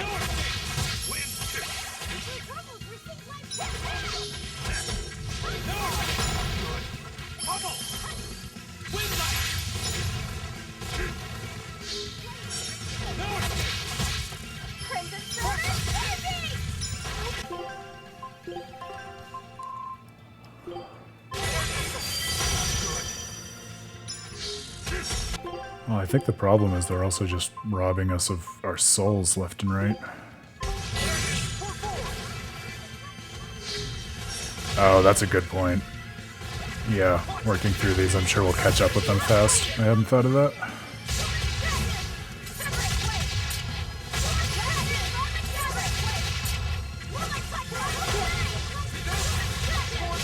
That is nice, I'll admit, for this endgame content as a way to, if you want to, easily catch up with the enemy's levels.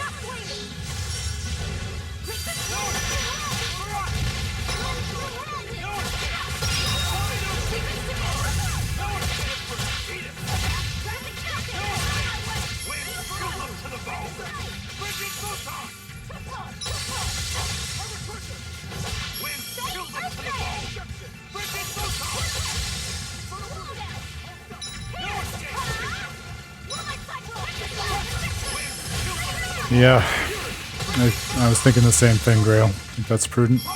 We'll see how this first go goes. Although, as you mentioned, we will also hopefully get a decent amount of experience from the fights along the way. I was hoping for more than a single level, but I guess I'll take what we can get.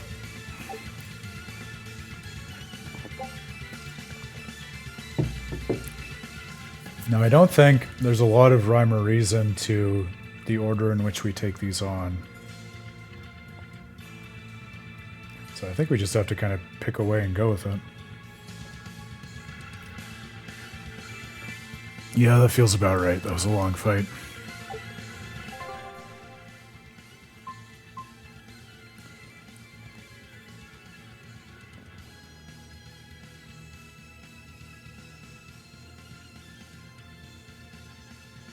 I'm confused. I paid for the cats to identify where the points are, right? So I'm not seeing any on the map. Oh, no, I do see them. They're just on another level. Okay. Well, that's nice, though. It looks like the cats wiped out at least 2.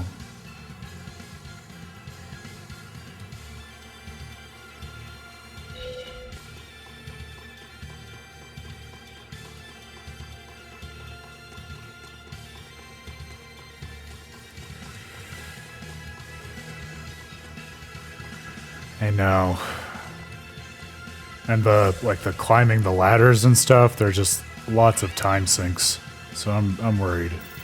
But let's see. Are we ready for this? Remember also, the first fight is always longer in terms of having more enemies than the individual mini fights. So hopefully, it's at least conceivable that we could get through this.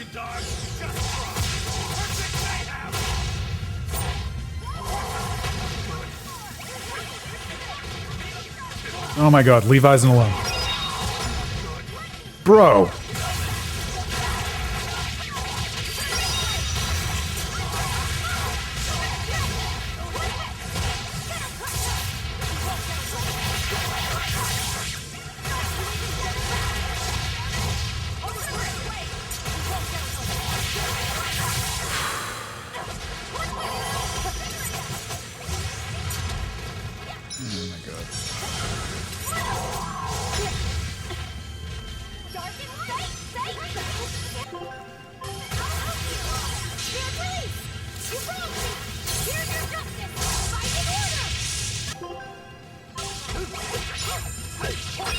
Yep.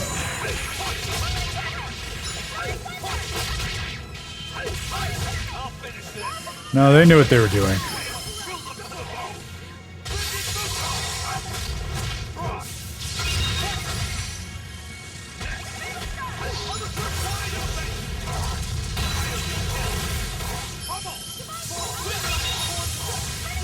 Eisen somehow got full souls, though. That's something.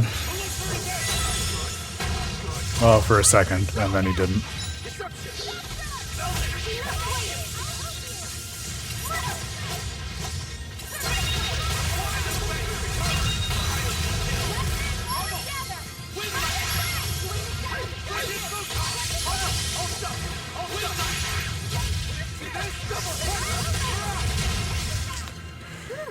I thought we were done for. Okay, that wasn't as bad as I feared it might be. Oh my god, are you serious? That was...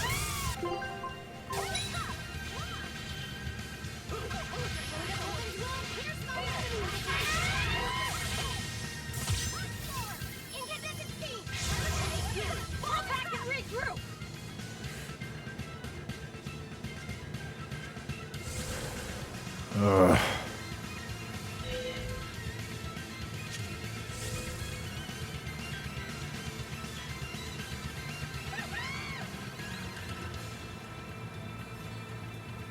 We don't even have the Holy Aura on us anymore, so I'm not sure if it's just not working or if it's worth throwing another one on. It'd be nice to know where the ladder was. Yeah, same brain. Problem is, because of what we were talking about with the levels, I don't even know if it's worth it to burn the time on putting another one on. I guess it'll take like a second to confirm that. Although there don't seem to be other enemies up here, so let's just... Oh! Be extremely wary. Blade of heaven. Yeah, alright, they got me.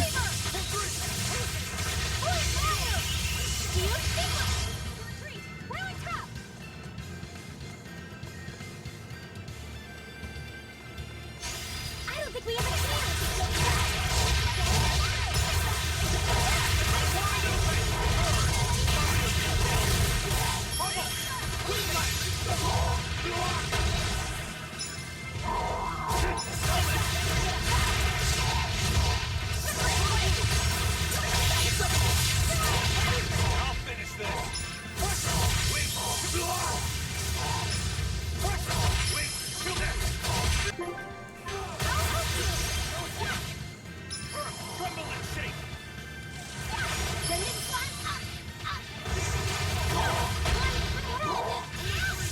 This was a terrible idea.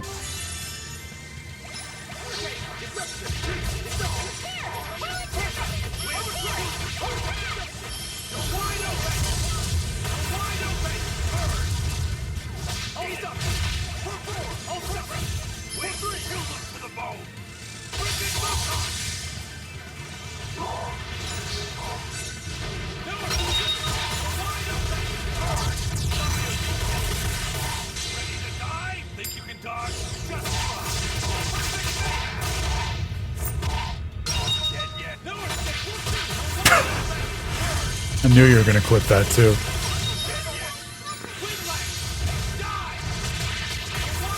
That was a pretty good one. If that's what we get from the end of Tales of Berseria, I'll be happy. That was tougher than I would have liked. Alright, now the question is, do we have a speck of hope?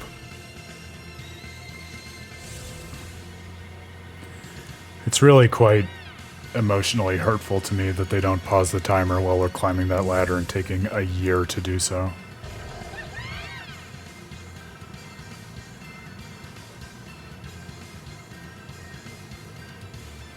That is amazing, though. It cuts down the number of malevolence points from 7 to 3.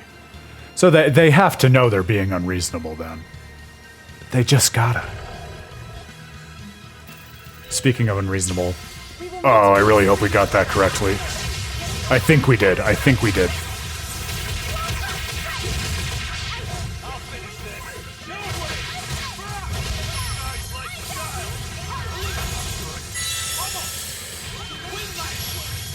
Yeah, three down from 7 is a kindness.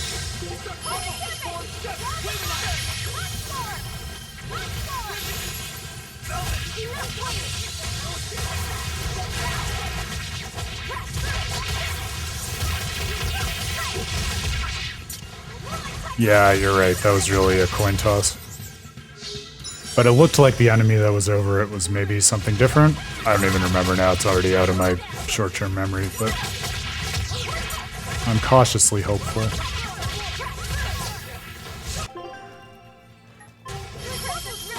That's not what I wanted to switch to. I wanted to switch to Rokuro, please. Oh, come on. I'm just trying to trigger a Mystic Art. Why is it this hard to trigger a Mystic Art? There we go. Thank you. I don't know if that was really worth it. I'm not going to do that. I am going to do this. Because this is nonsense. I'll finish this.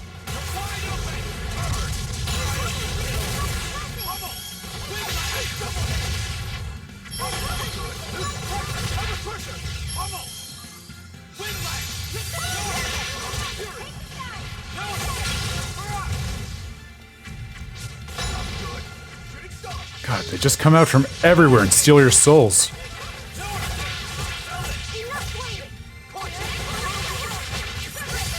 It fills his blast gauge so much and hits so frequently. That's what it is, because it's a savior for getting Mystic Arts off.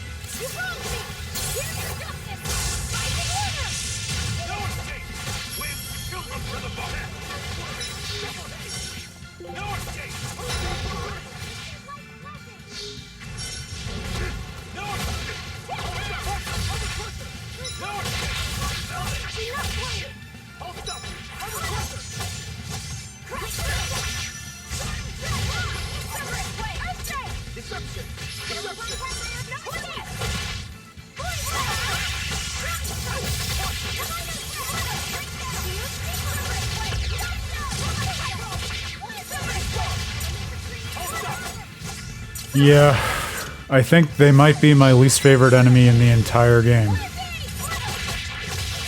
There's just so many of them, and they're so tanky, and the status effects, and some other reason.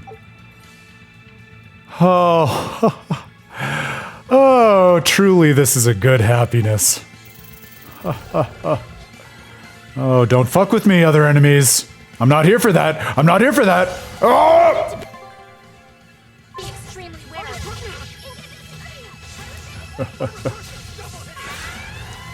Spoken like a man who's already repressed that, Pottery, I think is what you meant to say. That doesn't count as an enemy, that's just a joke. Alright.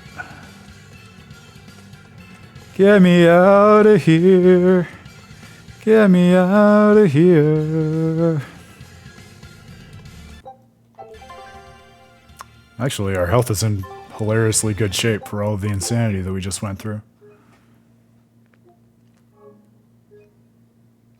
Failed Oscar also definitely gets an honorable mention. Absolutely.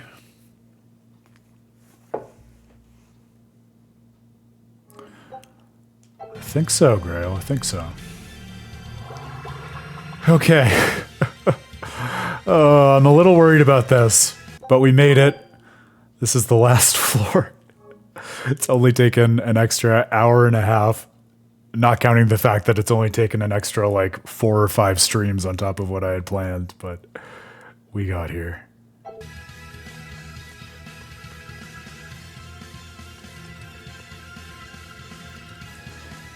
It's like we were saying on the last floor, Grail. Sometimes when you ask for kindness from the game, it will oblige you.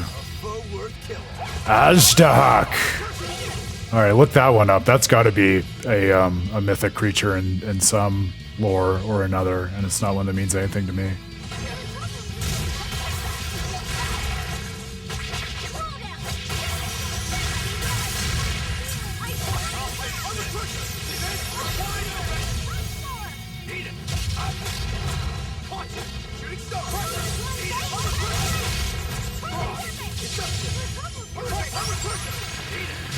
It certainly has a chimeric look about it, so that wouldn't surprise me, Pottery.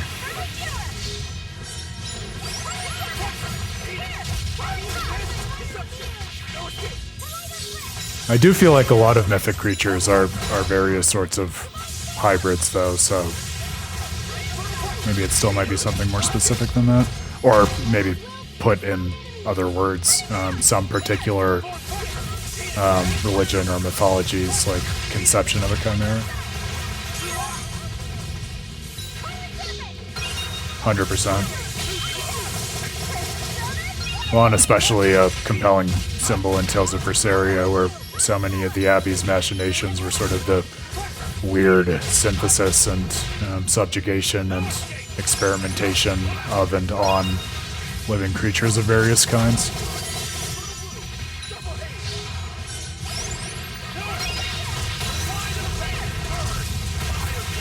Hilarious to me, just while we're down this gameplay rabbit hole, the way in which like extra bosses and extra random encounters are balanced sometimes. Like, maybe I'll jinx myself and the second half of this fight will be nonsense, but so far this boss feels radically easier than the random encounters we just had on the floor outside his room, whereas usually I would expect it to be the opposite.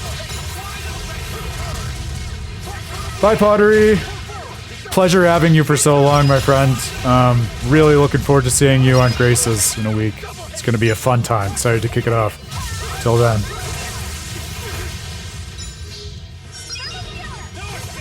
Oh yeah, there are relevant names, Grail? What are you picking up on?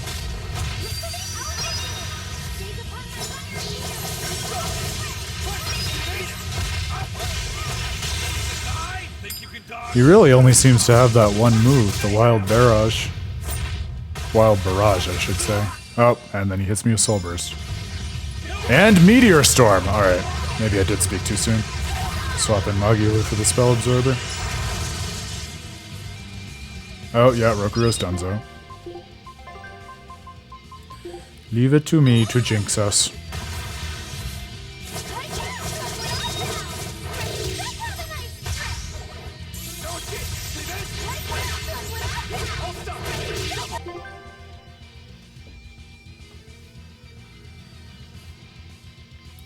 Okay, so it's an Armenian name.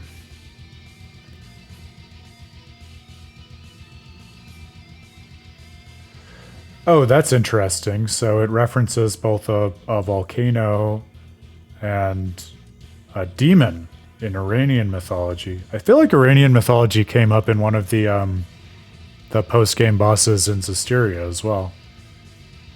Perhaps in the Calyx? It must have been in the Calyx. Yeah, I think one of the dragons was from Iranian mythology, if I remember correctly. He's imprisoned in Mount Damavand, but will at the end of time break out to be ultimately defeated by Feridun. In his History of Armenia, the 5th century Armenian writer Movses Koronatsi identified Ajdahak with the Median king Astyages. Astyages' name, which is the Greek transliteration of the old Iranian Arshtevega, was similar to that of Ajdahak.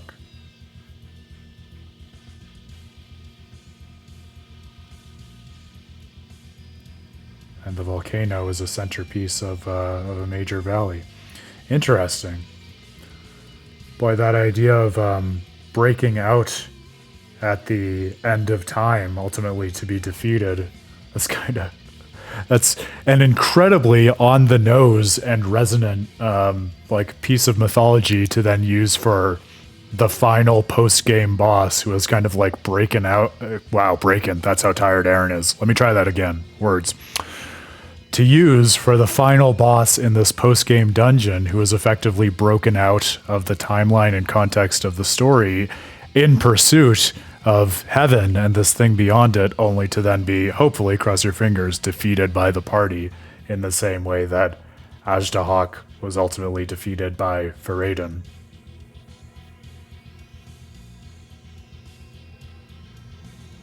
Oh, got it. So we have the allusion to a snake in Iranian languages too.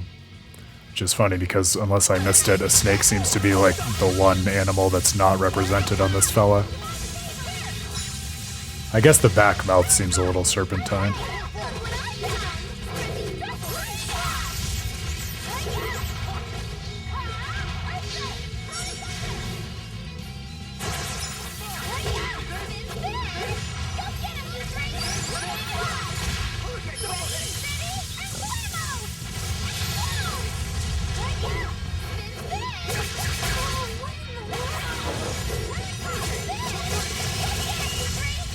Yeah, you know, it's interesting because remember, 2 bosses ago was Leviathan, and that leg almost looks like something Leviathan-ish.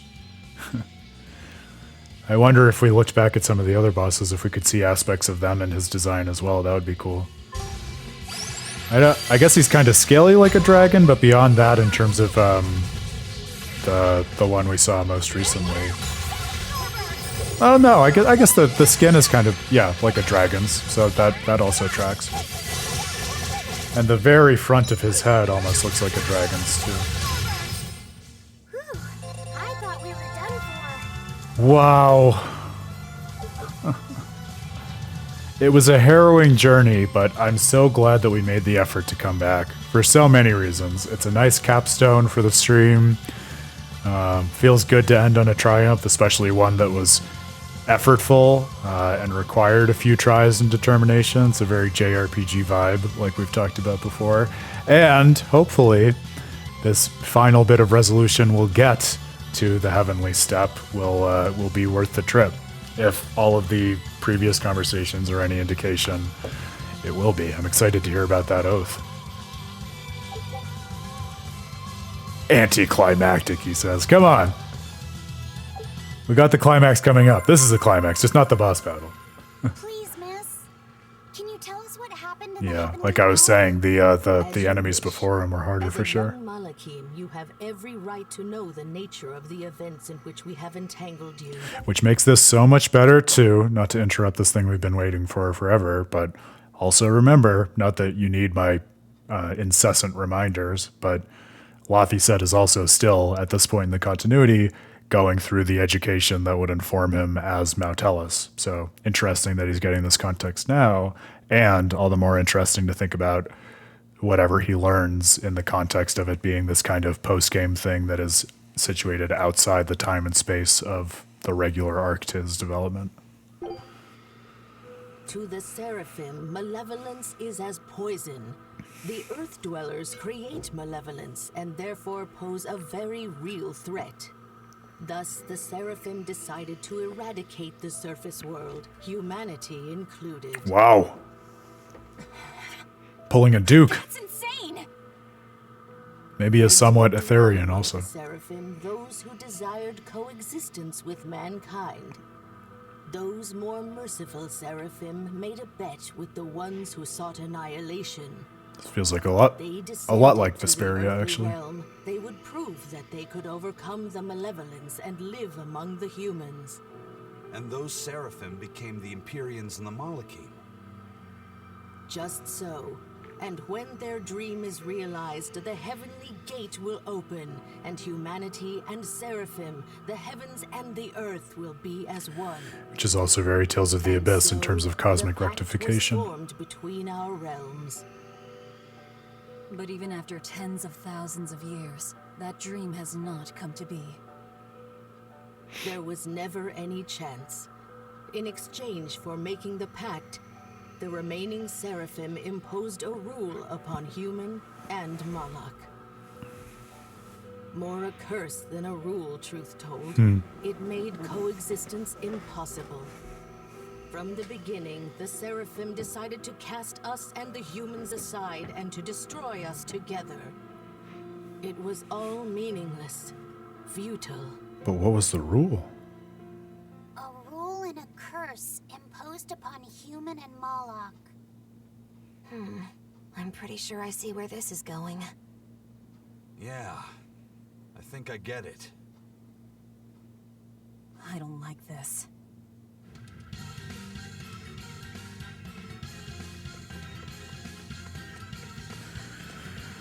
This is so interesting.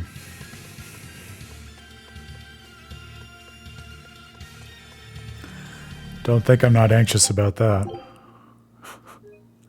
The guide I was using promised 6 floors, so I'm hoping that the more is not more of what we've been doing.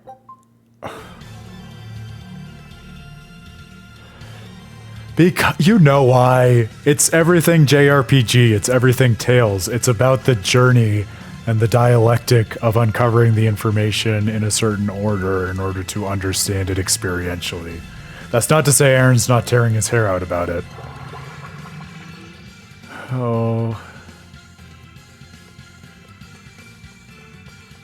Keep the faith. I think we're done. I'm almost certain that we're done with the nonsense. It's another cat's. Well done! You've come a long way to find me here. Meow. Now, as for your reward, If it's another cat's towel, we have plenty already. meow. I think this should still be worth your while. Because I'm throwing in a gel! A gel! Why Amazing. are the cats so insistent about us having this stuff? Because they're cat's towels! Everyone deserves a cat's towel! Meow. There's something every cat loves! Something the whole world loves! All right, if you insist, I'll take it.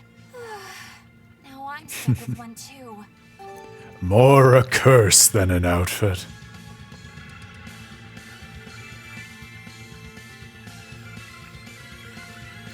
I know, that's got to be in like the top 3 funniest lines of the game. The reading was perfect. A gel! A gel!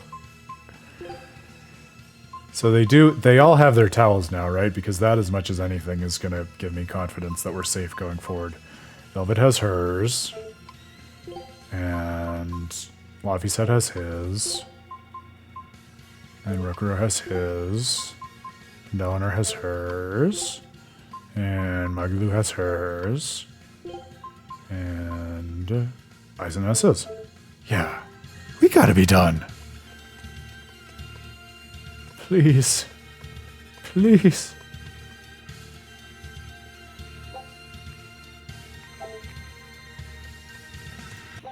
Oh, I'm scared. Maybe there's just one more boss. Maybe that boss was anticlimactic because it was meant to be anticlimactic due to the presence of another boss. I would buy that. And I would be okay with that. He says, not knowing what the hell he's in for. Or it's just more floor. But there are also no enemies. They know how to cultivate my anxiety, dude. I'll tell you that much.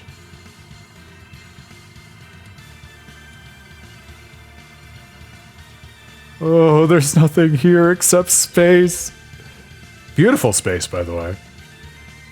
I don't think we've mentioned the aesthetic really in depth, but I do, for all the insanity that the Heavenly Steppe has put us through, the temple design in the areas that aren't just reused and reconfigured, it's quite nice.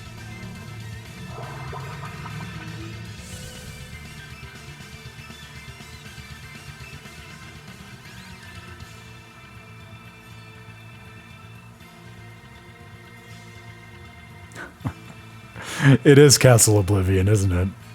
I was thinking it would be at home in one of the Dark Souls games too, like one of the castles of one of the various kingdoms.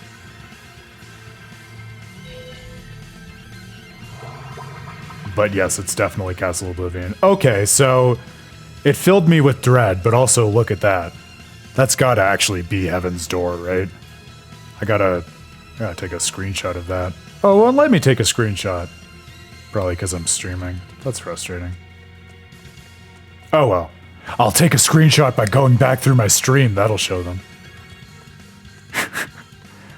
Is this your Heavenly Steppe? Or is this your Heavenly Steppe? Maybe it's this one. Okay, Aaron's officially too punchy. Let's see this through. I'm glad I didn't follow my instinct to pour one out for Rokuro with some sake for the last stream, because I would be well and properly off my rocker at this point, were that the case. Is that the Heavenly Gate? There's some cutesy-looking creature over there.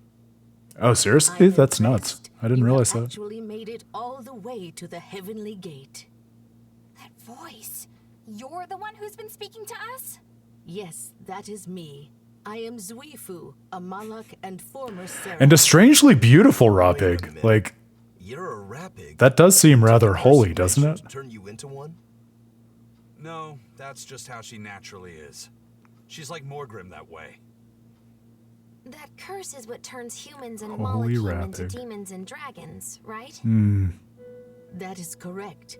The Malachim who descended to the surface banded together with like-minded humans. They truly believed they could change the world. But because of the curse, their cooperation came to a swift end. Even minor disputes gave rise to malevolence, and demons and dragons quickly filled the land. The demons shredded the Malachim who loved humanity, and the dragons devoured the humans who trusted the Malachim.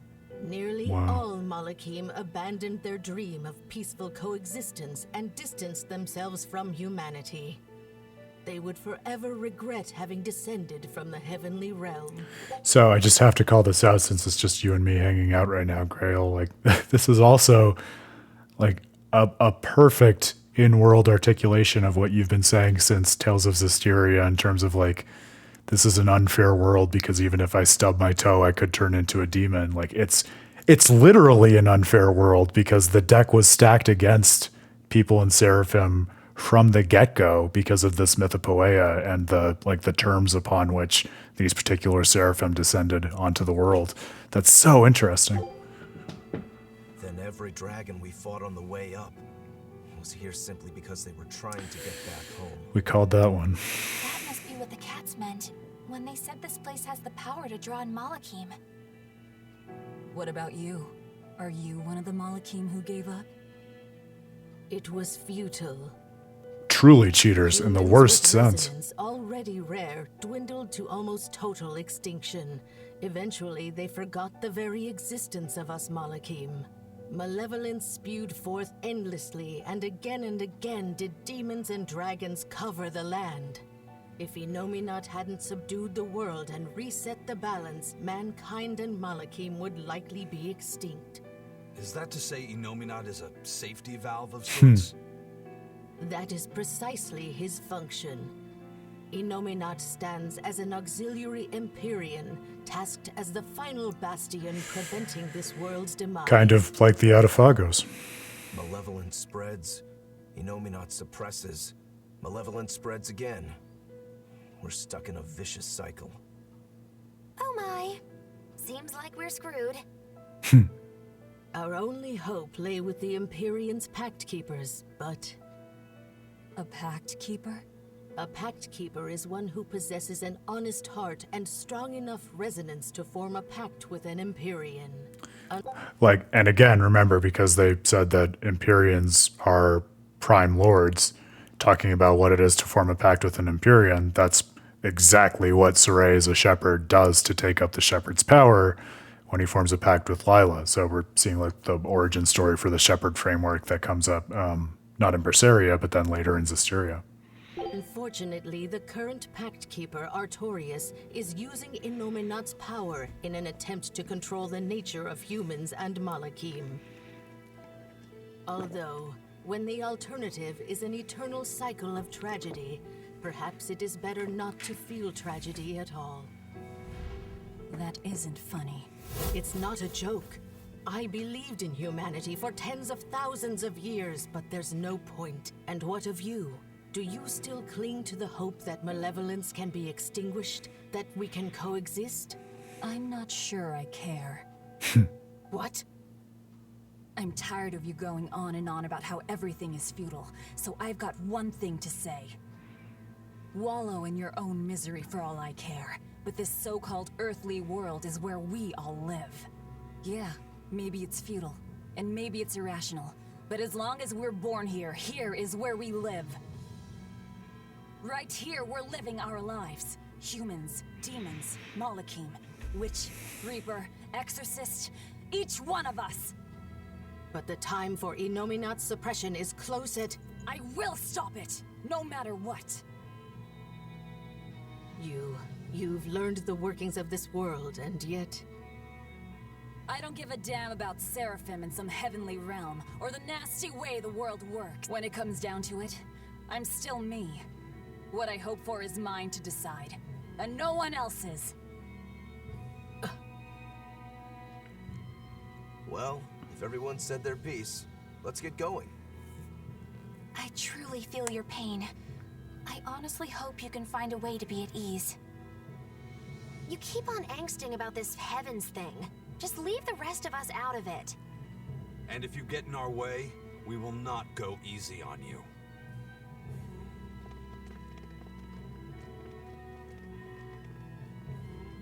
Humans are peculiar.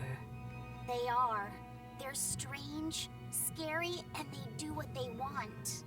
But really, if you ask me for my opinion, I honestly don't think that their world is all that bad of a place. Do you think you'll still be saying the same thing when you've become a dragon in the ages to come? I really don't know. But for now, I'll live my life to the fullest. If there exist Malakim and humans like that, perhaps some hope remains after all. Zenris, perhaps there will come a time, as you had hoped, for humans Zenris, and Malakim my man. and Seraphim. Wow. Which, if I'm understanding that right, it sounds like Zenris, better known in Tales of Zestiria as Gramps, was really the mastermind, or at least one of the masterminds of the Seraphim who wanted to descend to Earth and coexist with the humans, which adds all the more significance to everything that we went through in Zestiria. Yeah, I love that. Grail, that's a good question. I think I would almost say, like, flip it and reverse it, right? Because we know that the Empyreans are still around in the world of Zestiria. Saray does the Trials of the Shepherd in order to, like, gain their blessing in the various temples. So it's not as if Lila's literally one of them, but I don't think it's that they weaken to the point that she becomes one of them. I think it's almost that Mautelis's blessing, like what Laffy said, extends to the world, allows humans and Malakim to develop further to the point that even though there are fewer humans with resonance because everything that the Abbey and Artorius has done has come undone, the Seraphim are able to exert more spiritual influence to the point that they're rightly understood as Seraphim rather than these Malakim. And so individually, like, empowered Seraphim can serve, like, what at this point is a functionally similar role to what the Empyreans were serving in this time. That's my best understanding of it. I know we have what looks like another scene here, which I think is the hot spring scene after all of that, but I could gush about that for a whole hour. I know we're already running late, but what I will say is I'm so tremendously glad that we took the time and came back more than once to see that through. And I think that little journey alone convinced me to really make the effort with everyone on the subsequent Tales of Praxis streams to see as much of the side content as reasonably possible through. Because talk about, I mean, at least for me, casting so much of the game in a different and really interesting light. I mean, we have this idea of like the natural cycle of the world in a way that, like I mentioned while the Holy Rapig was talking, evokes this idea of sort of a basic nature of the world that is unfair and deleterious to human nature that has to be overcome, very similar to what happens with the Arduous on Terca Lumere and Tales of Vesperia.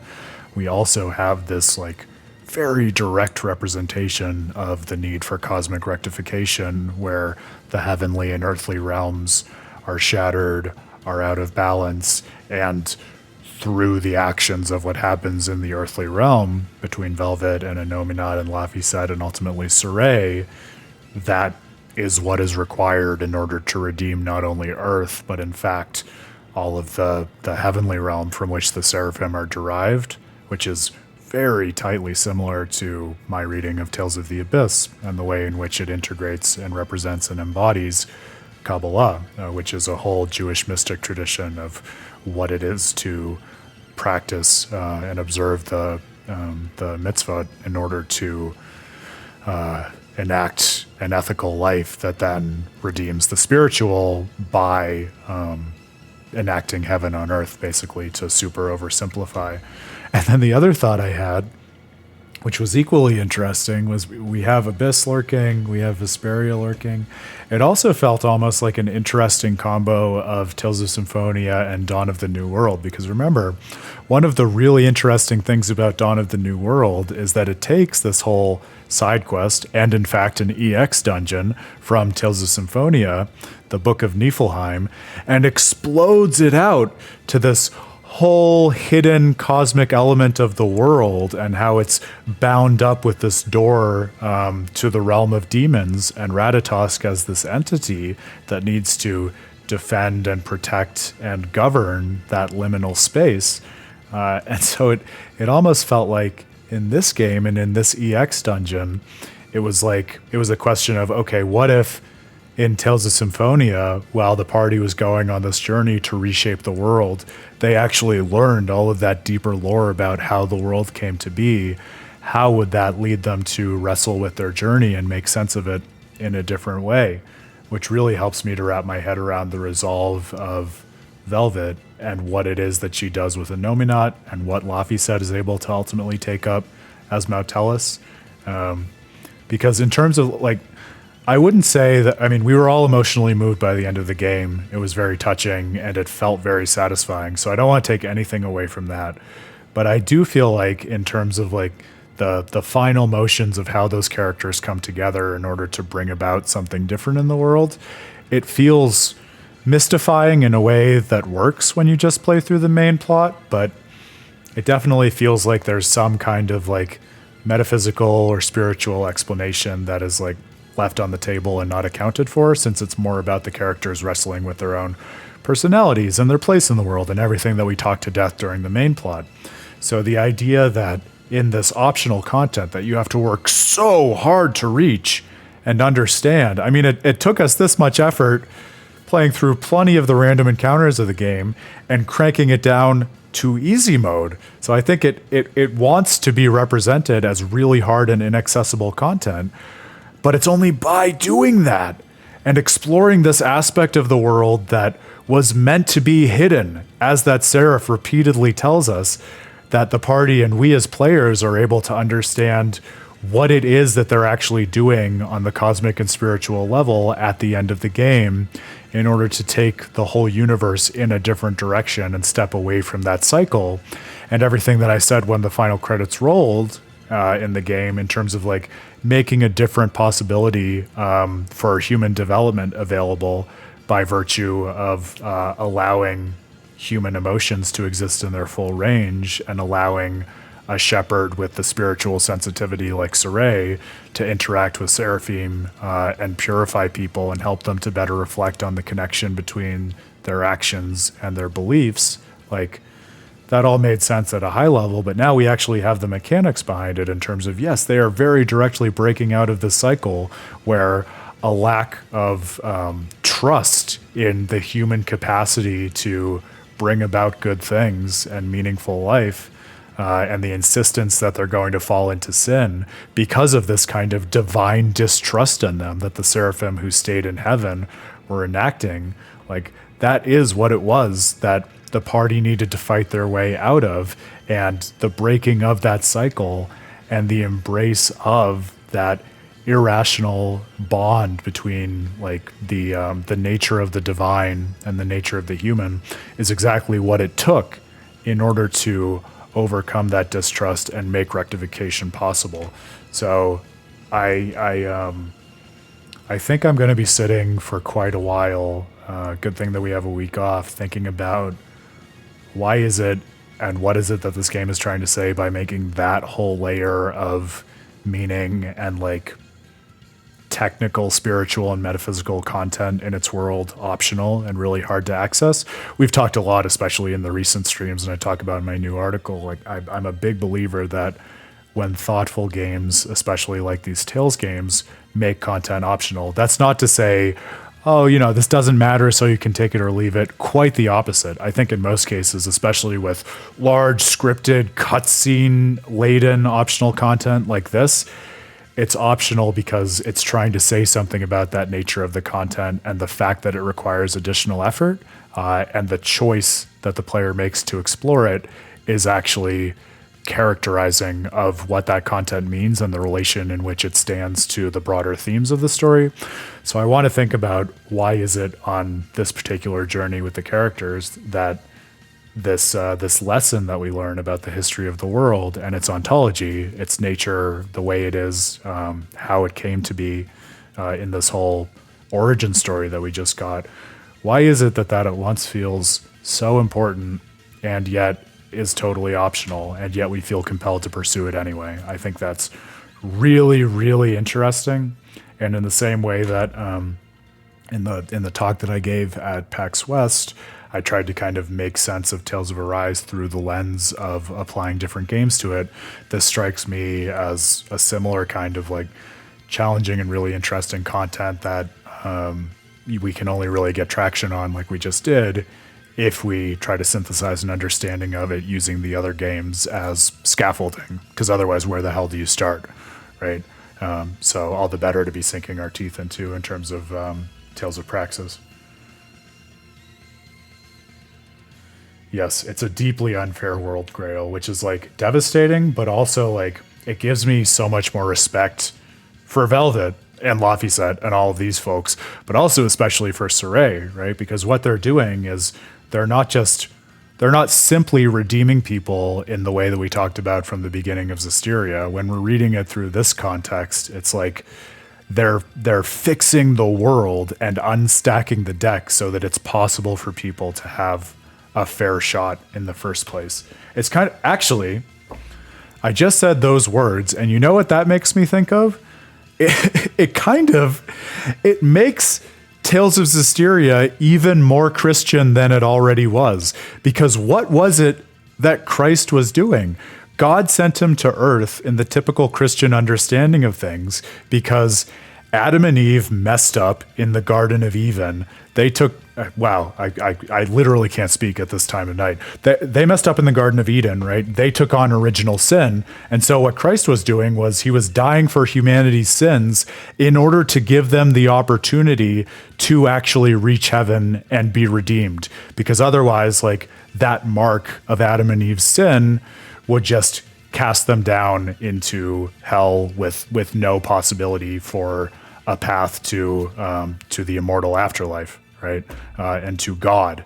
And so We now understand that this world is unfair in the exact same way, where like the original curse and the blight upon people and the spiritual presence in the world was to cast them down into the demonic and away from their self-concept and any possibility for redemption.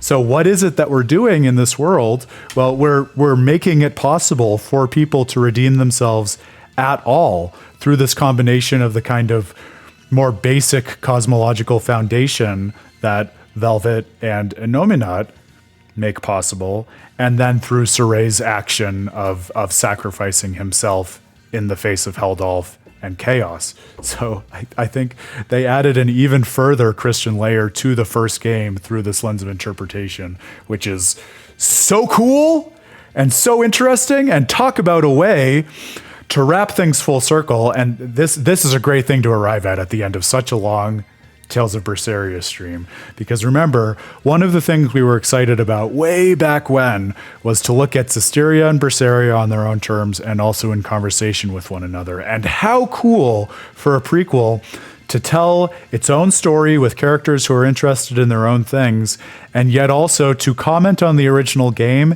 in a way that only enhances and adds new consonant layers of meaning to the themes and symbols and motifs that were already there in the first place. It's not like they're retconning things. It's not like they're totally shifting the framework through which they want us to think about Tales of Zestiria, as one could argue, I think, Dawn of the New World does for Tales of Symphonia, but rather they're saying, hey, you remember all those things Tales of Zestiria already got you to think about with its message on its own terms? Let me give you some more fodder for pushing those thoughts and exploring it even further and arriving at richer conclusions from the same line of thinking. And it's kind of magical. The thing I love about these games, when I talk about things like their spiritual component and the esoteric nature of it, is I think there's a magic in which these stories are able to come together so tightly out of so many different threads, like we were talking about with Tales of Vesperia, and then also to have such like deceptively simple messages and impressions upon each other from all of these complex and wildly sophisticated interactions of the kind that we've been through. It's like pulling off a magic trick in the way that Magilou does, and I love that so much. I'm glad that you're able to not hold your tongue anymore, Grail. I'm excited to see that happen more and more as we play more of these games. You do amazingly well at keeping quiet, but I want to unleash the beast. So let's work on that as we continue in these. I'll read your last few comments here and then we'll move on.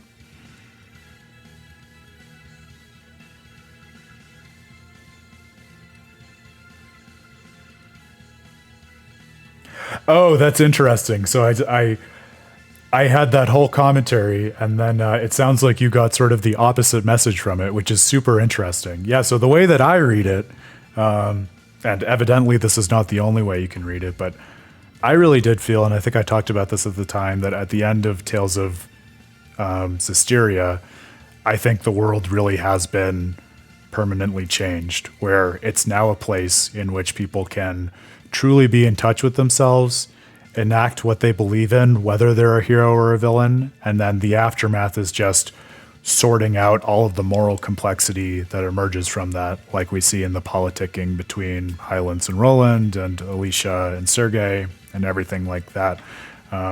So I think part of what is cool about this to me is it seems like this storyline we just went through, that is to say the storyline of the Heavenly Steppe, is saying that the primordial world before Zestiria, it always existed in this cycle of like people losing the game to their emotions and then Innominat coming and shutting it down. And then I feel like we have a pretty clear understanding that by the time Tales of Zestiria has come around, that's no longer the case. Innominat is like, he's just a relic in the symbol that was used to talk about him, and no one even knows what that is anymore. They stumble upon it at Artorius' throne at the end and have a conversation saying, hey, don't know what this is. It looks really interesting. Maybe it's from a time past. We do know from the start of Tales of Zestiria that there are other cycles that have been going on since what happened in Tales of Berseria, which is also very cool. This idea that like the Lord of Calamity and the Shepherd have always been locked and clashing, and Lila's been keeping the sword and the stone, and Saray is not her first shepherd, and she's seen this many times before. But I don't read that as the same cycle that the world has been stuck in Tales of Berseria. Quite to the contrary, I feel like it's saying, okay, first, we need to figure out a way to escape the cycle of people collapsing in on themselves from not understanding or trusting in their emotions in the way that the seraphim in heaven don't trust in people. Velvet and Laphicet and Innominat are able to do that. That's the foundation that we get at the end of Tales of Berseria. And then the question is, people have access to their full range of motion, but they're really bad at enacting that in the world, because somewhere between what they think is right and what they do, all of this shit happens in society and their relationship that makes them back away from what they really believe to be the right thing. And that's the danger of, corrupting and giving into malevolence and turning into hellions by virtue of this original curse, which we've moved towards overcoming, but we still haven't overcome by the beginning of Tales of Zestiria, right? And so then the journey of Saray the Shepherd becomes, all right, well, how do I purify everyone, including redeeming Mautellus, in such a way that they can actually be better in touch with what it is that they want to do, they can enact that in the world, and we can get out of this cycle of people giving into malevolence, those people manipulating and tormenting each other in the way that creates Lords of Calamity, and such that we can ultimately develop healthier, holistic societies that are not in this cycle. Now, does that mean that maybe another cycle might emerge? A different kind of cycle, a third cycle after the efforts of Saray? Maybe. I would say, if we're talking about the idea of it suggesting a sequel beyond Tales of Zestiria, like you mentioned, Grail, I think if you buy into my breakdown of the idea that it's kind of building up human nature through these games according to foundational emotion and then rational capacity to adjudicate your beliefs and your actions, and then finally the moral import of your actions, then I think a natural place for a sequel, and an interesting place now that we know that both of these games have been ruled by cycles, is for us to see in the further future some kind of world in which there's a perpetual cycle of a moral caliber, right? And so off the top of my head, an easy direction to go in for that would be a cycle of just various wars or political strife between Rollins and Highland or something like that, of a moral character where it's everyone who's there truly believes in what they're doing and believes in the national agenda, so to speak. So it's not a case of people falling into corruption and becoming hellions in the way that they did in Zestiria, but still a world going through conflicts of good and evil that never seem to be resolved. And so we need to arrive at the savior who's going to tell us what the actual good is, what is the ethical path we all ought to walk at the end of the day, and how do we arrive at that as a global community as opposed to individualistically, which would, as I'm describing it, I'm kind of talking myself into the idea that could be a really compelling and interesting sequel. But I think, at least from my take, I'm reading it kind of optimistically at this point, because I feel like these heroes are able to find their way out of their cycles at least, and create a different possibility for those who come after them, which is a nice note to think about in terms of what these games make possible down the line. Not dissimilar to what might come up in Beyond the Dawn, right? Like we've talked about, it seems like that's going to be thinking a lot about how these heroes pass on their lessons to the next generation. Seems like I would say these games also do a compelling job of doing that. Yeah, it's like a fleet of different washing machines, right? And like walk into a laundromat in New York or something like that. Yeah, it would be really interesting, I think, to center on a world war or some kind of war in a Tales of Zestiria sequel, where, especially after we see everything that is implied by war in Tales of Zestiria and everyone turning into hellions and giving birth to Tiamat and all of that, to have a war where everyone is so firmly committed to the cause that no one becomes a Hellion, I think that would be a really challenging idea, and one which, for the reasons I've been discussing, would be really resonant and challenging and interesting as a further extension of the series, and as a way of hopefully getting the world to a place of peace and the end of cycles, which would always be nice. Yeah, or indeed neutrality, right? Like, at the center of a lot of this in terms of the different poles or struggles of human nature sits neutrality. I feel like you could do something there as well. Man. Wow, so we, I think we're at a stream record also for over 5 hours at this point, but my God, time well spent. And I really I gotta be honest, I wasn't sure how Tales of Berseria was gonna end up. I feel like it very easily could have fallen flat after such a long playthrough, but I think finishing the Heavenly Steppe did the exact opposite. I think it's fair to say this was exactly the button, not just on this game, but in fact on this entire duology that I had been subconsciously or maybe pretty overtly hoping for since we started Tales of Zestiria. So, like we were saying with those last few floors, right, Grail? Sometimes a plan just comes together, even if you're not looking for it. Well, we still have that last scene. I think this all terminates in a much less serious moment, so it'll be good as a palate cleanser before we jump into Graces.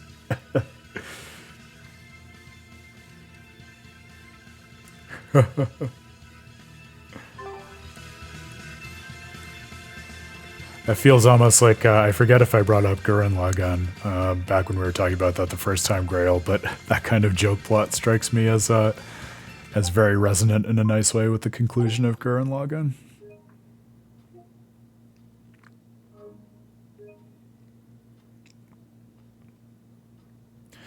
Yeah, but that's what I'm saying, right? Like, I mean, it'll be interesting for us to talk and deliberate about this as we get into Tales of Graces and beyond. And I definitely want your opinion and the opinion of all the regulars, because definitely agreed. Like, that there was a reason that I almost gave up more than once on this side and supplemental content. Like, believe me, I know that the last few streams were certainly touch and go, especially with the grinding through some of the floors of this, among other things. So I don't want to get it into too much of just drudgery and a lack of value, but I also feel like, at least for me, the payoff kind of made it worth it. But maybe there are ways in which we can tweak like the journey along the way next time, so that there's not as much grindiness and failure when push comes to shove with some of the final end game and post game content. So we do have to remember, as grateful as I am for this to be our fourth playthrough and now rolling into our fifth, it's still relatively early days for Tales of Praxis, so there's plenty of optimization to get through, and that's one of the beauties of the real-life JRPG party. We can work on that together. You found me! Thank you so much! Now, to show you my gratitude, I'd like to invite Here you we to go. my soothing bathhouse I found. A bathhouse?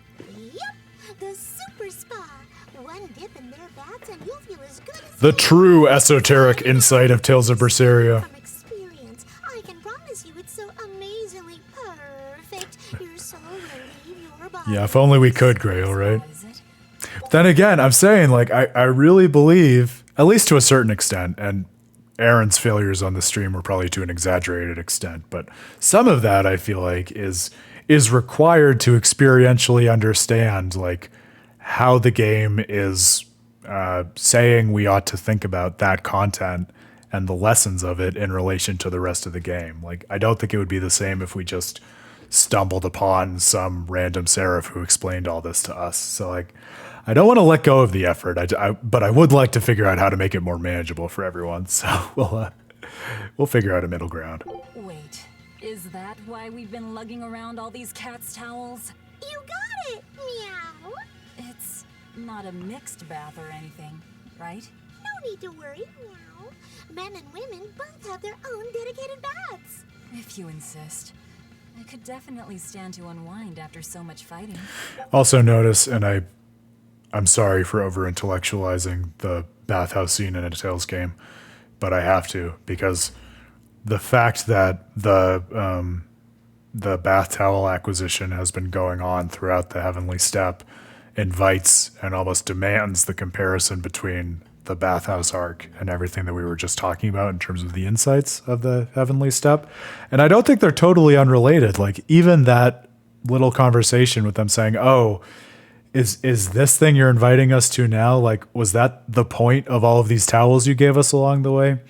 It's very similar to everything we were just talking about with the exposition of the Seraph, right? This idea that, oh, we've been feeling our way through this journey according to our emotions. We've been valuing irrationality, and we kind of have been emphatically not focused on the logic of it in many instances throughout the course of our time together in this main story. And it's only after the fact that we arrive at this character who situates all of those experiences of ours within this broader world context. So now we can say, oh, is that what it was all about this whole time? As above, so below. As in the bathhouse, so with the cosmos.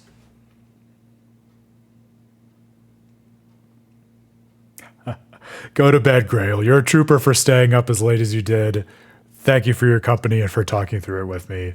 It was worth it for me. I hope it was for you. And as we wrap up this adventure together, let me just thank you one more time for all of your contributions to Tales of Praxis, all of the conversation, the journeys together. It is what it is because of you, not just viewers like you, but you've made great contributions to the stream and our analyses, and that article, as much as many of my other thoughts and views on these games, are all the better for your having talked through them with me. So looking forward to seeing you for Tales of Graces, looking forward to hearing tales of your nutty challenge run in the background. Oh, and before you go, if you are still there, I will just ask you, did you ever finish your challenge run of Tales of Berseria? Because I feel like you never said that. Like, the last time I heard, you were stuck on the final boss still. Did you see it through before you're getting ready to go on to Graces? I'm positively tingling with anticipation. You know, it might be nice to have some serious bonding time before the final battle. Actually, I've never been to a bathhouse. Oh no, did you not, Grail? I didn't mean to put you on the spot. That steam will have your skin silky smooth. It's a mystery. We'll never know. I never asked. Everyone just imagined that. Wipe your memories for the last 5 seconds. That's not to renew the challenge for you. I give you permission to go on to Graces if that makes any difference to you. Get out of here. Don't be too tired for work tomorrow. I'll see you in a week, all right, buddy? Good hanging with you. Good thinking with you. And there's nothing like a good drink after a hot bath. My man. Of travel will take you there straight away. Feel free to use it anytime. Meow.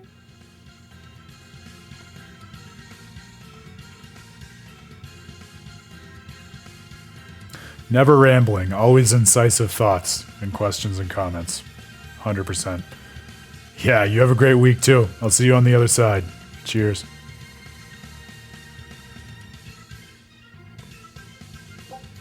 All right.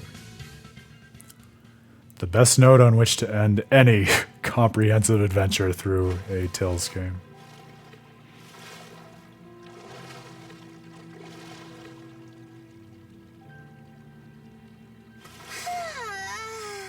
You know, I'm pretty okay with this. I'll second that. This feels really nice.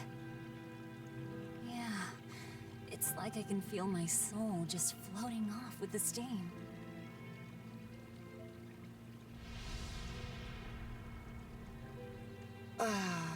It feels like all my wounds are melting away.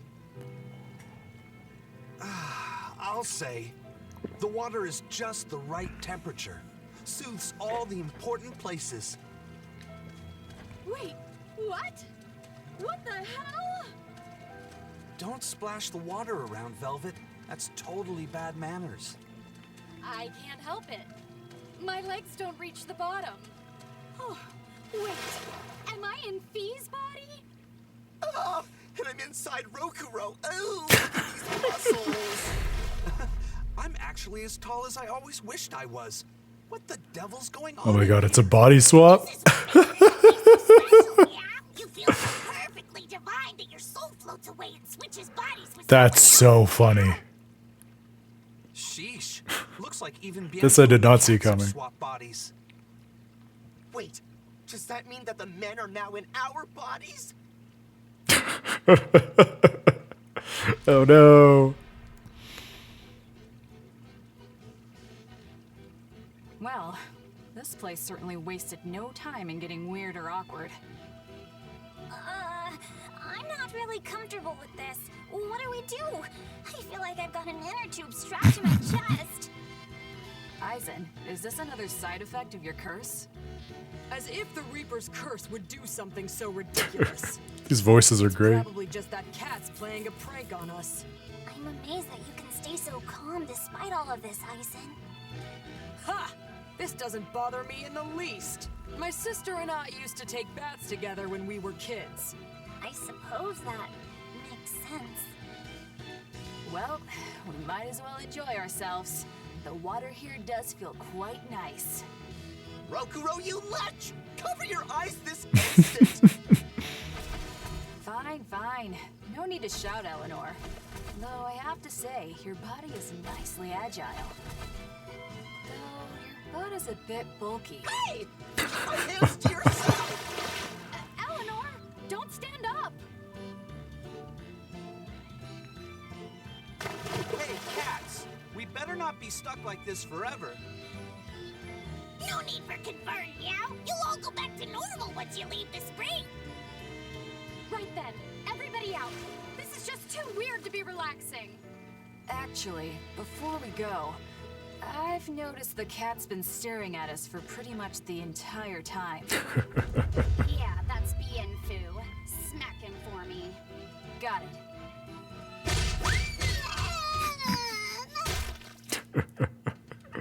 That's too bad. It was such a lovely hot spring. I wish we could have stayed a little longer. No, you really don't. Let's all agree to forget this ever happened. How do you expect us to do that? Don't go asking for things we can't actually do. I said forget it! If you insist, I'll try. Fine. Yeesh, so much for a nice team-building exercise. I feel like this has just driven a wedge further between us. I heard you kept your eyes covered the whole time. Yeah, I did. That's so you. What's the problem?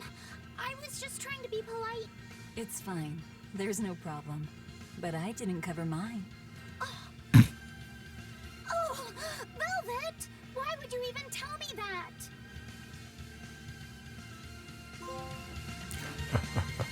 that? Of course there's a trophy for it.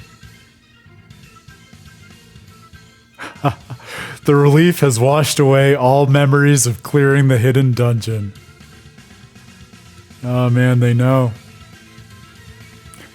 That's funny too, because now I'm in the mindset of thinking too much about this, but it does raise the question of like, okay, we talked about how this whole explanation of the history of the world is embedded in this optional content. How are we meant to adjudicate that with where the party arrives at the end of the game? Maybe it's almost suggesting that, yeah, you know, they might have found this out, but even if they did, they went to this bath and it ended up being so relaxing that they wiped their memories. So they didn't really remember that when they ended up fighting Artorias and Innominat in the final confrontation. And maybe it was subconsciously motivating them, but not in a way that directed their actions or intention. That's interesting and funny too. It's amazing to me that after however many hours we spent on this, we only got through 51% of the trophies, but there you go. That itself is very Tales in terms of how many of them manage their trophies. Fun and interesting scene too, because I feel like, especially in some of the recent games, even the little joke hot spring scenes oftentimes are themed to the stories of the particular games. Like, without spoilers, in Tales of Arise, the game is all about rising up and breaking down the walls that divide us, and the joke motif of the hot spring is that some walls should stay up and aren't meant to be broken down, which I love and is very Tales of Arise. So I do find myself wondering, what is it about the essence of Tales of Berseria that they bring out in that hot spring scene? Maybe something to do just with the character's willingness to be, like, honestly maybe silly and even lewd with each other. Like, it's I mean, it's an unusual circumstance in which everyone is like all the more willing to be in touch with their own emotions and sentiments when they find themselves in something other than their own bodies. Interesting too in that light, since we've spent so much time thinking about the origins and cosmology of this universe, that if we are to believe and take that bathhouse scene seriously at its word, we also now have an understanding that I don't think really came up elsewhere in the game, that there is a distinction between body and soul, on top of all the other differences between humans and Malachim, Seraphim, demons, Hellions. We might have already been able to draw that inference, I suppose, based on the fact that humans can be reincarnated into Seraphim and Malachim, but that still felt like, at least to me, a bit of an inferential leap from reincarnation to the ability of a soul to kind of transmute between bodies, especially between various living bodies of the same kind. So interesting to see that play out and understand now that bodies and souls are separable in this universe and the way in which its individuals are constituted. Man, leave it to a great Tales game to even get you thinking with the bathhouse scene. Well, I wish I had further final words beyond what I'd already said in reference to Tales of Berseria and Tales of Zestiria, but to return back to where we were, especially at the conclusion of the Heavenly Steppe. We started out on this journey in hopes of uncovering and thinking about a duology in a similar spirit to what we had been through previously with Tales of Symphonia Remastered, followed up by Tales of Symphonia Dawn of the New World. I think it's safe to say we found a similarly fascinating duology and then some. It's been such a joy to re-experience these games, and especially to see Berseria in such a wildly new light. As I talked about at the end of Tales of Zestiria, that was certainly true for Zestiria as well, because I really don't think I went into it with the right perspective and met it on its terms and in the sense of what it wanted to talk about and the journey it wanted to take me on when I first played it. Similar to what I was talking about in terms of Tales of Vesperia, but also similar to Tales of Vesperia, I really do feel like I came around on it and fell in love with it in a way that I totally missed the first time playing that. And then to be able to go to Tales of Berseria with Zestiria fresh in my mind for the first time opened up so many new dimensions through which to explore this game, which really I remember enjoying at the time, but enjoying at the time just in the sense of having a new Tales game in my hands, and a Tales game that had just come out to share with my partner at the time, because as I mentioned before, it was a game that I played through with her, and she had never played one of these games and really hadn't played a JRPG before. But I don't think I really, frankly, had enough of the context of the overall series, let alone Zestiria, with me at the moment to be able to really see everything that this game was up to. Because I think if you play through it just going into it as another JRPG, you maybe get, I mean, I don't want to be disingenuous, but maybe like a third of what's going on. It really feels to me, quite sincerely, after playing through this and spending so much time with it, as the tip of the iceberg in terms of what this game is trying to say. In everything from the expeditions that we talked about, with these little journeys and windows into all the other games that had come before, and the way in which that bleeds into the main story and the rest of the world in ways that don't always make sense, but always feel resonant in one way or another, to all of these connections between the journeys and characterizations of these heroes and what it is that they're trying to solve for themselves, with how that links up to and informs the journey and state of affairs and the possible path of redemption of Saray and his friends in Tales of Zestiria. I think this game wants to say so much and maybe I'm being unfair to just the isolated reading of it, but I do really feel like this is the first game that I played on the stream for that portion of the Tales of Praxis series where I really felt as a player and a reader of this game empowered by all of the intertext that we had available to us by virtue of the other Tales games that we had worked through and thought about and published on. And I think what could otherwise be seen as, the way it was built as a relatively simple game of just reason versus emotion. Like, do you really think that's still where we are in this game at this point? Do you think that's the heart of what it is that we've been wrestling with? Certainly that's part of it, but hopefully you'll agree with me that over the course of this journey, we've gone in a range of other directions and explored a lot of other insights, from family to personal narrative to the tension in conflicting ways in which we understand ourselves and others in the world, to what it takes to even make human redemption and moral reflection and even reason possible. What might initially be thought of as reason versus emotion, when seen in this intertextual light and situated against Zestiria and these other games, especially in the context of the Heavenly Steppe and everything that we talked about there, becomes more of a question of what are the preconditions for human reason. And what the Abbey is doing and what Artorias is doing becomes less an insistence on reason above all else and more a deep misunderstanding of what it is to logically reflect on one's actions in the world that's born from grief and a lack of capacity to deal with one's emotions and inner life. And that exact lack, as we've seen in the conclusion of the Heavenly Steppe, is what makes it the case that this world has been slipping back into the same cycle up until we get to the journey that Velvet and Laphicet and the rest of the party, and indeed this manifestation of Innominat, have gone on along with the player. That's made so many new things possible, the things which we already saw and went through without really knowing what it was that made it possible in Tales of Zestiria, which is maybe honestly part of why this makes sense as a prequel. The idea that we know how to act rationally, but oftentimes we forget that even in terms of our own lives and how we develop as agents in the world, like think about it developmentally for a moment, right?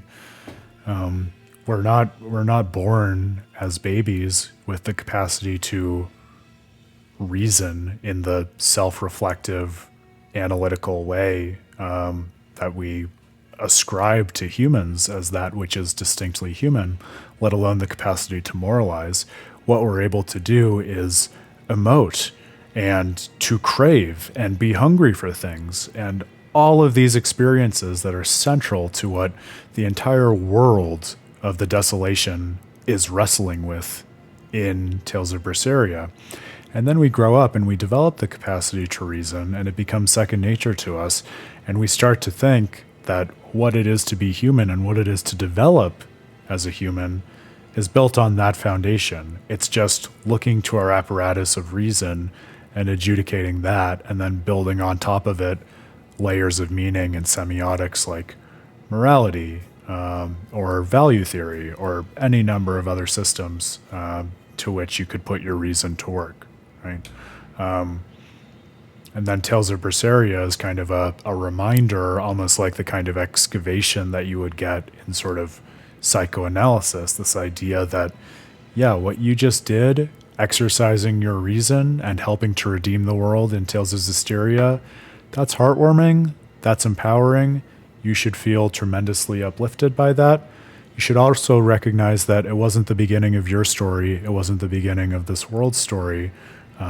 What it is that they are charting for their future was contingent upon an honest capacity to engage with their emotions and their instinctual drives in the first place, just as was the case for us growing up when we were younger, in ways which may now be buried below the surface of our consciousness, but which certainly continue to influence us into adulthood. Yeah, I love that. I think the more I'm thinking about it, it's a wonderful case of what great JRPGs, and especially what the Tales series is able to do in terms of tying an entire metaphysics and ontology, and even a telos, like the purpose of its world and its global concerns, to something that is deeply, intimately human. This understanding of our own personal development and a willingness to unearth what it was that cultivated those principles of actions even prior to our capacity to consciously reflect on them. I love that. I love these characters. I love so many little things about this game, and I'm glad that I was able, as I promised, after all the rage and all of the emotions that I was feeling in the Heavenly Steppe in terms of its gameplay, to come back to an expression of gratitude for this game and for this series. Hopefully, whether you're just discovering Tales of Praxis now, or you've been with us through the Tales of Symphonia stream, you will agree with me that these games really do have a wonderfully deft manner about them in terms of representing really complex, interesting, but also deeply human themes that we can take beyond the game and apply in our real life. That's the whole thesis of why I call this series Tales of Praxis. It's not just storytelling in terms of idle, symbolic frameworks to think about or different arcs of characters to give you certain emotions. I think each one of these games offers its own thesis and perspective on what it takes to determine your place in the world and act in a positive and forward-looking way from that place in the world. That's really at the heart of it, what I think the series is all about in terms of my analytical series, and also in terms of what lies at the heart of the Tales series. And so hopefully you've seen each of these games represent its own meditations on those ideas, which can't be reduced to or lumped in with each other, but which, crucially, contribute to and comment on one another. That's what this whole intertext that I keep talking about comes back to. This idea that the more of these we play, and the more we're able to see with the granularity that we've been wrestling with throughout these streams and throughout the written articles on withtheterriblefate.com that are part of Tales of Praxis, the more we're able to see how these games are not just talking about these themes at a high level, but actually are saying pretty sophisticated and complex things and almost philosophical arguments, not almost, actual philosophical arguments about those themes, which dialogue with one another and create interesting insights even beyond the confines of those games when we're able to put them in relief and in comparison with one another and ask questions like we did with the Heavenly Steppe of, okay, this is a hard explanation of the world to wrap our heads around, but it bears some striking similarities with these key moments or these key aspects or symbols of these other Tales games. Why don't we use that as a way in and a cipher to seeing what this is saying in its own context relative to the way in which we know similar symbols to be used in other contexts in the series. That's what that whole idea of trying to understand the language of the Tales series storytelling is all about. An exercise, by the way, which you could repeat for any of your favorite video game or storytelling series, Final Fantasy, The Legend of Zelda, Halo, pick your poison, right? The corollary of that is that as we continue to go on and publish more on these games and study them together and work through them on the stream and talk about them, the more we're going to see rich, new, rewarding, and fascinating dimensions in all these games, including the ones we've already played, because we'll have more context. We'll have more of these stories at our backs, and we'll be able to avail ourselves of their tools and their particular moments and symbolic frameworks in order to see a more complex and also more robustly networked system of storytelling and messages and theming throughout these games and throughout the series. So all that to say, I'm tremendously grateful for Tales of Berseria. I'm all the more excited that it's only going to be a week until we head into our next journey through Tales of Grace's F. It's going to be a fun one. I've got it here. Already stoked to load it up. We're going to be back at the same time for your regularly scheduled streaming a week from today, 7 p.m. Eastern. Don't miss it. If you've been lurking on the sidelines or wondering what the series is about, no better time than a fresh start, a fresh file on a new Tales entry to jump in. I hope you consider joining us. This series is fun for all of its multimedia engagement with the Tales series, but I think for me, the rewarding heart of it from which everything else emanates is truly the real-life JRPG party and the conversations that we have in real time about these works as we're working through them on the Twitch stream. So hope you think about joining that. It would be a pleasure to add you to our party as we venture into the tale of Asbel and Sophie and Richard and all their other friends will come to know quite well in just a matter of days. Until then, my friends, I hope you think well. I hope you game well. I'll share one more time. If you are interested in doing some reading in the intervening week, we do have that new publication on Tales of Berseria and Tales of Destiny, which is a great representation of everything on which I was just opining. And don't forget your homework. If you are excited about the Tales of Graces stream, take some time, think about some of your longest standing friendships and friend groups, especially if they've evolved over time, and even if you've had falling outs with them over time. Think about what they were like in the past, reflect on them, look at pictures or diary notes or whatever you have to actually get you back into that context. Think about where you are now, and just wrestle with whatever changes there might be from point A to point B. I think if we all do that, we'll be in great standing for digging into Tales of Graces together and thinking about its praxis and what it wants us to reflect on and consider enacting in our own lives and relationships. With that, I'm going to thank you for a very long stream. Grail dipped out, but when all was said and done, we almost made it to 6 hours, double our usual time.